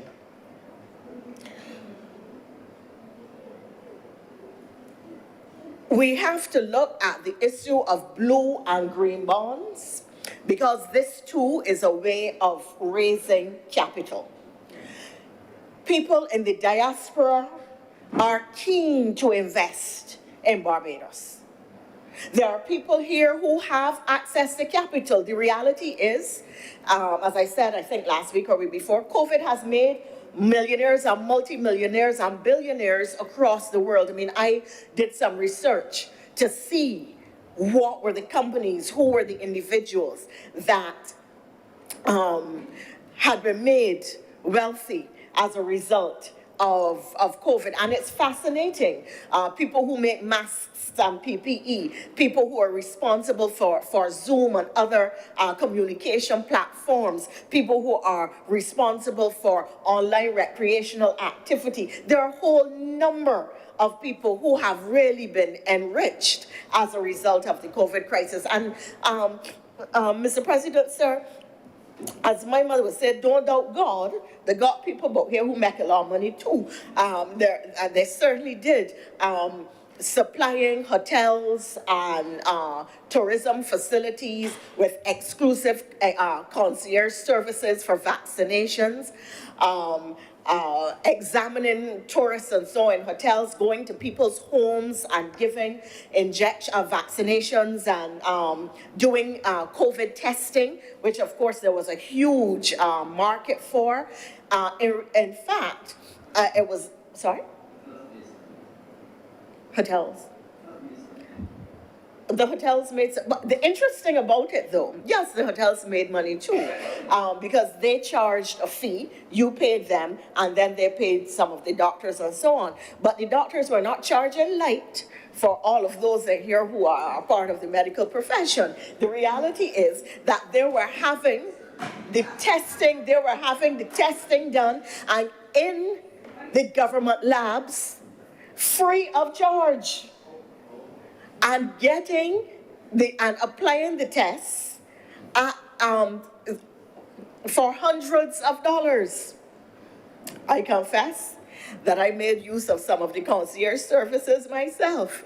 But the wider point that I'm making is this, that there are opportunities for money to be made, for innovation, even in the context of crisis. And if we put particular mechanisms in place, then we can be protected. There are a number of purposes since the legislation, I beg your pardon, the guarantee speaks to social, economic, and environmental. I want to suggest some of the uses to which a mechanism of this sort can be put.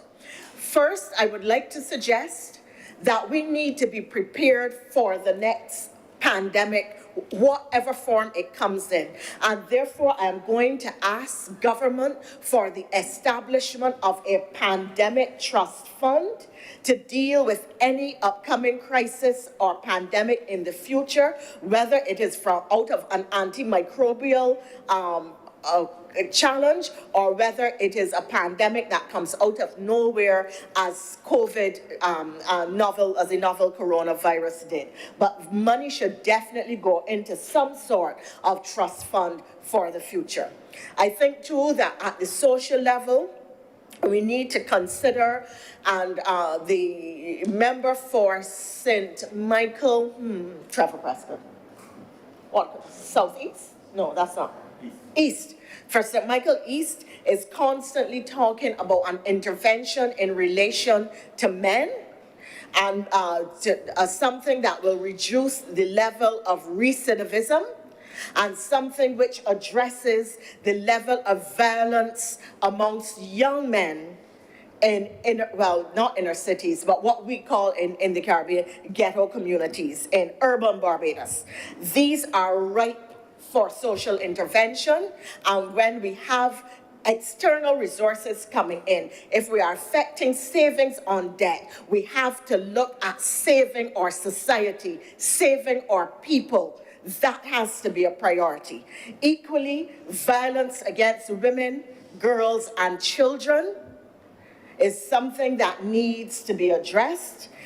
So that is another area to which we should give consideration, along with the investment in small and micro businesses, particularly those owned by women. And I say that deliberately because women often get great difficulty accessing capital from the formal system, from the banking system. It is a tragedy that many women go to banks and are still asked to bring their husbands. As a professional woman, I have experienced that, going into the bank, owning a building from which I practice law, wanting to buy a bigger building, going into the bank to negotiate with the bank, and being asked to bring my husband. And I had to say to them, I am a lawyer.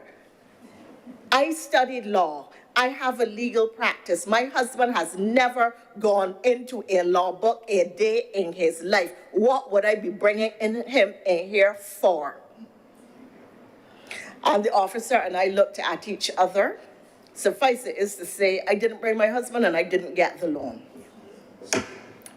But I was determined that either you were prepared to accept that I was a trained professional running a business, making money, servicing all my loans properly.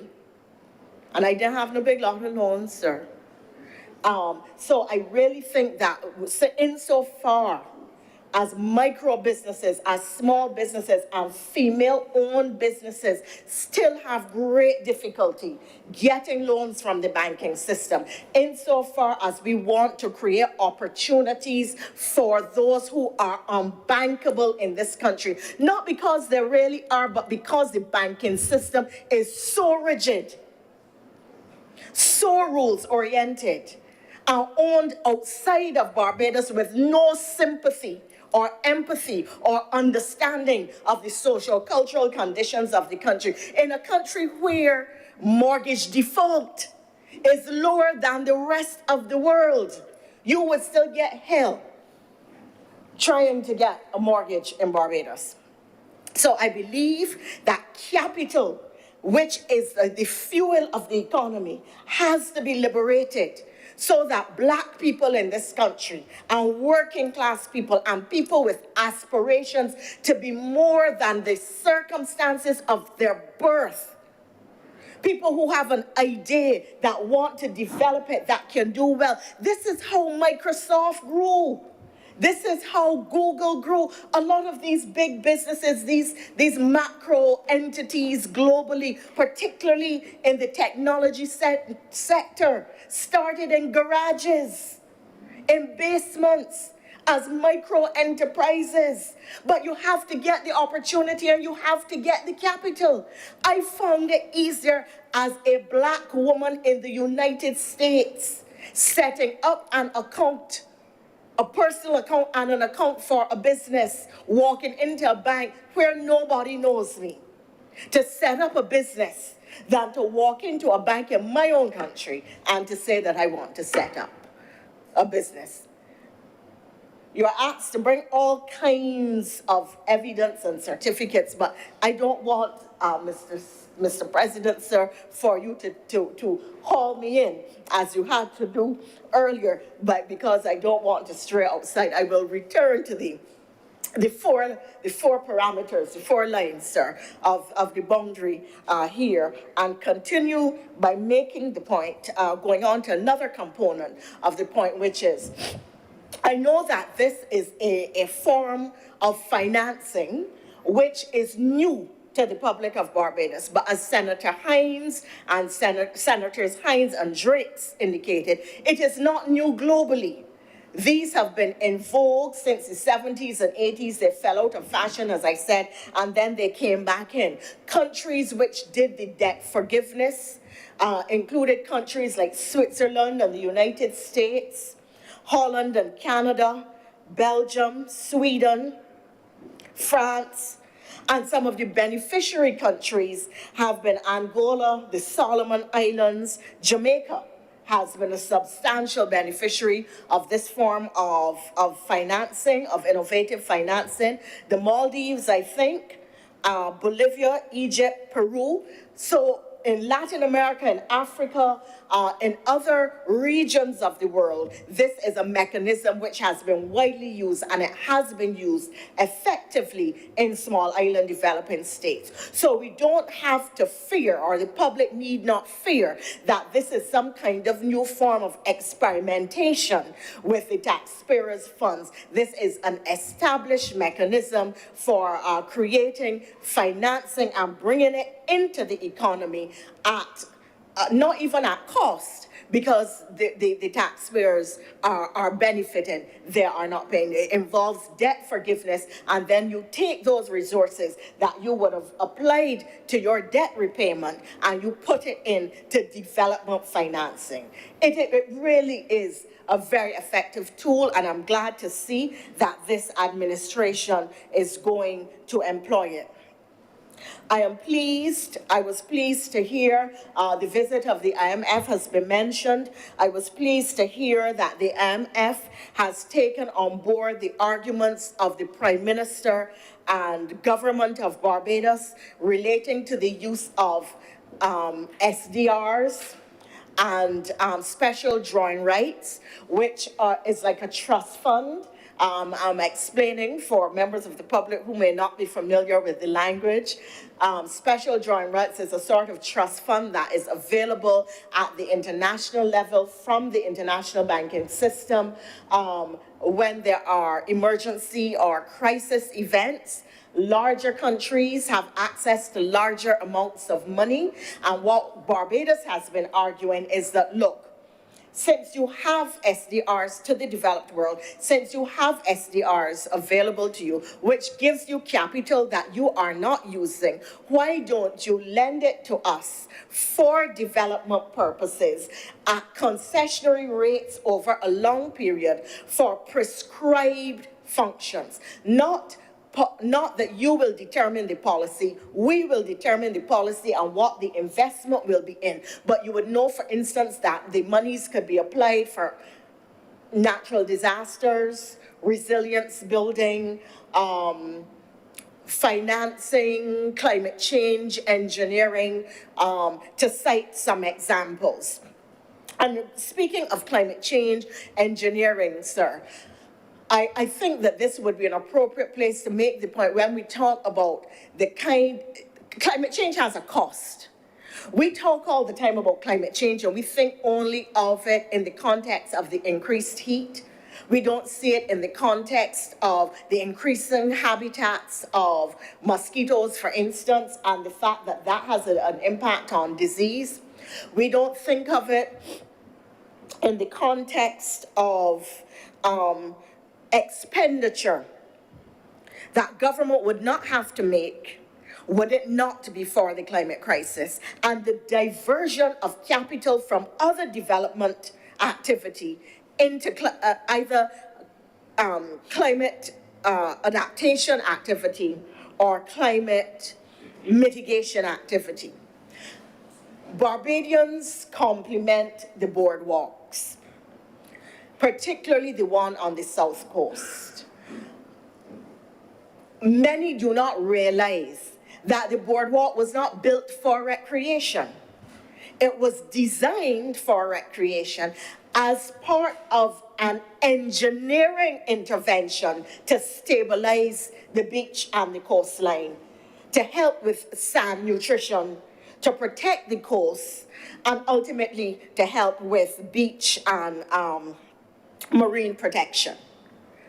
There was a cost to that, a high cost. We built one on the West Coast. We did the South Coast, and so on. So that is exactly the kind of activity that this model of capital raising would finance. So that government does not have to look to its budget, but it can look to these savings and look to the financial mechanisms such as this to do our climate adaptation and our climate mitigation and the kinds of interventions that we are going to need to protect us in a situation where extreme weather events are increasing in number, in intensity, and in frequency, and where we are living in a region where we are regarded as the second most disaster-prone area in the globe, having been so defined by the IDB. And I go then, sir, from that to what is my final point. The issue of raising capital, particularly for climate change, mitigation, adaptation, and resilience building, is one which has to be an underpinning policy of all administrations in Barbados and the Caribbean because of the high vulnerability which our countries face. In that context, our international advocacy has been on point. And let me make the point that we are not advocating at the international level for some kind of paternalistic generosity from the developed countries. Our argument is clear. You are responsible for climate change and the worst of climate change impacts because of the level of your emissions. You therefore bear a responsibility to address it by finding capital to protect those persons whom you have forced on to the front line of the crisis. That's really what it is about. It is about accepting responsibility for action. That is what happens in civil law. It is what happens in criminal law. It is what happens in tort. It is what happens in environmental law. The polluter pays. And that is all we are saying, that the cost is high. You have brought us there. You cannot stab me and then sit down and tell me, well, Kadir, you look hurt. You better call an ambulance. Morally, who would accept that? And that is where we are. And the point that I want to make is this. If we are talking then about raising capital and innovative capital, we have to look at out-of-the-box ways of doing so. And I've indicated through the course of this speech the way the Prime Minister have spoken and Professor Avinash Prasad have piloted the whole issue of SDRs, the way we've done with the blue economy, the green economy, the way we have done with disaster relief clauses. There is now one more mechanism that I am suggesting we need to put on the table in the international forum. There is a mechanism at the international level known as REDD, R-E-D-D, and REDD+.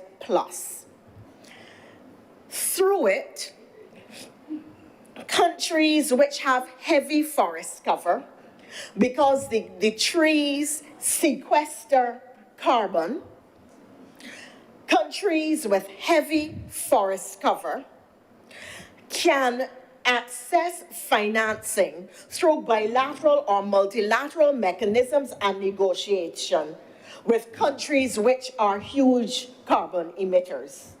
And they can then take that capital and put it into climate prevention activities or climate change prevention activities. They can put it into environmental protection activities. It is my contention, and has been my contention for some time, that since we know that the ocean is a very effective carbon sink, and that small island developing states like Barbados have a terrestrial space of 166 square miles, but 432 square kilometers, but a marine space, a maritime space of 186,898 square kilometers, that we should be arguing to the international community that our marine territory is acting as a very effective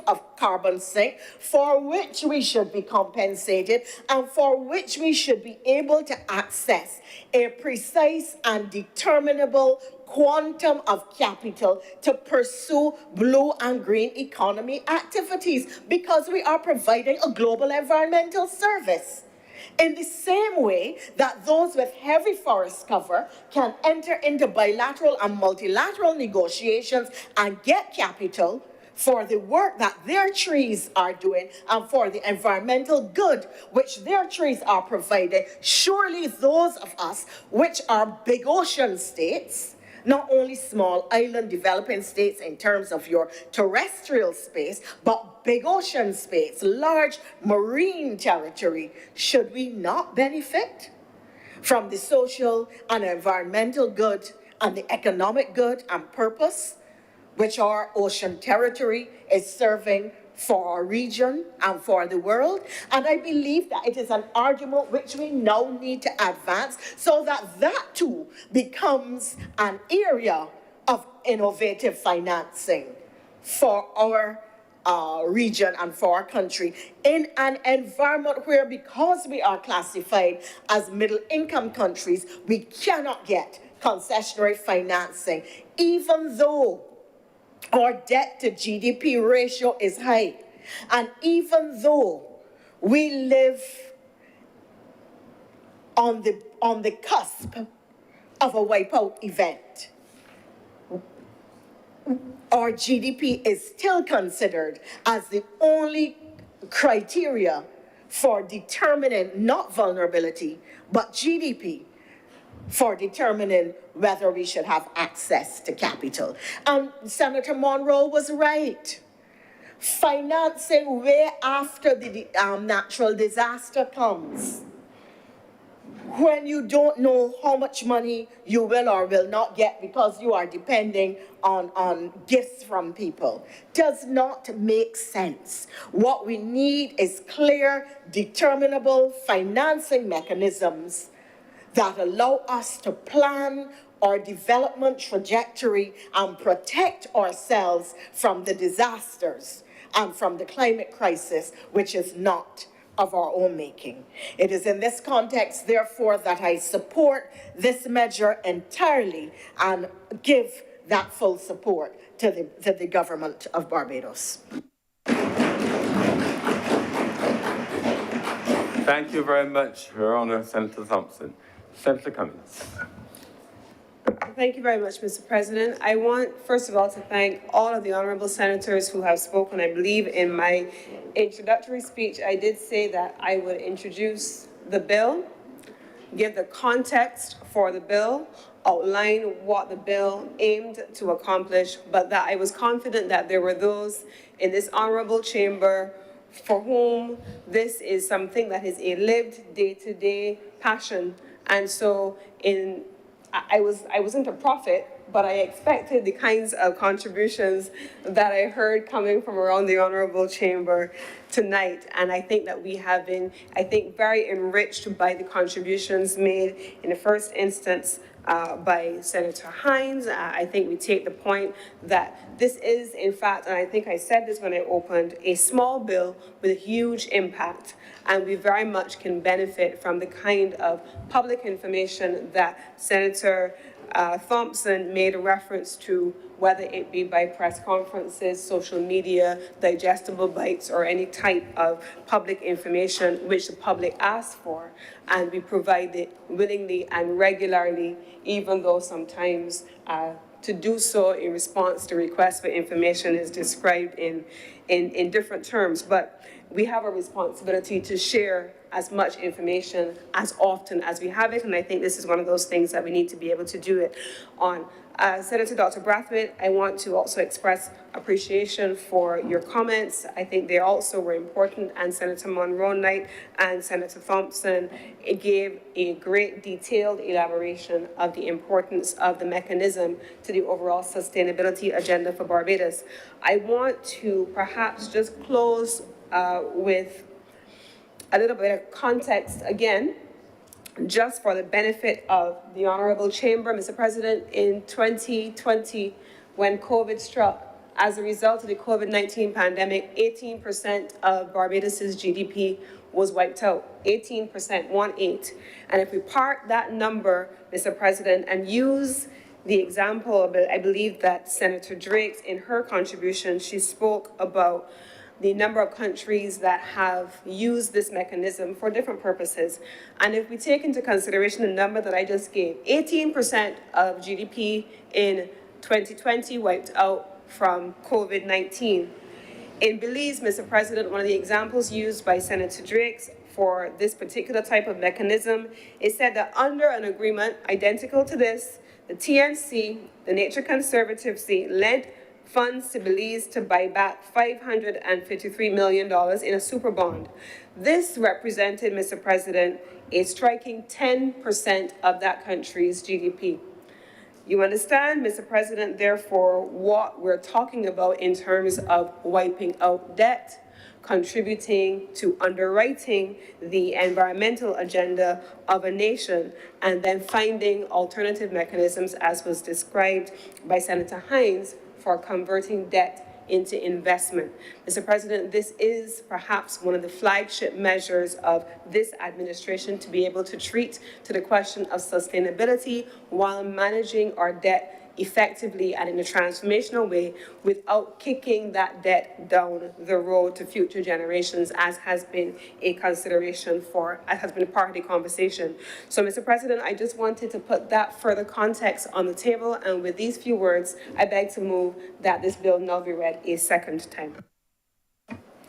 The question is that this bill be read a second time. Honourable senators in favour, please say aye. Aye. Those against, please say no. Methinks the ayes have it. Mr. President, I beg to move that Your Honor do now leave the chair and the Senate dissolves itself into committee for further deliberation on this bill. The question is that I do not leave the chair and the Honourable Senate resolve itself in the committee for further consideration of this bill. Honourable senators in favour, please say aye. Aye. Those against, please say no. Methinks the ayes have it.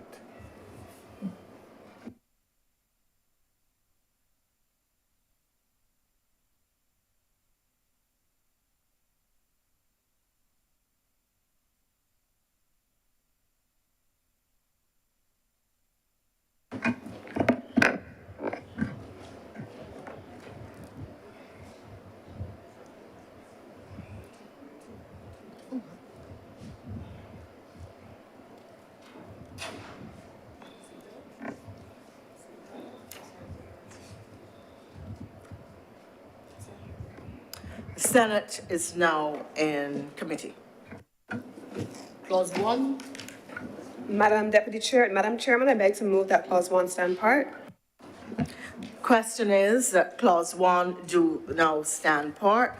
All honorable senators in favor, please say aye. Aye. Those against, please say no. The ayes have it. clause 2, Madam Deputy President, I beg to move that clause 2 do not stand part. The question is that clause 2 do now stand part. All honorable senators in favor kindly say aye. Aye. And those against, please say no. The ayes have it.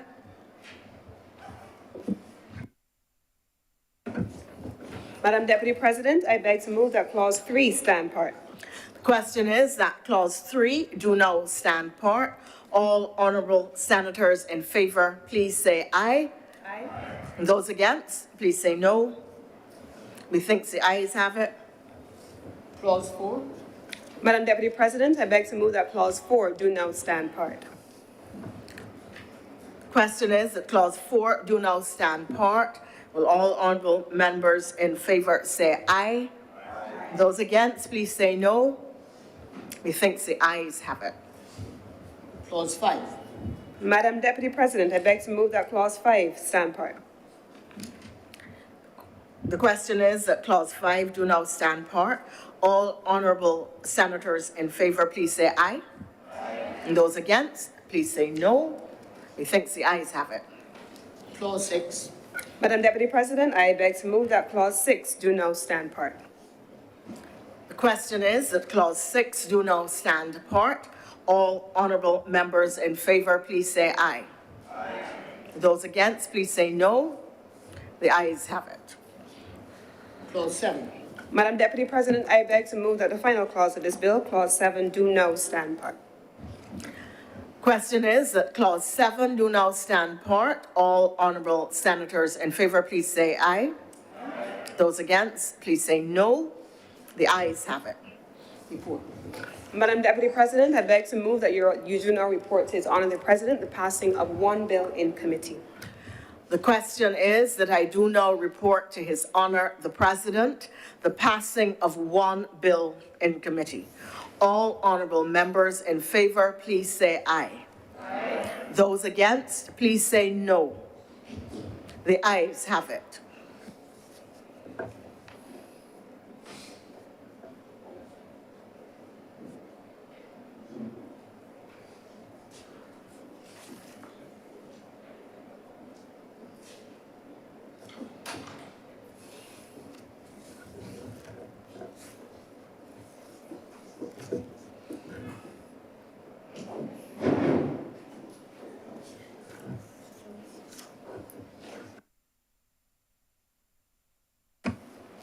The chairman has reported to me the passing of one bill in committee. Senator Cummins. Mr. President, I beg to move that this bill do now be read a third time. The question is that this bill be read a third time. Honorable senators in favor, please say aye. Aye. Those against, please say no. Methinks the ayes have it. Mr. President, I beg to move that this bill do now pass and be cited as the Debt Conversion Counter Guarantee Act 2022. The question is that this bill do now pass and be cited as the Debt Conversion Counter Guarantee Act 2022. Honorable senators in favor, please say aye. Aye. Those against, please say no. Methinks the ayes have it. This bill is now so passed and cited. Senator Cummins. Mr. President, I wish, first of all, to thank all honorable senators for having spent the day and the early part of the night here. It has been a long day, and I appreciate the contributions. I acknowledge that we were here from early this morning. We did one bill, and then in the latter part of the evening, we had a substantial discussion on the second bill, and I want to thank the honorable senators for their continued commitment to the debate and the conversation around leading the country and the policy process. I wish at this time, Mr. President, to beg the adjournment of the Senate sine die. The question is that the Senate do now adjourn sine die. Honorable senators in favor, please say aye. Aye. Those against, please say no. Methinks the ayes have it. Sitting stands adjourned. Sine die.